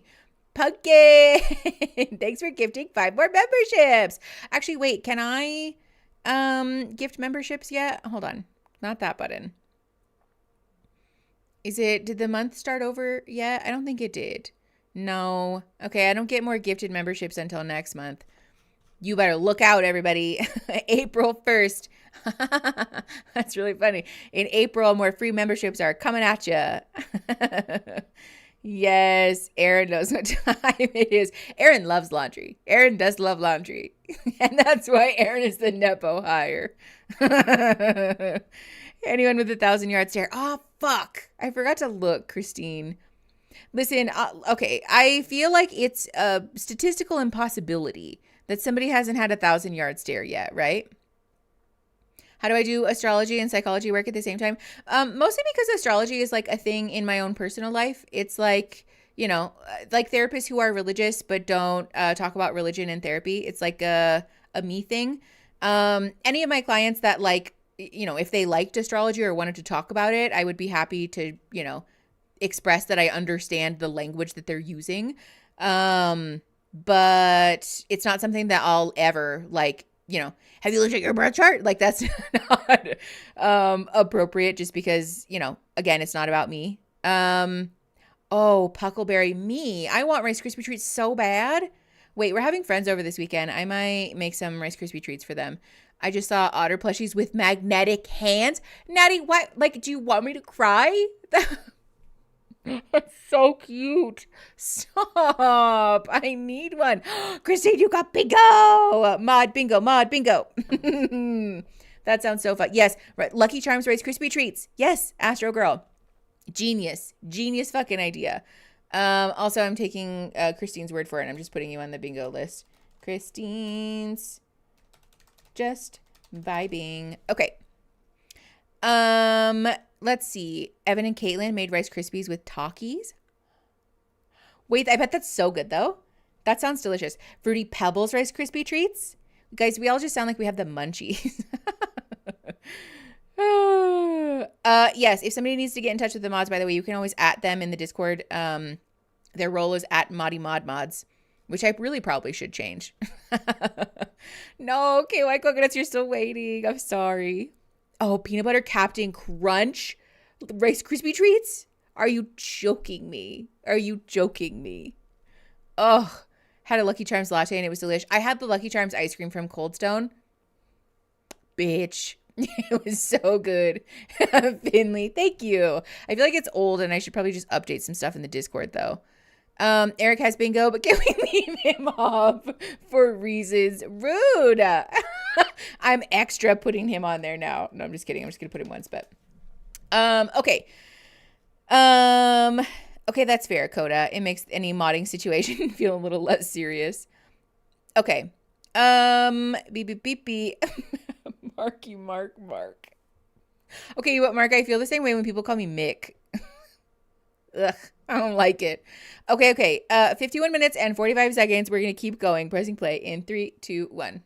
World. We actually have a trip coming up in April to Japan, which I know is one of your favorite places. I love her dress. And we are laying down some roots in Portland. We're actually looking for homes right now. It'll be our first luck, home. girl. So I'm excited to get that started.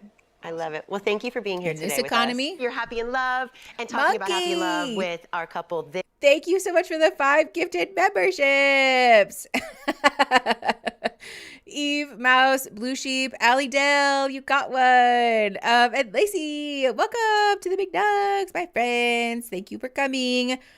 She's contractually obligated to be here with you today. Okay. Let's keep going. 51, 57. Pressing play in 3, 2, 1. This season, Johnny and Amy, you guys also have a fun and funky relationship. We've actually got to look back at some highlights from your first year of marriage. Let's take a look. All right, so today on Johnny's Kitchen, we're gonna be making some. We're just gonna make it feeding me a little tomato. We have to, it's right down there. Matt and Colleen don't think that's funny, and that's so rude. Yep, we're gonna open it This up. is hilarious. There I go. There we go.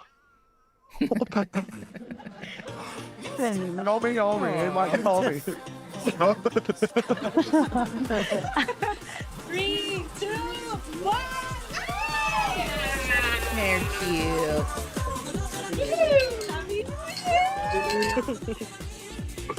The things I do for her. Oh my God. Wife. Okay, no music, thank you. That's plenty. We're all good on that. So guys, okay. You packed a lot into your first year of marriage. That's awesome. We're trying, yeah. Well, since you guys are new to this whole marriage thing, let's ask you this: what's the best thing about your spouse? I don't know. I feel like it's kind of everything. Like the fact that you don't just jump the gun to assumptions and you actually hear me out for things I say, things I ask, just questions in general, and really want to know where I'm coming from a place of love. It's amazing. The biggest one. Listen, I love that they're happy. I want to be super clear, but the bar is so low. So low. What are the odds that Johnny has been in an abusive relationship in the past then? Like saying something like that? Sir, that is just the ticket to entry. I am not even a person who will like simp over men, but like Johnny, my guy. Hello? On the topic of nicknames, everyone for my whole life, hold on, has decided they can call me Nat. Despite never once inviting someone to, it blows my mind. I don't really mind it, but I don't understand it. See, I was talking to a friend actually who had that happen. People were just using a nickname for them that they had like never asked for or like agreed to. And like, what is that? Why, like, how does that happen? I just am so confused because my socially anxious ass will literally like double, triple, quadruple check with someone after they've told me to call them a nickname that I'm like, are you sure? Are you sure? You like this name, right? Like, you're okay if I call you that? I just don't. Like, the audacity is astounding. Okay. No, literally, Fabian. That sounds like friendship. All right. Anyways, moving on. 5347. Pressing play in 3, 2, 1. He's just so gentle and caring and loving. Like, I couldn't have had a better man. Like, forever grateful for him, for sure. I remember you said in one of the episodes that you wanted to have like a drag out fight. Yeah. So it's been a year. Have y'all had a fight yet? I love that. It's really like just weird to talk. think about it, but it has been relatively easy. Like, granted, we have disagreements, but it's just like we just talk. All right. So who does the household chores? Both of us, but he beats me to it. He beats me to it He for beats you sure. to it. Especially when it comes to laundry and dishes. He's I don't know, on top Jeremy, of it. just like you, I cannot stand when dishes are in the sink that are dirty, so I do it right away. Yeah. I will say, between that and then you stacking up the plates, Clay, we got a clean little group of men. I love that. Yeah. Okay, well, social media has been lighting up this season, and we have some viewer questions that our former cast members are going to help get some answers to. Oh, boy. So, Chelsea, hey. Hi. You have our first question. Awesome. This is for Jessica. Oh, no. Jessica, what does Autumn think of all of this, and did you let her watch the show? I've seen that question a lot too.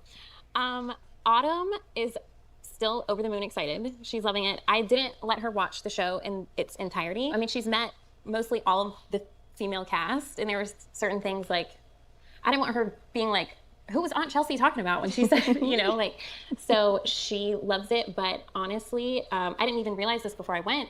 Autumn had actually really never even seen me cry before. Like my whole, thing with her has always been like, I'm strong, and moms get it. Like your breakdowns have to be like scheduled. Like you can't just have a moment in the middle of the day. But in a way, it's been a huge blessing because it's allowed her to see me be a little bit more human, which in turn is going to help her. God, y'all know I cannot talk about her without losing it. It will help her know that crying and showing your emotions doesn't make you weak, and it's okay. So anyway, to wrap that up, she loves it, and yeah. Amazing. Thank you, Jess. Thank you, Chelsea. Thank you. Gigi, you have the next question. This is for Johnny and Amy. It says, I'm confused. Were condoms not an option? Clearly, I'm the poster child for birth control. Yes, condoms were always an option. I think the big thing that I really want to point out. Oh, hold on, pause. Yeah, birth control. If you have birth control on your bingo sheet, then make sure you mark that off. Yeah, I mean, also too, there's a fine line about like crying in front of your kid. Also, for those of you who got bingo, make sure that you post proof in the mod channel, and then I'll add your name. What was I saying? Oh, there's a fine line to crying in front of your kids, because it's important that your children don't feel the need to soothe you, or that you don't make your kids responsible for your emotions. But it is also really important to demonstrate like emotional regulation skills in front of your kids, right? Like, it's okay for them to see you be a human and have emotions, and then also talk about like, okay, I'm gonna like take a break, or, you know, I'm gonna take some deep breaths, or, you know, I'm gonna go hug somebody, and, you know, then I'll like work through my stuff and feel a little bit better, you know? Bingo, finally. Yay. Thistle, did your cat type that? Okay, I can't imagine being a child and seeing your parent on a reality show like Love is Blind. I feel similarly. Is it Blue Mena or Blue Mina? I don't agree with the amount of involvement that Jessica's child has with social media. That's another thing that is like kind of, you know, we all know how I feel about family vlogging. But I do also appreciate her acknowledging that like she's working on teaching her child about, you know, emotions and that being safe and okay and all that stuff. I know, imagine seeing your principal. I know those kids never stop talking about that. Okay, let's keep going. 56 minutes and 41 seconds, pressing play in 3, 2, 1. Is that I didn't really know too much about the whole topic of birth control at all until I really had the first conversation with Amy. After that, we basically went back to our corners, did more research on the whole subject, and then we came back and found like an actual reason of, hey, let's move forward with this specific option. But something I really never had to think about, I feel like, as a guy, because it wasn't something that I was thinking about constantly. And there were continuous conversations too, Yeah. and I feel like, respectfully, I had to educate him a lot. But, you know, we figured it out. I never ended up going on birth control. He never got a vasectomy. I was never forced to do anything. Otherwise, we would have been on separate ends of the couch. But yeah, no, we figured it out, and that's all that matters. That's good. I mean, so listen, here's the thing. Yeah. Samantha in Discord said your privilege is showing. This is an important thing to acknowledge. If you are a person who can get pregnant, then your body, I mean, regardless of what country you live in, your body is often the subject of like legislation, of a lot of discourse about what's right and wrong. But if you can't get pregnant, then oftentimes you are allowed to exist in this space of blissful ignorance because it's not your problem, right? Nobody is going to impose harmful consequences on you, you know, depending on what the result of your sexual activity is. And like, it's just very frustrating to me. Like but shenanigans also too, like for somebody who exists in a privileged environment like that, like he probably was never forced to. And so therefore he didn't. I would have loved to have been allowed to not have to think about birth control or the constant fear about, you know, the reproductive consequences of my sexual activity, but I was forced to. You know, it's not a thing that people should be forced to do. Like, that sucks. Oh yes, that's an invasive question, Christine, you're correct. If you have invasive question on your bingo card, make sure you mark that off. It's one of those things where it's important to acknowledge that being forced to be aware of that to the degree that, you know, people who can get pregnant are, is not good either, right? Like, the solution is not for everybody to be traumatized by that. But it is still really frustrating. No, we haven't decided on 1,000-yard stare, Captain Quesadilla. Also, Christine, I saw you. I will put your name on list again. Hold, please. Okay. Y'all, I've had the same migraine for like 3 fucking days, and it is really starting to push my buttons. I gotta be honest. The fact that not only have they been traveling, but she also said she's not on birth control kind of shows Amy got her way on both of those conversations. I hope so. Because it's, you know, never okay for anyone to force their partner to do anything with their body. Oh my God, your little bead snail is so cute. Oh, Gems, I know.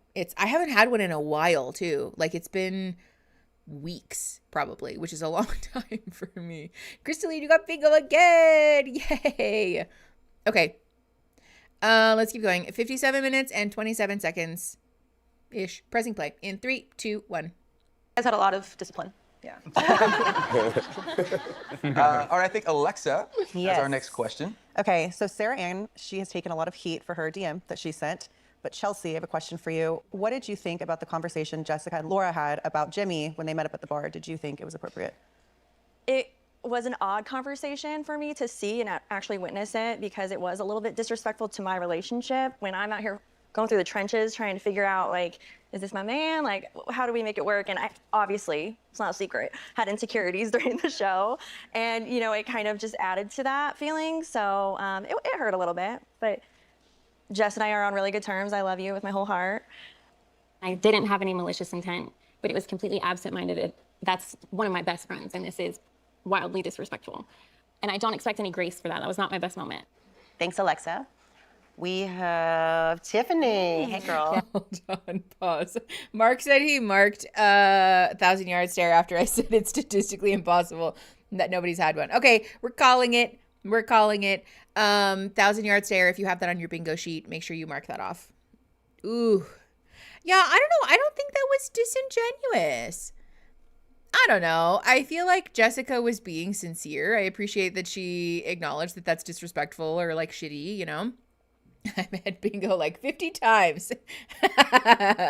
Eric, stop it. Yeah, I feel like that felt normal, like an appropriate apology. Yeah, I think that definitely counts as actual accountability for sure. 3 squares away from a full board. Oh my God. There's going to be so many people on the fucking wheel. Jesus Christ. Oh, literal. You guys suck at bingo. Okay. I think they have a real friendship outside the show. So I'd like to think she meant it. That's what I'm saying. I would assume that if she was completely lying that they wouldn't have a relationship outside the show, but it seems like they do. Oh, Ari, me too. Finley, you got bingo? Congratulations, you got bingo! I'm still sitting at 6 away from blackout. See, this is what I'm saying. Oh, God. That's fair, Mabby. She didn't. You're right.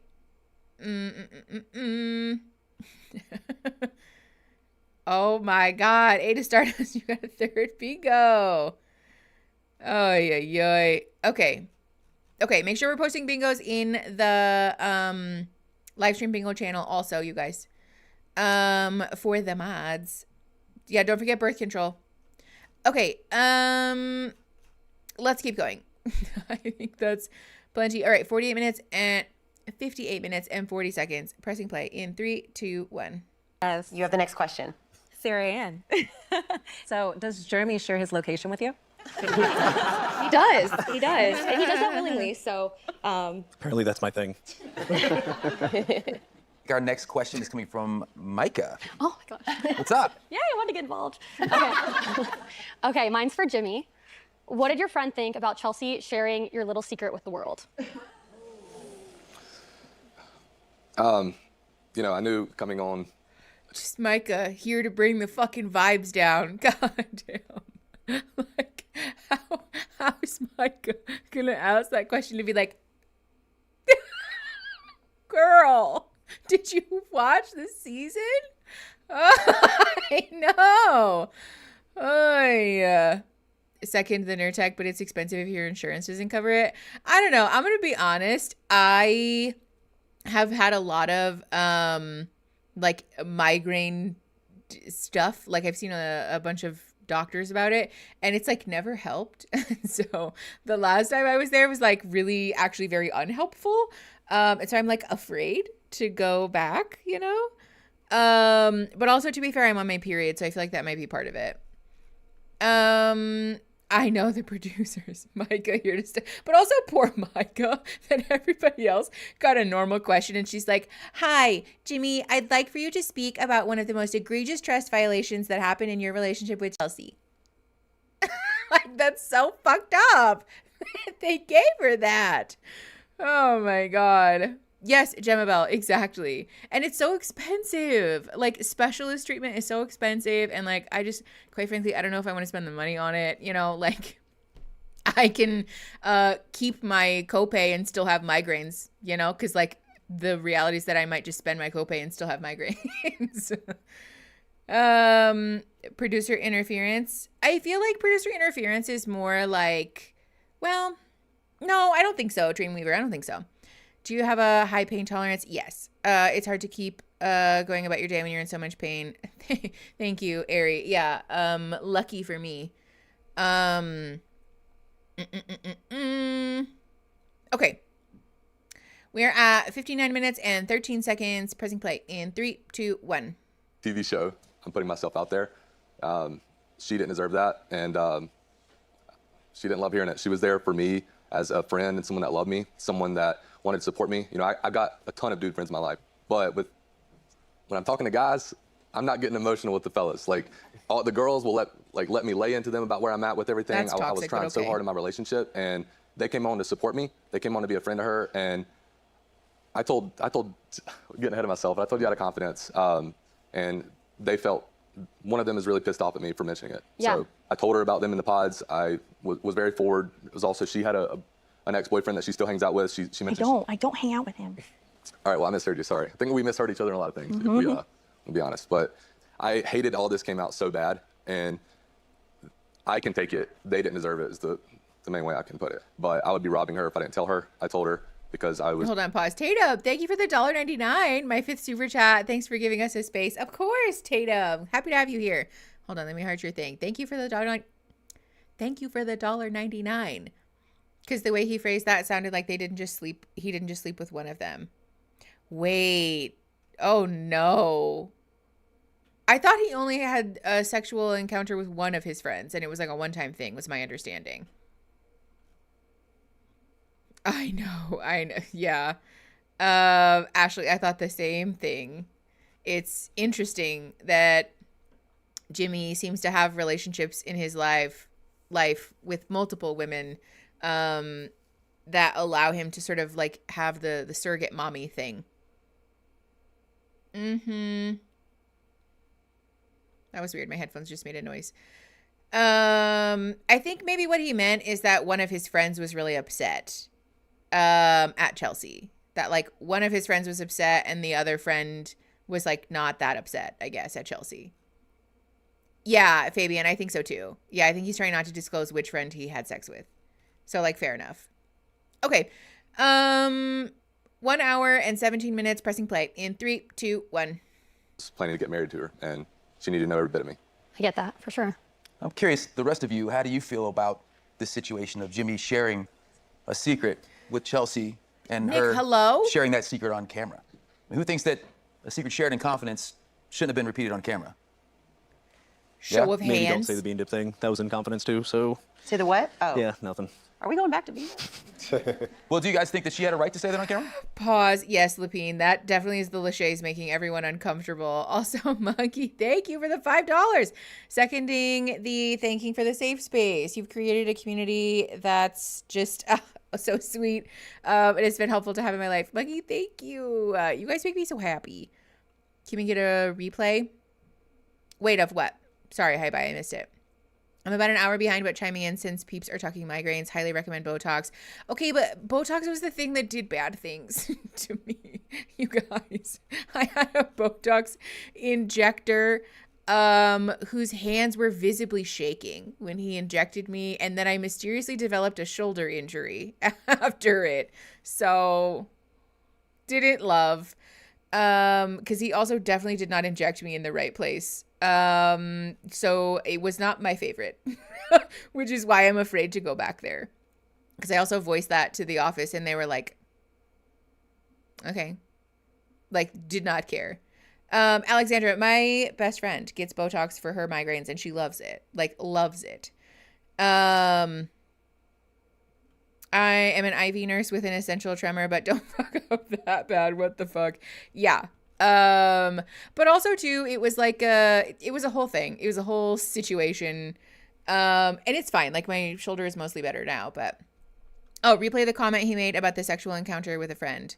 I don't know. I feel weird about doing it though, because it's like already a trust thing that like clearly his friend doesn't want exposed. And like, I don't like Jimmy as much as the next guy, but I do kind of feel bad that his friends are getting dragged through the mud, you know? Yeah, I know, Natty, I really should.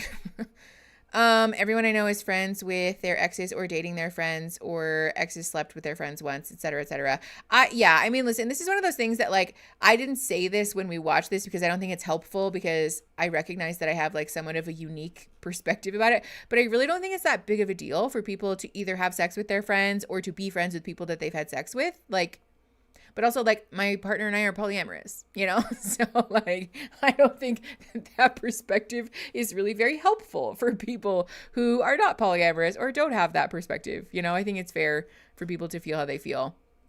It's more a conversation about how to healthily negotiate boundaries, in my opinion, because it is possible to do that in honoring, like, what all people need, you know? Captain Quesadilla, it's so good. I love it. Your mental chillness emote. Obsessed.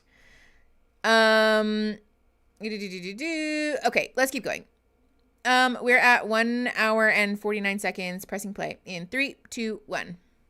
I think if they had the conversation in confidence, then I don't think that she should have. But I also get, I'm gonna give Chelsea some grace. It's an emotional experience. And I think that also if it was something that was affecting her and affecting their relationship, then she has to show it. I'm sure a lot of her comments back to him and feelings back to him were coming from a place of hurt from that information. Yeah. 100%. It's a real life relationship. That was a huge issue, and it was really sitting on me, and I apologize more than, and I could never apologize enough for how horrible I feel for bringing it up and ruining that trust, because it ruined everything. And it was just a true issue that I just couldn't get off my chest, and it coming out was just, I forget about the cameras. I didn't even realize the cameras were there. It was just a huge argument that just blew up, and I'm really sorry. Sorry. I'm like reading the chat while Chelsea is talking, so I'm making facial expressions that are completely incongruent with what's happening right now. But Pumpkin, that's a good point. I say that as if the channel isn't well aware of who you are. But Eric, also, I saw your comment. And I'm not sure if that is in regards to the migrate thing or the like having sex with your friends thing, but like both. Brooke in Discord said, I looked at my phone and it looked like Mickey's head was on top of Chelsea's body, and it cracked me up. It really does, though. That's really funny. Okay, that's what I thought, Eric. I still feel like Chelsea doesn't think she did anything wrong to Jimmy's friend. Like, it feels like she's missing the point. Well, the thing that is frustrating, Caitlin, because I agree with you, the thing that's frustrating is that I understand what she's saying in the sense that, like, I, felt emotionally affected by this thing that had happened in your past relationships, right? Fair enough. But there's no reason that they couldn't have had that camera or that conversation off camera. They could have had many repeated, emotionally intense and deep and vulnerable conversations about that issue with the hope of getting to a place of understanding and safety and trust without violating his friend's boundary. Because ultimately that's what happened, And like, I just don't agree with that behavior. Her like writing that off as like, I needed to talk about it. Like, yes, you needed to talk about it, but you didn't need to talk about it right then, Like, those are not the same. It feels very much like the, well, I didn't have a choice. Like, what was I going to do? And like, just voice it when you're not drunk and when you're not on camera. That feels like a pretty realistic solution, no? Pumpkin, no. Hi, Mackenzie. No worries. We are moving slow today. God damn it, my fucking head hurts. Okay, let's keep going. 1 hour and 1 minute and 51 seconds. Pressing play in 3, 2, 1. Yeah, we've talked about it 100 times at this point, and we even tried to work through it. Ultimately, she has feelings. It made her feel a certain type of way, and she has the right to speak up on that. She's not in the wrong for saying it, but I just didn't love the fashion how it came up. Me neither, my guy. Me neither. That was awful. Absolutely awful. Jimmy, looking back on that, do you think that was a defining... See how she's still making herself the victim in a thing where she wounded someone else? Like, again, I want to be clear, I'm not Jimmy's fan in the slightest, but her inability to take accountability for the way that she violated not one, but two people's boundaries is just so disappointing. Yes, exactly, Mabby. Is this, I'm sorry you felt that way. I feel like no. I feel like, because no one actually has said that. Like, it's supposed to be pretty close to the quote. Aaron is the main character. Let's be clear about that. Okay. We're at 1 hour and 2 minutes. Pressing play in 3, 2, 1. Moment in your guys' relationship together? Yeah, absolutely. and I can see it in my eyes when I'm speaking. Everything after that, we were kind of going through the motions. And it's easy to see in hindsight what was the right decision. And the right decision would have been for me to let you go at that point. But I drug it on partially because we loved each other so much. I'm curious to hear from everybody else up here, because you guys all got to watch their story kind of unfold in real time. But then watching it back and seeing more of what happened behind closed doors, did it change your perception of them as a couple? Change your perception of what they were going through, what they were living? It did for me a little bit. I know Chelsea is so fun and bubbly and outgoing and just carefree. And to see her like that way and like the insecurities be highlighted like that was really, really, really tough to watch, because we don't know that side of you. We know a very confident, very proud woman. And so to see like you kind of go through that emotional roller coaster that was wild to watch. Yeah. Hold on, pause. Yes, we said that Clay, I think, and Jess had good apologies. So yes, it has been called. Okay, let's just keep going. 1 hour, 3 minutes, and 21 seconds. Pressing play in 3, 2, 1. Thank you guys for sharing. Yeah. Jessica, hey girl.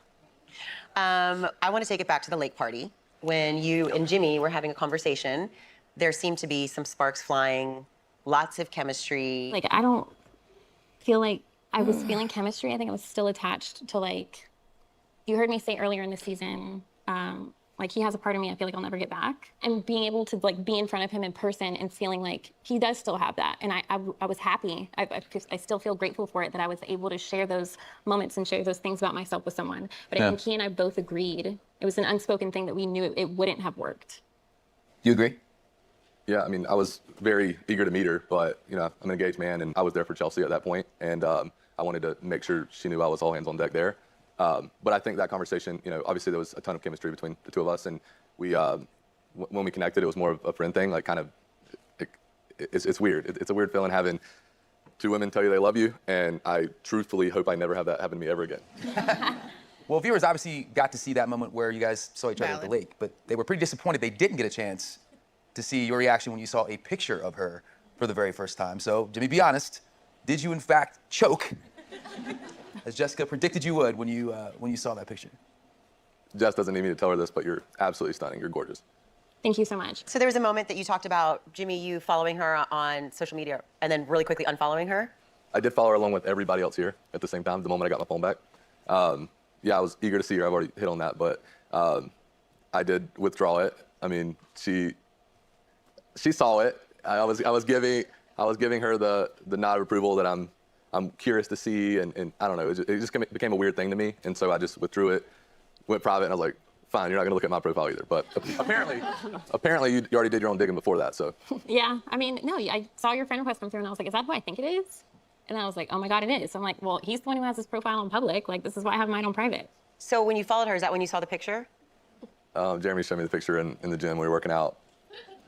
Jeremy. It came up in a conversation, and I was like, oh, yeah. Okay, so you and Chelsea are best friends today, and I love that, and your daughter calls her Auntie Chelsea. Are you and Jimmy friends? I thought we were. I did. After the lake party, I mean, you guys saw we left on great terms. And then when the show came out, I knew it might be bad for him. I didn't think it was going to be to the extent that it was, all the hate that he and Chelsea were receiving. And I was mortified by it. And I sent him a message, and I told Chelsea about it when I sent it. I said, hey, listen, like, I'm not finding enjoyment in seeing people drag you through hell, because there's some things, rightfully so, you should be given a hard time on, but some things people were upset about. I was like, I'm not gonna let you be bullied into oblivion. When the time comes, I'm not gonna let you go out like that. And then, like, you've seen us joke on social media and like comment on each other's stuff. And then I saw an interview that you did recently, and I was infuriated. What part? First of all, I've had plenty of interviews, and I've taken every opportunity I've had to speak highly of you, our experience, how grateful I am to have had it with you and everything. And it seemed like you took the first opportunity you had to just, I guess, make an attempt at throwing me under the bus, but also just flat out bold-faced lie. You said that I hammered you about wanting to continue to explore your connections, which wasn't true. It's seen multiple times. I'm telling you, when and if you choose me, I want you to be sure of it. So please explore and do whatever you need to do. And then you also said that 10 minutes into our one of our last dates that I just stormed out, which also wasn't true. You did. We were in that date for an hour and a half, and it is also shown that I said, listen, at this point it feels forced, and I think that we should take an intermission, which you agreed to. You said, I think that's a good idea. So I was just so caught off guard by what motivated you, like what provoked you, and what made you want to say like horrible things about me. I have a side of the story because I'm being asked why I didn't choose you. And that's part of the reason. The way you talked to me during our last date, you leaving the date early. I'm sorry if that's throwing shade at you. Did you not want me to leave the date early? No, I wanted you to stay there. Why did you agree with me and say, I agree, I think we should take an intermission? Or actually, you said, I think we should stop. If you wanted me to stay, why didn't you ask me to stay and work it out? That was after the fact that we went through the period of time where I told you, I just want to, like, you were literally saying, what else do you freaking need from me? Like, and I was like, well, I want to learn a little bit more about you. And you're like, your tone of voice was just offsetting for me. And I didn't say horrible things about you. I just said you walked out on our date early when I still hadn't made a decision. You said I stormed out in 10 minutes. After you read my letter and had nothing to say back. I know I didn't have the reaction you wanted to with that. I mean, that's 2 questions, but I didn't have the reaction you wanted there, and I couldn't give it to you. It would have been manipulative for me to tell you I love you or something if I didn't feel it. I read it because you gave it to me. Maybe I shouldn't have read it. I think we both can agree to that. But I wasn't looking for you to tell me that you loved me, and it's even shown that I say that. I said, just give me something. Okay, well, you were on the girl side saying. Hold on, pause. I was going to wait for this to reach some kind of logical conclusion, but clearly it's not. I saw somebody ask, first of all, does this count as Jimmy lying? Yes. Jimmy saying that he, or that she left after 10 minutes when she said that she left after an hour and a half. Lie. Homo, did you get bingo? Also, like, your username, there's no way for me to, like, abbreviate it because then I'm just yelling, like, yay, homo bingo. And just, like,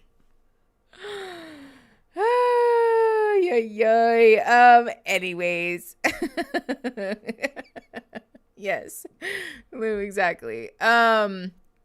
But yeah, this whole situation, I know, Eric, there's dozens of us.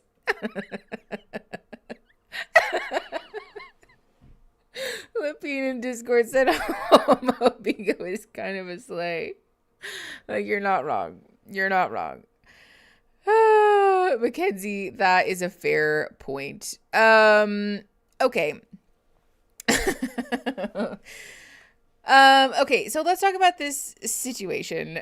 First of all, the fact that Jessica is, like, as upset about this interview is, like, interesting to me. Again, I would have hoped that, like, after a year we would have done some emotional processing, and or, like, if it does really bother you, then, like, send a text message, send a DM, you know, send an email, I don't know, anything. Just the, like, I don't know, the fixation with raking this man over the coals is, like, odd. I don't think it's obvious lying. I think it's just Jimmy lying. Wait for it. Does it keep getting worse? Oh God. But also too, like, I just want to point out that Jimmy taking this interview and then making a conscious choice to speak negatively about Jessica is also, like, the same criticism. Like, you've had a year to process this and you're still trying to, like, what? Like, draw her name through the mud? Like, why? You know? The interview is recent, to be fair. Well, yeah, that's even worse, though. Like, that's even worse. Oh, for Jimmy. Oh, no, I see what you're saying, Maxie. Yeah, that, like, Jessica would be mad about it because it was recent. Fair enough. Emma, oh my gosh, I hope that you sleep good. Thank you for hanging out with us. Okay, let's just keep going. We're at 1 hour, 9 minutes, and 41 seconds. Pressing play in 3, 2, 1. You love me. You never voiced that to me. So there was 2 sides to not voicing our opinions. You never once told me you love me. I don't know why I have to go first. I wanted you to say it first. I felt like I had given you so much and shared the most intimate details of myself, my daughter, my past, and the things that I shared with you I've never shared in any relationship I've ever been in. Right. I felt like the least you could have done was just meet me with, even if it wasn't an I love you, just your feelings, period. Were you looking for her to say I love you? Were you waiting on that? Was that something that would have been meaningful to you? No, and I'm kind of backtracking and going to her leaving the date early. That did happen. An hour and a half into it, not 10 minutes. I I'd maybe give you 45 minutes, but it felt like 10 minutes to me. Your perception, like you said, was 10 minutes. You're like, I'll give you 45. You went in an interview and said that that's actually how it happened. Not, this is how I felt, but yeah, this is actually how it happened. And then you said, I'm really proud of the edit that she had. As if every last thing I did wasn't real. It wasn't an edit. It wasn't. No one did me any favors. And I've been the first to say, when I had that wine night with Laura, that wasn't my best moment. If I was getting a good edit, you think they would have shown that? I don't know what you were looking for. But anyway, I don't know if that answers your question. I thought we were on good terms, but I guess we're not. I mean, I have an opinion too. And every date we had was phenomenal and everything I would have ever wanted. And I'm saying I gave you 45 minutes. I still believe it's 10 minutes. Someone please get the receipts, please. Hello? Oh, here we go. And I just spilled my drink on myself. I am a mess all the time. That's what you have to look forward to. Let me take a quick break. Please, that would be great. Okay.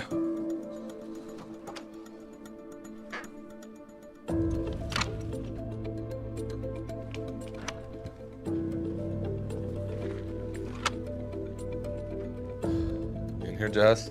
I'm here.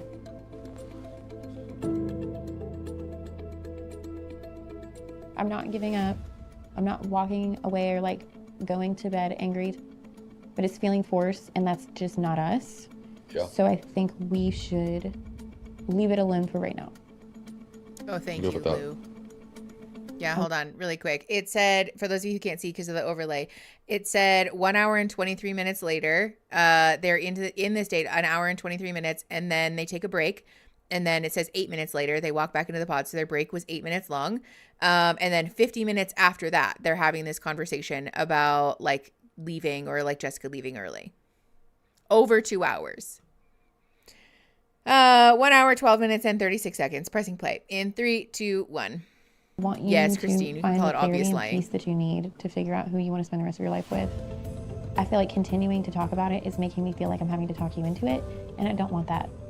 Well, thank you for wrapping that up because I can't form a sentence to figure out how to tell you how I feel. I don't have anything else to say. I really don't. And maybe I will talk to you later.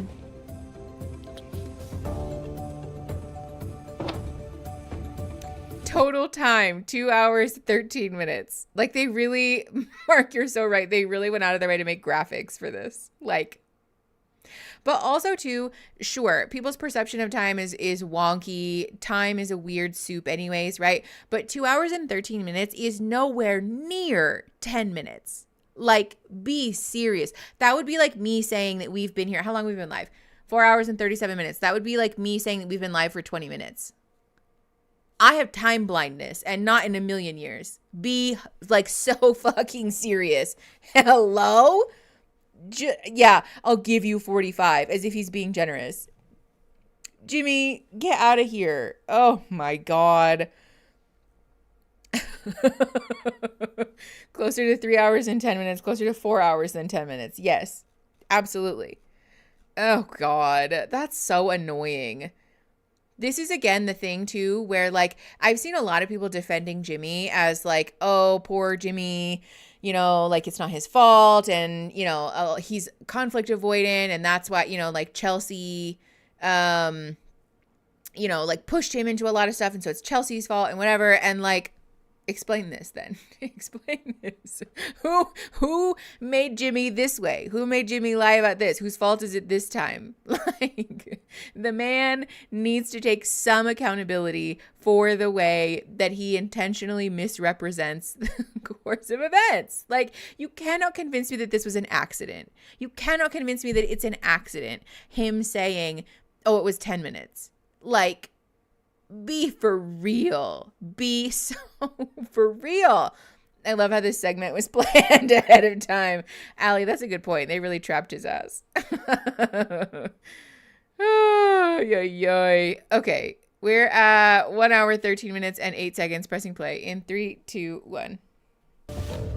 Speaking of the media and social media, something that has taken over this show. Hey, Chelsea. The debate about the comparison to Megan Fox. Did you bring her? That's all I have. She's hanging out in the back with Please welcome Trevor's girl. What are your thoughts on how this is playing out? That was regrets, big time. It was just a silly little comment that just slid in there, and my whole world has flipped upside down. I'm really, really stinking proud of myself for how I've been handling it. I didn't think I could, because the world is harsh. And you could say anything. You could say, I like the color pink, and people are gonna demolish you. Like, it doesn't matter what you say. I am so proud of myself, and I have just been taking it with grace and just making humor of it. And Thank you. it is what it Same is. to you, my friend. Thanks, guys. Well, one couple who certainly knows what it feels like to be in a love triangle, but to come out on the other end with a very happy ending is Zach and Bliss from season 4. Here They may we have heard they're go. expecting, and we're excited to share with you a clip from their recent baby shower. Take a look. Oh, and they didn't come. Interesting. Themselves reporting live from we are so excited. I just can't believe our best friends are having a baby. So for those of you that might not know, we're having a Baby girl. You're the girl of the land. I'll just say, cute. We're gonna have some amazing parents. I have no doubt. Zach and Bliss, they are madly in love. Yes, Sweetest Love is couple Blind baby. on the planet. Yes, Love is Blind baby. So if you have Love is Blind babies mentioned on your bingo card, make sure you mark that. That's a good point though, Christine. Bliss is very pregnant. I wouldn't want to travel if I were her either. You know, fair enough. But also too, if I was big pregnant and happy and like minding my own business, I'd be like, no, I don't want to hang out with you guys and your shit stirring bullshit. Pass. I did my time. I did my time. I know Vanessa could die happy now. There's finally a Love is Blind baby. Ugh. Just weird. Is that past drama from another season? I feel like no, because it's not drama. It's just them existing. I don't think the Lachey's have talked about their own marriage, have they? They might have, and I just missed it. I know so many Love is Blind babies. Oh my God, Moose. You basically almost have blackout bingo. Okay, let's just keep going. 1 hour, 15 minutes, and 1 second. Pressing play in 3, 2, 1. Beautiful. Here's to this beautiful couple. And baby Cheetah, we're all here for you. You know so much. Thank you. With the Love is Blind glasses. Ew. And this is, one of the greatest blessings ever. That's the bliss. I covered it all, but I love you guys all very much. Enjoy some wine for me.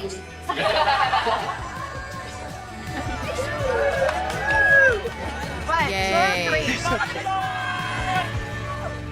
Very cute. Awesome. We love seeing our Love is Blind family growing. Chelsea, Kwame, Brett, Tiffany, you guys were there with some of the other pod squad. How are Bliss and Zach doing? They're doing fantastic. B and ZR, like they're great people. And so it's really amazing to see everything that they've desired and wanted, and everything that this journey has kind of yielded coming to fruition. Because we know that that's what they wanted. They lived about 5 minutes from us in Center City, and then they moved to suburbia, and it was like they knew where their life was headed, and that's what they wanted and envisioned, and it's so cool to see it come into life. We still see him a lot. Call her every day. They're just really excited. A couple months away. Bliss and Gigi are not the only ones from the Love is Blind family who are expecting. Alexa, how are you? How you feeling? Hi, Alexa. Doing very well. You know, it's really fun. It's really exciting. It was a journey for sure. 5 months pregnant now. Went through some fertility issues, and it was a roller coaster, and we were, unsure if it was ever going to happen for us. And 2 months away when we were going to be starting IVF, it happened naturally. And so, and just, and I can't wait to, have our love be physical, like in a baby. I think that's what I'm really excited about, and see a combination of both of us. And now looking for a house so we can put the baby somewhere.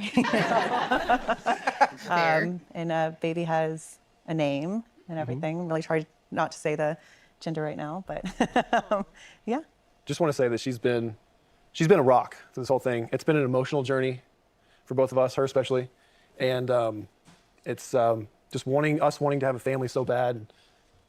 It's wonderful having this kind of come to fruition. And we had a lot of fun practicing, There you go. Yeah, baby. Awkward So sex Alexa's always joke. been one to be honest and direct, and we love that about you, girls. So I want to ask you if you have any questions for our season 6 friends. I have a lot, but I learned my lesson at my own reunion, so I'm not going to say everything I'm thinking. But Brittany and Kenneth, to you, I don't want to make you uncomfy, but did either of you just want to, like do it? and see if that created the crave. Just once. And also an invasive question. Oh my God. Yeah, if you have invasive question or you haven't marked it yet, Jesus. I know who wrote these. Oy. I know the way she phrased that. I just, all right. 1 hour, 18 minutes, and 24 seconds. Pressing play in 3, 2, 1. Thank you for the question. And finally, we get our time, okay? I was going to say, they haven't talked at all. So going into this, I made a promise to myself. I was like, look, I'm going to wait until marriage. And yes, a lot of people have asked me that. And we were even asked that in the DR, like, why don't you just do it and see? My thing is that that is a supplement and it's more, it's an addition to, and I should not have to first test that out to then make my decision. I wanted to be 100% confident, and that was my choice. And so we agreed to make a promise to ourselves and to each other, and that's what we were going to go with. And it didn't really need to be tested out to figure out where we were at. Kenneth, I got to ask you this. When you guys got back from the DR, you could almost hear people screaming for you to get off of your phone. Like, when you watched it back, did you realize that you were so into your device and not so much into your fiance in that moment? So I don't want to say that to my fiance because I was. So I want to say that, but what I will say is, we all know I'm a principal, right? I love my kids, I love my families and my parents, my teachers. I spend about 3 weeks away from them. I'm a very on-the-grounds principal, so what that means is I'm like in classroom, in the hallways, all of those things. I make commitments to my families and parents and kids every day. And so having the opportunity to reconnect with them was not just for me, but also for them. They're not used to having that big lapse of absenteeism with me and their communication. I love my job. It's the most precious thing to me, but so is my love, right? So I'm trying to find the middle ground of how do you still keep your commitment and still like honor who you're with too. Even though I was so on my phone, I own it. I was on my phone a lot. So people think that he was either playing Candy Crush or looking at pictures of dolphins. Okay, so yeah, that's what he was looking at. It was a picture of trying to find me in a dolphin costume, okay? Yeah, that has been the one. I love, you posted a picture with your face in a dolphin costume, and she wrote, I'm just dead. So Kenneth, feel free to correct me if I'm... I don't know. I don't think this counts as Kenneth on his phone because he's not on his phone. We're just talking about it. I don't know. I don't feel like that counts. Do we feel like that counts? Yeah, I was thinking he was actually on his phone. Yeah. Vanessa still hasn't cried. Yeah, I know. I'm surprised. Also, Nick and Vanessa have not tried to position themselves as marriage experts yet, which I'm really surprised. But he's on TV. Yes, Scout, exactly. He was on TV before, too. Okay. 1 hour, 20 minutes, and 49 seconds. Pressing play in 3, 2, 1. I'm wrong, but it didn't seem like you were that fazed by the breakup. And I think some viewers, even calling it gaslighting. How do you respond to that and to your reaction in that moment? Yeah, one, I can totally understand how that looks, right? I can own, right, how the perception is. One thing I think is important to bring to the space is everyone processes differently. I know most times you see like the emotionalism come in, that was there, just happened at that moment. And so when people say like, oh, he just didn't care, like, no, that actually was not the case. I called Clay like in shambles, like, bro, this is what happened to me, you know what I'm saying? So I think that I can understand how it looks, but everyone's different. Sure. Well, let's move on from the past to the present. Where do things stand between the two of you now? We speak nearly every day. Yeah. I get FaceTime calls at work. I call him at work. I've met people at his school that he talks to. And I think that although we are no longer in a relationship together, the bond that we have is going to last for an eternity. And I'm happy with that. Well, one thing you know, he's always got his phone, so you can always reach him. That is such a vague answer. Like, what does that even mean? Yeah, Lapine said, I wonder if they're not allowed to discuss conversations that were had off camera and were filmed as a reshoot or something, which I would be willing to bet big money that that's the case. Casually mentioning screwing off while at work. What? That's why it appeared like a drastic change because it happened off camera. Have they talked about that? Do we know that? I know. Yeah. Are they dating? Are they friends? I don't know what that means. Like the bond we have will last a lifetime while she puts her hand on his knee also. Like, what does that mean? That's such a vague answer. Ugh. Okay. We're at 1 hour, 21 minutes, and 47 seconds. Pressing play in 3, 2, 1. Never not gonna pick up. Our joke was he was gonna run down the aisle to me. On for my sure. phone. On the phone. So And you I guys, was like, okay, take a picture of me, baby. You'll have it forever. you guys are obviously friends at this point, which I think is fantastic. Okay, so we are if a friends. lasting friendship comes out of this, that's amazing. Do you guys give each other dating advice? Have you gotten to the place where you are comfortable doing that? Hey, You want to talk about our conversation the other day? yeah, we actually had a conversation the other day just about when we get into the phase of like really dating other people, how that affects us. We're extremely close. We talk every day. It's a very close-knit relationship, but we're also very respectful people, right? So we don't want to offend the person that we talk to because of our rapport with each other, because we are very close. But we got to also respect our people when we do find them. Yeah, we're at a good spot. That's a beautiful thing that you guys are at that place. Yeah, it really is. We were talking to some of the previous cast, and Nick and I were speaking as well, how this show has become, not just for everyone watching, but also for the people living it, a little bit of therapy for all of us. Absolutely. And specifically watching your guys' conversations, it gave us a space to actually start talking more about things that we had been putting on the back burner for a while, and the way you spoke to each other. Because, you know, we've been together for 18 years, and you start, life happens, kids, job, and you start getting snippy, and this is the There person it that you're is. supposed to be the most respectful to, and I love. Sorry. Nothing to see here. I know I'm snippy. I said it. I'm spicy. You know what I'm saying? And to watch you guys speak to each other with so much love. Yeah, Nick and Vanessa talk about their marriage. If you have that on your bingo card, mark that off. To be clear, that's not healthy. But whatever. Also, yes, I saw somebody ask about Ken being on his phone. Some things are just not going to get called. Which, like, you know, that's how bingo works. You know, like, not everything that's on the call list is going to get called for sure. Otherwise, everybody would win and get blackout bingo. The point is that it's things that, like, may or may not happen. And also, when we make bingo cards, I do try to put a couple of things in there that are, like, slightly less likely, as, like, you know, if this happens, that's sort of, you know, like not once in a lifetime. That's like aggressive, but you know what I'm saying? Is what Vanessa is saying considered good advice for bingo? I would say no. You would be hard pressed to find me saying that anything that the Lachey say is good advice. Yeah, exactly, Moose. And like, that's just kind of how it is. Like, that's luck of the draw. But also too, that's why we play bingo at every stream. Like, not everybody is going to win bingo every time we play stream, you know? Yeah, exactly. Vanessa doesn't give good advice. Okay, we're at 1 hour, 23 minutes, and 33 seconds. Pressing play in 3, 2, 1. Just reminds us what it's about. And I was actually talking to Alexa and Brennan, and they were like, just seeing this, seeing the communication, it's why we're all here, to find that love. And regardless, to find that relationship and that communication. So thank you for giving us all of that again. Of course. Thank you. Yep. Oh, yes, Autistic Frog. We did call bingo, or vague answer.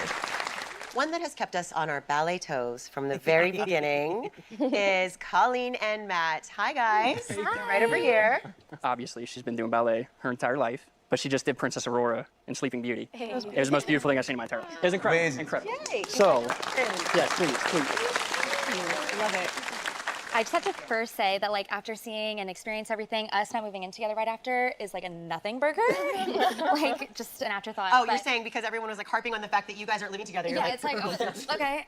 But with that said, we have, like, moved in together. We have? Moved into a beautiful townhome. It's amazing, and anyone who's on this couch right now who feels like they're going through a hard time, like, I promise you, you will make it out on the other side. Like, For sure, you will be for okay. sure. And we're like proof, basically, that you guys will be okay. That's great insight. It's good. great to see you guys doing so Colleen and good. Matt Thank need to be you guys for being here. proof Yeah, of the love to see it. couples This being season of Love is okay. Blind also had a Matthew. He was invited to attend this reunion, but he politely declined. And I'm sure you recall Matthew was accused of telling two women, AD and Amber, the same thing in the pods. But we never actually saw the receipts. So should we watch now and see? Yeah. Oh, yeah. Let's do it. I just love you saying receipts. Receipts? I thought I knew yesterday who I was here for. Uh-huh. And after today with you, Yeah. I am not sure. Interesting. Okay, Matthew. Today just felt very right. It feels really good. Yeah. No, it does. Well, thank you for saying that. I just tried to be as honest as I can. No, I like that. I like honesty. Because I don't want to tell something to somebody else and then tell you something. Like, I'm just not going to do that. Yeah. I don't think you should. No. I guess when I think about you, I can really see it. Really? Yeah. I'm smiling. To me, yesterday with you, like something happened Something like what? Oh my God. Like a deep connection. There's a large part of me that thinks that there's really only two outcomes from this. Yeah. And that's either with you or not. Oh. I'm trying to be as honest as I can. I asked you about your dad because I really don't know if I could propose to somebody without asking permission. No. That is really, really thoughtful. I just was hoping that I would find a man that's ready, like right now. If you want to leave, I'll leave with you. For real? Yeah, I would. Did you say Matthew? That's so Let's weird. get the hell out of here. One thing you said today about not feeling right, like not asking my dad like that, just speaks volumes, I think, to like who you are. And I just really appreciate that you said that This is insane. you think that's the right way to do it. Because if it got to it, Yeah, and we were at the end, yeah. I would tell him I'm not doing it unless I talk to her dad. So, Mm. you want me on the show, you want us to do these things, fine. Mm. But I don't care. I appreciate that. And honestly, I would leave too. Okay. Yeah. You think he was saying the same thing to both of you? Well, yeah. I mean, Yeah, absolutely. I felt all of and heard your emotions during watching that. Yeah. What are your thoughts on that? It wasn't that he was saying the same thing to both of us. It was the fact that I had shared something so intimate about my father passing, and that there's moments that I just won't have. Like I won't have my future husband get to ask, for my hand in marriage, and I won't have my father walk me down the aisle. So when she comes in and she has the same story as far as like the dad thing, that's what really rocked me, because I was like, well, my story is obsolete then. Did you ever reconnect with Matthew in the real world after the show? I did. Okay. Okay. Okay. Well, So what can you tell us about the little pistachio of Matthew? Did you know Kraken that night? He's like drilling a hole in the side of my head. Does Clay not know about Yeah, this? is this news to you, Clay? No, it's not. Okay. It's not. She told me that she met with Matt. Okay. Matthew and I, we went on a few dates. How many? Like two-ish. The first one, he wanted to apologize to me. He was heartbroken. He was very, very upset about the way everything played out and the way he felt like he kind of played in both of our faces. So the first one, he really wanted to take the time and apologize. And I was like, Matthew kind of cute. Like, low-key, he's cute, y'all. Like, respectfully. Anyway, so then we did go on a second date. And he ended up cooking me dinner. How was his cooking? Is he a good cook? It was rice and chicken. Oh. A for effort. A for effort. So that fizzled out? It did. We live two completely different lifestyles. Okay, He's good. very disciplined. Not like I'm not, but he's like extremely to the clock. Like every minute is planned out. Whereas I'm kind of like, with the wind a little bit. And he just wants different things, and so do I. And we left it right there. Clay, you want to go run some laps and get this out of your system? Hey, at the end of the day, it's an experiment, and Matt did it the way he did it. I'm not here to kick Matt's back, and he's not here in front of my face. He obviously met up with AD. Seems like it was respectful. So at the end of the day, respect to Matt. I have nothing disrespectful to say. I love it. Thank you, guys. Well, we always love a good love story. And one of our couples who is returning is Chelsea and Kwame. Hi, guys. Hi. Y'all had a very happy ending. Oh, yeah. You called it a fairy tale. How are y'all doing? We are doing great. Wow. We are so proud and happy. Almost 2 years of marriage, which is crazy, but it feels like 10. Yo, I have to pee so bad. Back in the day, I remember Kwame talking a lot about the sacrifices he was having to make for your marriage and how much he wanted a somewhat nomadic lifestyle. And Chelsea, I hear you have a big job shift that's allowed maybe more of that to happen. You care to share anything about that? Absolutely. I have the amazing privilege and honor to help cast for Love is Blind. Thank you. And it has been incredibly fulfilling for me and so special to be a part of it. I mean, I get to talk to brave, bold, courageous singles all over the United States that may make the leap that we all did. And it has been important and meaningful work for me. And it has opened up a lifestyle that has allowed us to travel and have more kind of that free spirit in our day-to-day. And it's been truly a blessing for us. So you get to travel more. Where's the most exciting place that you've traveled recently? We've done a lot. We went, our honeymoon was to Italy, Greece, Turkey. Incredible trip overall. But I would say, despite those being kind of the amazing, scenic, special trips, I think the ones that mean the most are the ones we get to take back East Coast. Go to DC and go see my family. We spent a lot of time. Chelsea's bonded really closely with my nieces and my nephew. We have Halloweens together where we dress up. We were all superheroes together. Yeah, so yeah, I mean, we've done a lot of really cool things, but I think like those are the most meaningful trips. And we're going to Hawaii tomorrow, so yeah, I mean, so Nick, if you're home, stay in the house. Gotcha. Come to the house. I love it. Well, thank you guys so much for sharing. See you in Hawaii. See you there. You got to do your shakas. So right next to you, I'm watching Micah and Izzy. Kind of something seems to be going on over there. And you guys have a little announcement. Should this be the time for them to share that with everybody? Do you want to share? Izzy, do you want to tell them? I think you should tell them. So Izzy and I are actually going to be on the next season of Perfect Match. Yay. Very excited for. That's right. Mike and Izzy will actually be joining me on the next season of Perfect Match coming this summer, along with Jessica. You joining us? Oh no. You guys, I had so much fun being a part of season 1. It's really exciting to have you be a part of season 2. I hate So thank you Perfect very Match. much. Something that happens with the Love is Blind community is the friendships, the sisterhood, the brotherhood, the relationships that build. And Jessica, you and Micah have bonded. Yeah, I feel like it's hard for people to imagine that someone that looks like that could have like a heart of true gold. But I've never in my life met someone who is so kind, such an amazing mother, and one of the biggest rocks I've ever had in my entire life. And she's gonna make someone very happy someday. Yeah, I second that. Whoever that guy is gonna be very lucky. Oh, thank you. I don't think it's an insult. So Izzy, what's been going on with you since the last time we saw you? Catch us up. Not much, man. Just enjoying life, been traveling, and I think the best part of it all is the credit's fixed, you know? We're here, baby. We're here. Oh, man. Come on. Dinner's on Izzy tonight. I can't complain, man. Life's been great. I love it. Well, we want to end this on What a happy was note and that? kind of ask you guys, what was your favorite part through this process? What do you miss most about being on Love is Blind? I mean, you're the OGs now, the original gangsters. Miss Lachey, Exactly. Miss Lachey. Someone take the wine away. Miss Lachey, like you said, it's like therapy. That Love is Blind is too good. There it is. Y'all are great. Pause. Love is wine. If you have Love is wine on your bingo card, mark that off. Perfect Match is on the level with Bachelor in Paradise. There was just no respect between contestants and the producers. It's just so hard to watch. Yeah. Julie, I've never seen, oh, look, yeah, there's the close up. I've never seen, Bachelor in Paradise, but I've heard it's rancid. But, Perfect Match is just, we watched it, here on the channel. It's just, it feels like such an obvious like cash grab by Netflix and Kinetic, and also a clout grab by everybody who's on the show. Like there's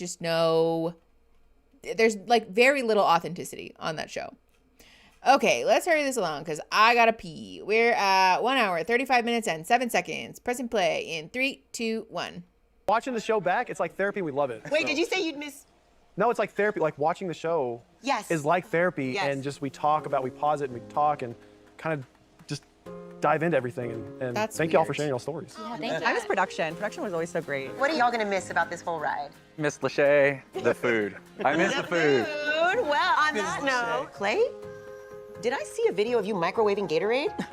Yeah, what was that? What? Honestly, I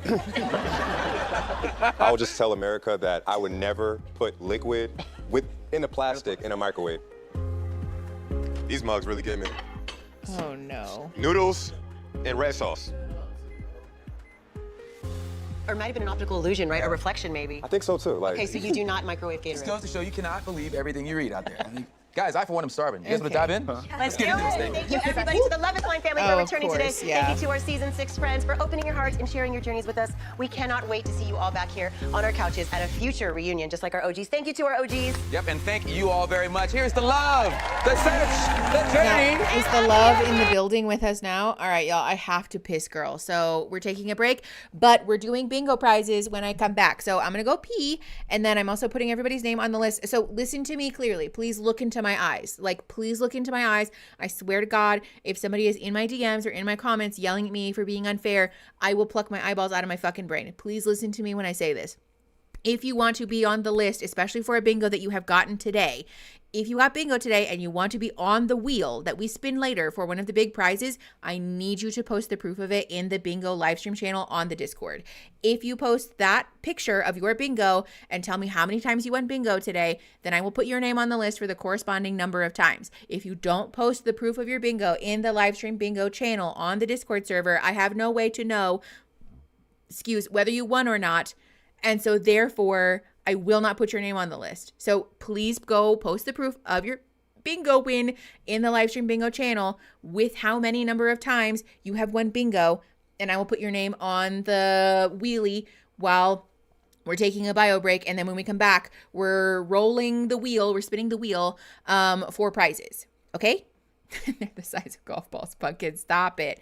If we've already done that, do you want us to update? Anyways, yes, Hellfire. Well, if you've already posted it in the channel, no. If you've already posted your bingo in the channel, you don't have to post it again. But if you have not posted the proof of it in the channel before now, then you need to.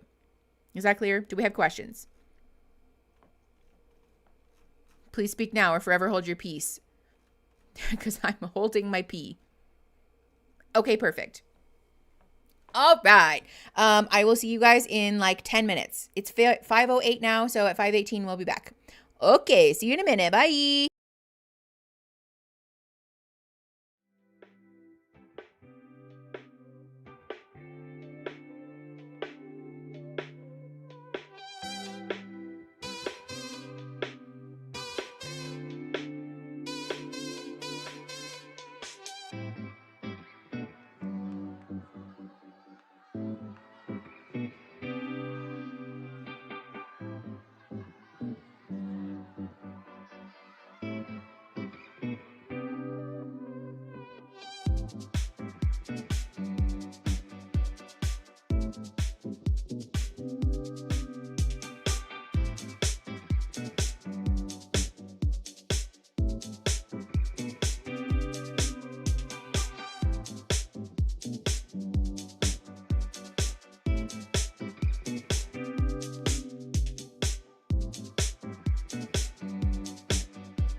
Okay, hello everybody.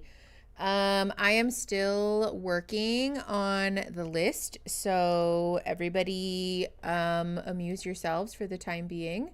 But I figured we could work on it while I was hanging out with you anyways. Oops, that's the wrong person. So please enjoy some nice ASMR typing.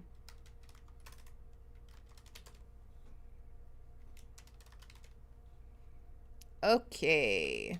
Thank you to all of you, by the way, who posted in the channel. I appreciate you immensely. Also, to be clear, I cannot see the chat right now because I have Discord in a different channel looking at the names. And I also can't see YouTube chat because I have a different tab open.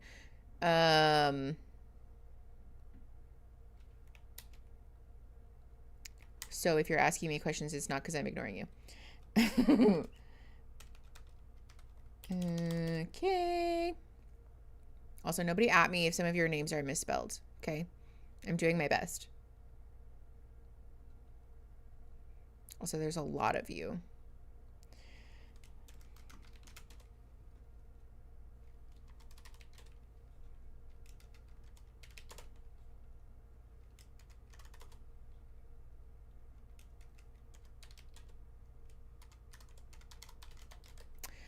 All right. We're like halfway through, I think. I want you guys to know that I came back from the bathroom, by the way, and like immediately started working on this list, but it's just really taking a minute. So thank you for your patience. All right. Oops. That was the wrong button.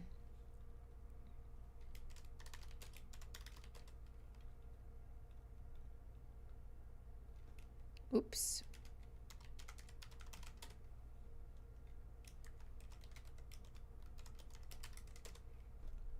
Okay, let me check the chat. Oh my God. Oops.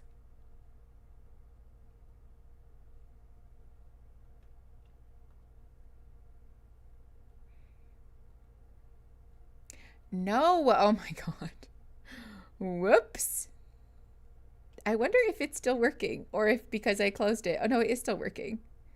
Oh my God. I closed the window, you guys. Instead of opening it, I just closed it on accident. My B, hello, me being like, let me check the chat really quick. And then I just closed it on accident. How are we doing? How are things? Sorry about accidentally closing the thing on you. Okay. Back to my list of names. Oops.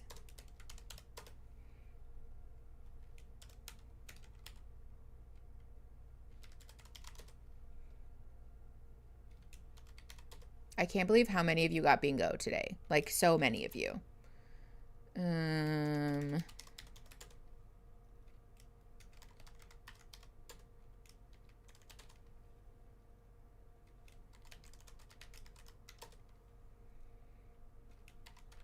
Also, again, to be clear, if you have not posted it to the channel and you won bingo today, then I have no way of knowing that you won bingo, and so therefore you will not be put on the wheel today. So please make sure that you posted proof of your bingo in the channel. It's very important.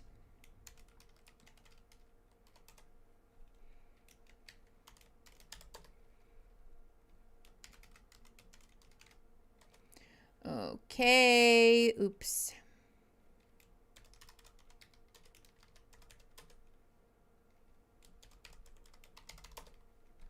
Okay, how are we doing? How's it going, chat? I didn't even bother playing bingo because I somehow never win. Alexandra, that's so sad. I'm sorry. I feel y'all, my bingo card is hilariously close. That's so frustrating. Okay, how, you know, I'm scared to click on that because it might change my place in the channel and I am not about that. So we're just going to trust that Discord is behaving themselves.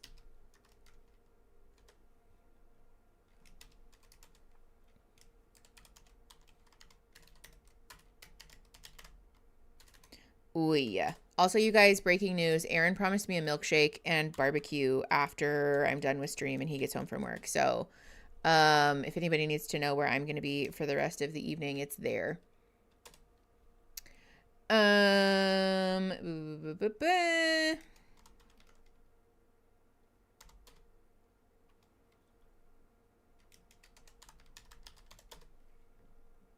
We are so close to the end of the list, you guys. So close.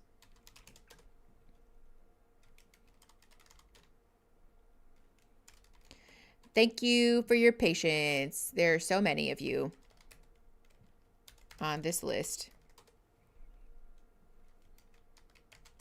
It's also taking all of my self-control to not say your names out loud as I'm writing them down, which is not inherently like a bad thing necessarily, but I don't want to be like adding you while I'm writing your names down.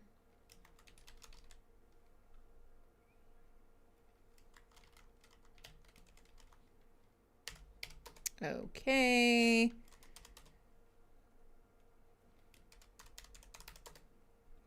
You guys, this is going to take me forever.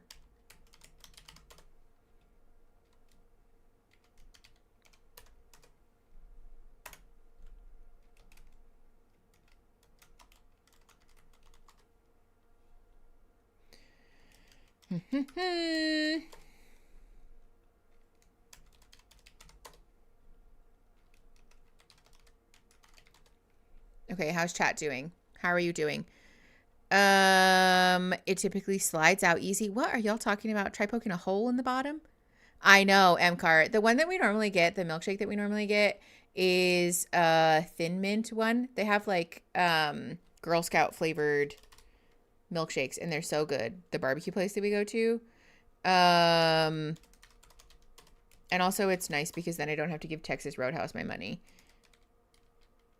Oops, I almost spelled that wrong.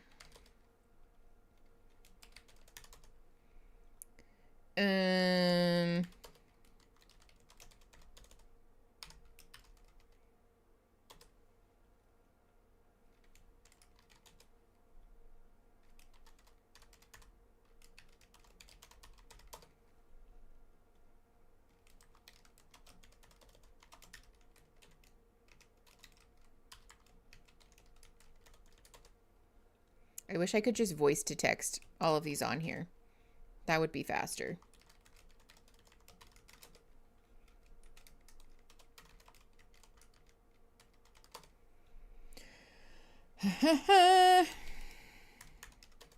We're getting closer.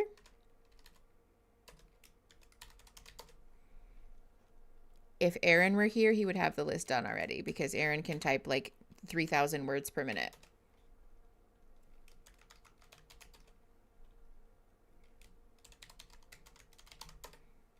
Okay, how are we doing? Can Aaron bring me barbecue and a shake too? Say less. We'll drive it halfway if you meet us halfway. Rita's Frozen Custard is doing a Reese's Mudslide milkshake. That sounds so good. My wife's away and all of our pets are so needy right now. Oh, I can cat. I feel that. Anytime that Aaron is gone, I'm like, why aren't any of you self-sufficient? It's like you guys need me for everything, which was also one of the clues that I was like, maybe babies... not for me, because just our pets being needy is enough to throw me off of the edge of a cliff. That's not true. It just annoys me generally. I think it's also a sensory thing. I'm just really sensitive about people being like in my space, and when I'm like touched out, I am touched out. You know what I'm saying? And so people being like demanding space from me is really stressful.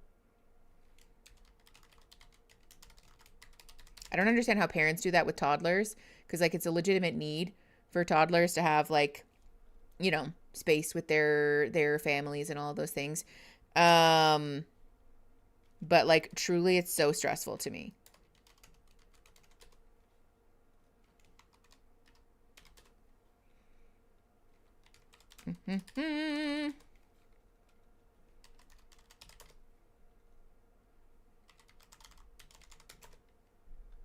That is misspelled. Me being like, there's going to be typos. Also me being like, I can't deal with typos. Okay.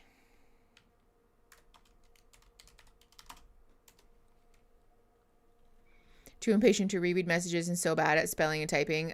Blythe, me. I just got a contract extension for my job. Ooh, G-Ray, that's so exciting. Hi, Rainy. We're working on the the bingo list right now.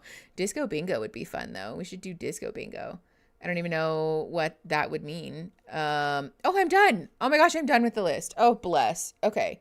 Let me fix this really quick because my shit is all fucked up. From me panicking and trying to do everything all at once. No, I want this. Yeah, that. There we go.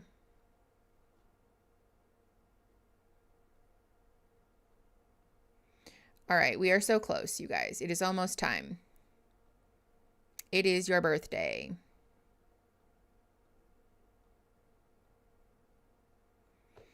Okay. Wow, there's so many names on this list. Good gravy. Okay, so here's what we're gonna do. First of all, we can minimize that. I don't need that right now. We can put that there. And then this we can put over here. Okay, hello Discord chat. I am here. I am back. I see you. Oh my God. Y'all be chatting. There we go. I am Bella.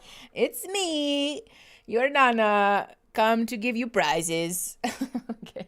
I don't know why I sound like Nacho Libre. Okay, here is the deal.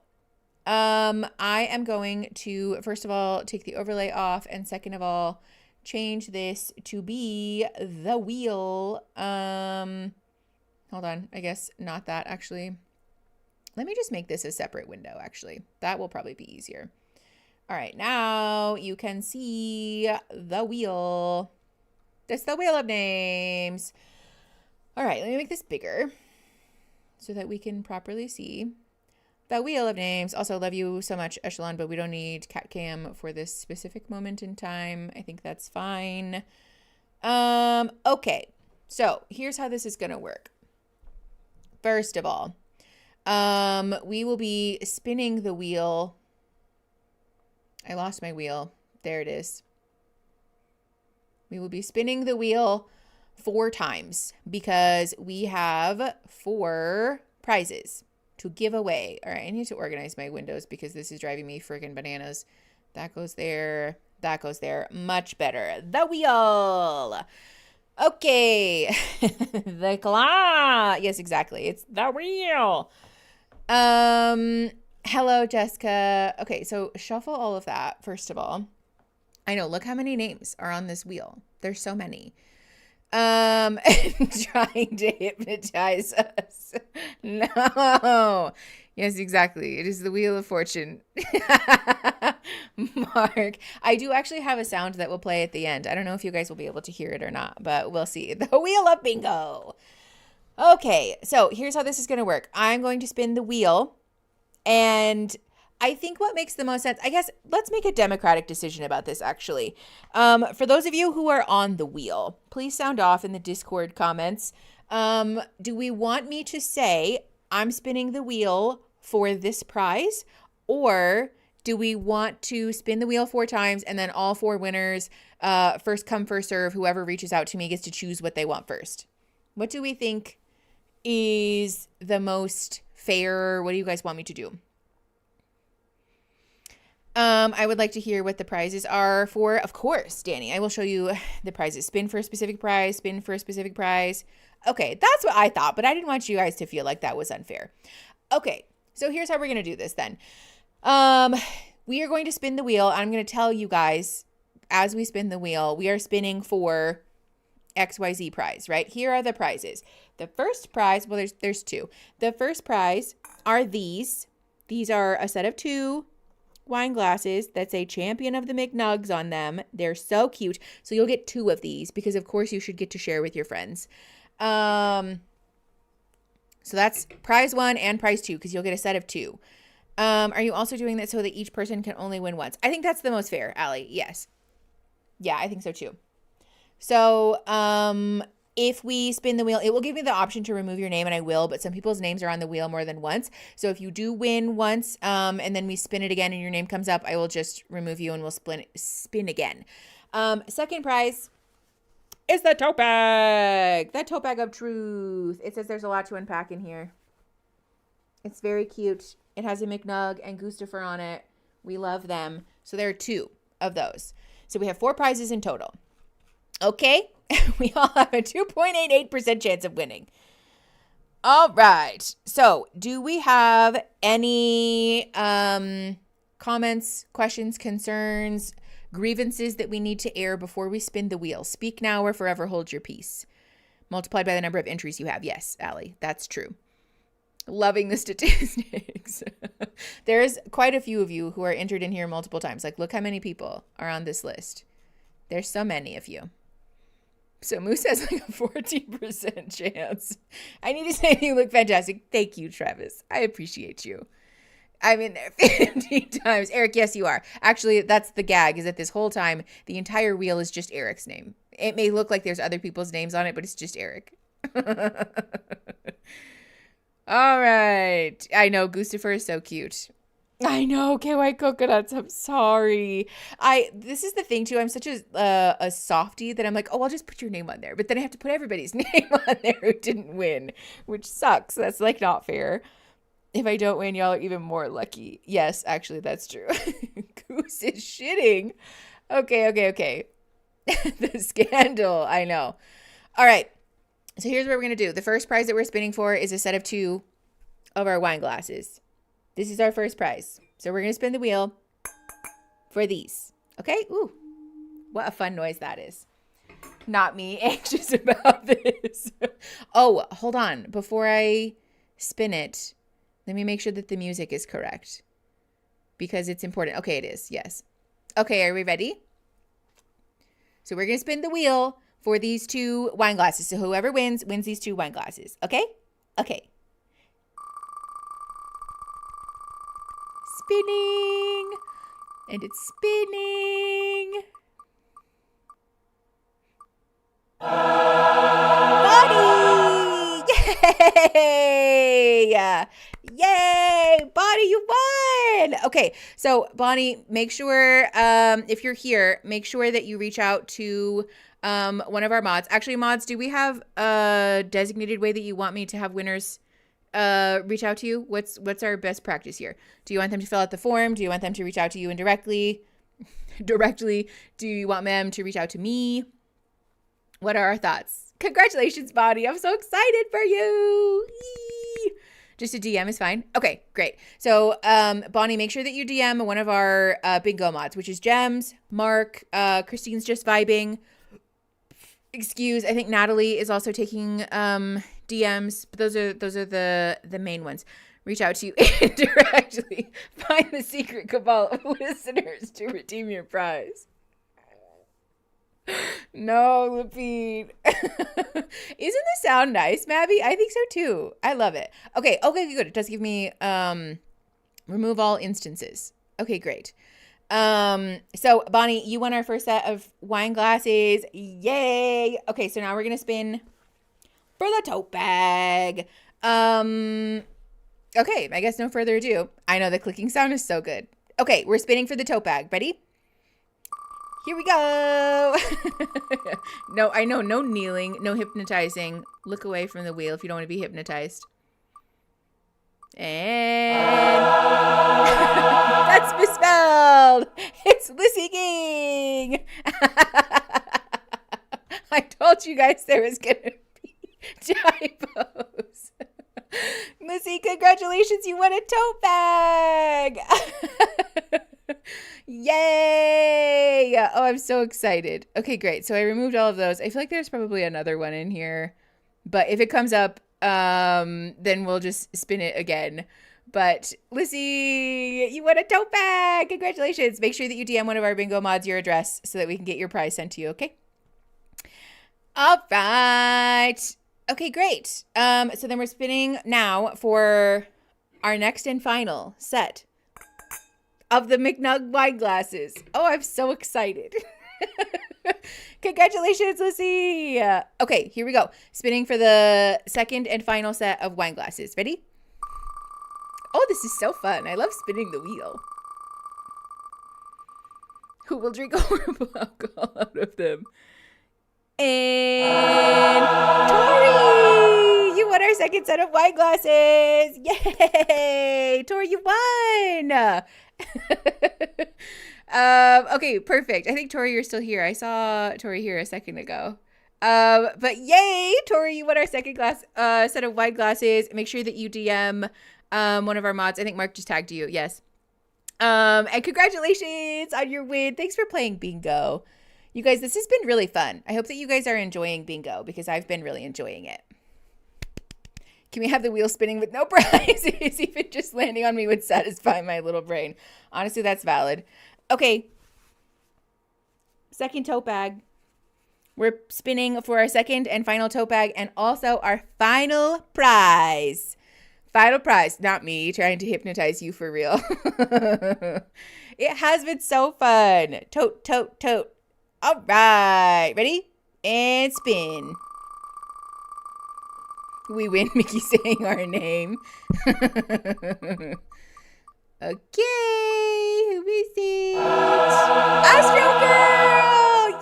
Yay! I'm having so much fun, Christine. Astro Girl, you won! I think you said that today was your first bingo too, didn't you? Yay! So excited for you, my friend. Oh, very excited. Okay. All right, those are our 4 big prizes. Yay, congrats, everybody. I nearly jumped off the chair. Yay! Yeah. Do you want to spin for more stickers? I'm fine with that. Okay. And anybody else on the list, do you want to spin for stickers that you don't already have? Do we want to do that? Yes? Yes. Okay, Ben. Hi. Is it Volus? They're Steel Series ones. These are actually my like consolation prize headphones. I took the good ones back to my house. But they're Steel Series. I think I have them linked in my Amazon storefront. That's usually in the description of our videos. Yes, Blythe, I agree. Okay, all right, we're spinning the wheel. We'll spin the wheel 10 more times. We'll spin the wheel 10 more times. And then those 10 people get a sticker pack of their shit. Of their shit. God damn it, Lapine. I read anything that I see because I am Ron Burgundy.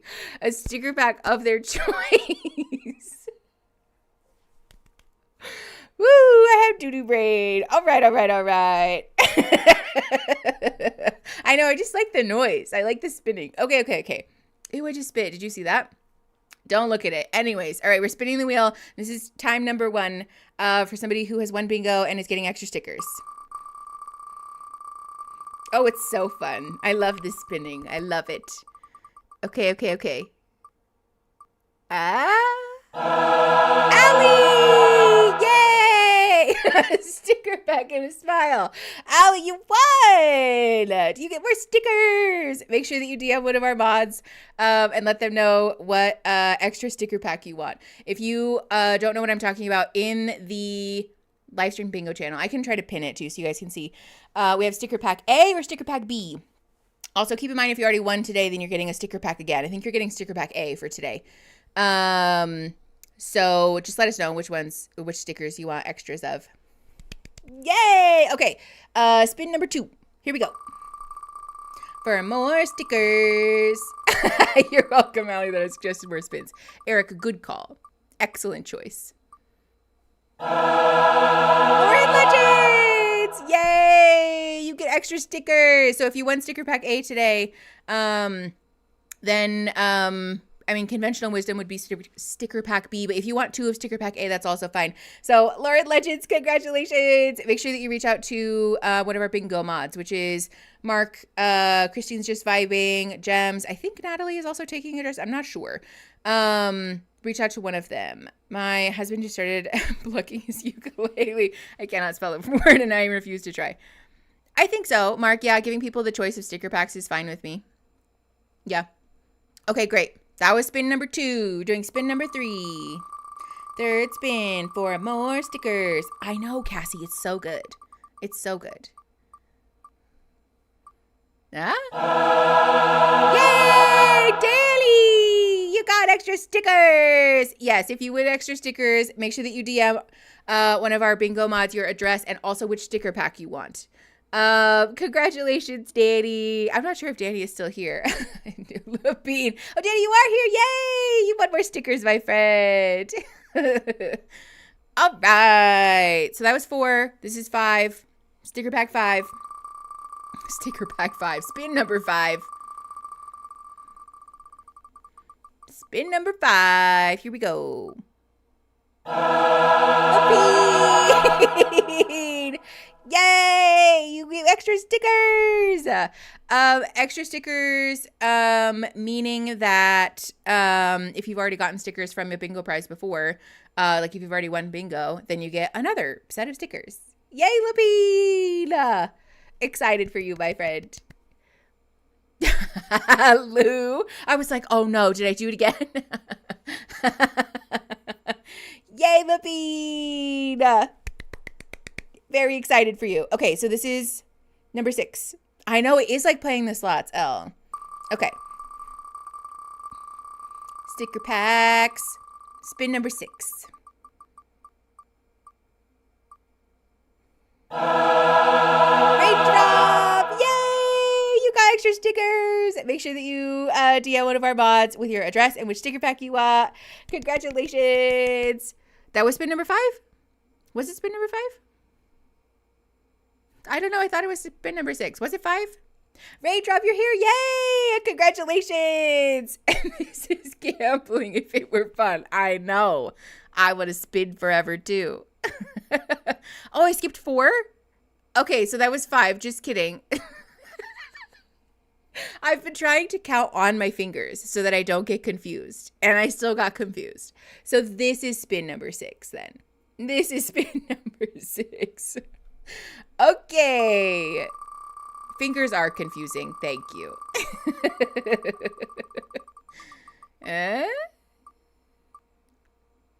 Arwen's Rose! Yay! You won more stickers, my friend. I think Arwen is still around. I thought I saw them. Arwen's, congratulations on your stickers. Also, bless you guys for adding them just so that they can see in case they're not here, because it helps a lot. I was going to ask if Mickey could count to 10 with distractions in between. Melly, clearly the answer is no. So we all know what I'm about, and it's not counting. And that's fine. I'm fine with that. Okay. Arwin's, congratulations, my friend, on your extra stickers. All right, here we go. This is spin number 7, then. Spin number 7.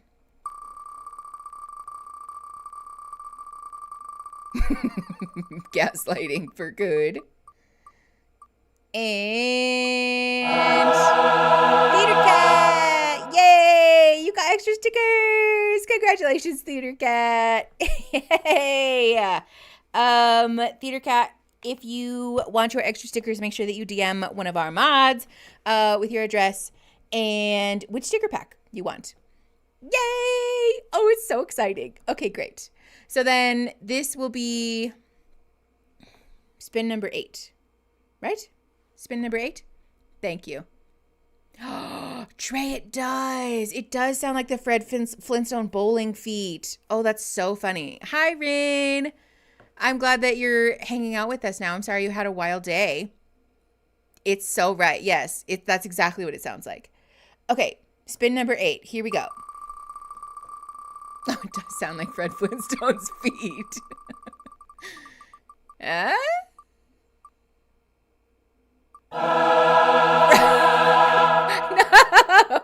Raindrop, you won again. I'm gonna remove it though because Raindrop already won once. And that must have been one of the ones that I typed without a space in it. But also Raindrop, really, really very lucky today. Clearly you are here. All right. Okay, so we're redoing spin number 8 then. Those toes be twinkling. Bright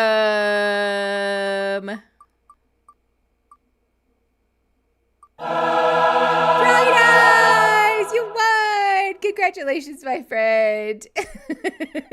You got extra stickers. Congratulations. If you want your extra sticker pack, make sure that you DM one of our mods. Also, I'm going to scooch this so that you guys can see better. Make sure that you DM one of our mods with your address and which sticker pack you want.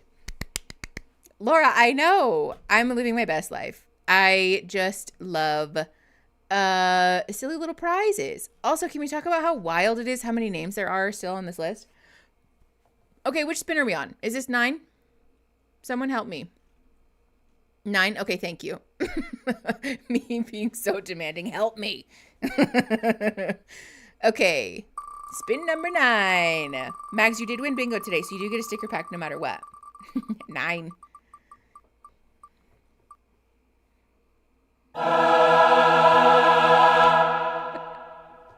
This is how you know that I typed it in a hurry. Congratulations! Arwen, you already won once though, so I will remove it. You do get extra stickers no matter what though. But I just want, separate people to win. Bingo winners still message me, Christine or Mark, to get your stickers. Yes. Yeah. If you won bingo today, definitely message one of our mods regardless, because we need to get your address so that I can send you your sticker pack that you did win today. If you won bingo today, you won a sticker pack. So, and today is sticker pack A. If you won extra stickers, then that's your choice. But people who won like regular today get sticker pack A. Yes. Pack of choice if you win on the wheel. Exactly. Yes, exactly, Captain Quesadilla. If you won today, you win stickers regardless. Thank you, Gems. Yes. Okay, so then we're redoing number 9 again. Right? Is that right? Okay, thank you, Gems. All right, spin number 9. Here we go. Who wins a second pack of stickers? Ooh, I have no water. That's weird. Zane 30. Congratulations! You get extra stickers! Yay! Oh, it's so fun. I never get tired of spinning the wheel. Stickers are everywhere. Also, what is this unusual DM activity? Is it just because people are DMing the mods right now? Is that what's going on? All right. All right, you guys. Oh, good, Jesse. That's exciting. No one let Mickey in a casino. I'm actually a menace in the casino, Homie One Kenobi. I love playing the little electric games. The games with a real dealer at the table scare me a lot, but I really like the computer ones. Can we gift our sticker pack to someone else who maybe didn't win? Yeah, Coda, if you would like to do that, absolutely you can. I think that would be probably very appreciated if you'd like to. Homie One Kenobi. No. Did I say that? Oh, no. Listen, it takes very little to convince me to go to Vegas. Like, anytime that someone suggested, I'm like, Vegas? Vegas? Are we down? Let's go. The Wheel of Fortune saw is so good. Yes, Lou. I'm also actually really good at virtual craps. So, highly recommend. Lapide, really? That's so sweet. Thank you. If you want to, choose, yeah. I was going to say, if you want to choose who to give them away to or just have people at you or what have you, just as long as the mods get an address and also an explanation about what's going where, then it makes no never mind to me. If anyone who hasn't gotten stickers, I would also like to give away my second pack. You guys are so sweet. Eric, don't tempt me. Don't tempt me because I will say yes to that. Yes, let's go. Why not? That sounds so fun and also so incredibly irresponsible of me. Listen, the only casino game I play is blackjack because it's fun and the algorithm for the best strategy is fun and simple. Oh, like an electronic blackjack, Ada? I guess it makes sense that they would have that, huh? Duh. I'll need crowdfunding for the ticket. Fair enough. Hi, Moo. No, you're fine. So we have sticker packs that people win for playing bingo or for winning bingo. Sticker pack A, I have on my water bottle. It's this one, the McNugs one, and then hydrate or die. Oops. Hydrate or die. And then also, I don't have the other one on here, I guess. But sticker pack B is the big dog the echelon one, and why can I only remember 2 at a time? It's in the channel. There's in the live stream bingo channel. If you scroll all the way back up, there is a sticker pack A and sticker pack B picture. Snurch Vegas trip. Listen, say less. Oh, pack A has no music. Okay, thank you, Lapine. It's the one of us. That's what it is. Thank you, Danny. I go back and forth between digital solitaire and digital blackjack. Oh, that's so fun. Okay, yes. Yeah, the microtransactions things is so real. Okay, so we have one more spin, right? Soup potluck in Vegas. Can you imagine? I brought soup all the way from wherever I live. TSA would be like, no. Okay, I think we have one more spin, right? Do we have one more spin? I think we do. Fuck it, I'm spinning it anyways. Spinning the wheel. Okay, good. Thank you, Travis. And Hunter! Yay! You won extra sticker packs, my friend. Congratulations. Excited and thrilled for all of our winners. Thank you guys for playing my silly little game with me. Clearly, I enjoyed myself. I hope that you did too. We are going to keep playing bingo for... I know, Moose. I'm like kind of sad that you didn't win. I feel like you got robbed a little. But also, there's so many names on this game. The game was rigged. That's true, Lou. I can just drive to Vegas, although flying is much easier. Moose. Okay, fair.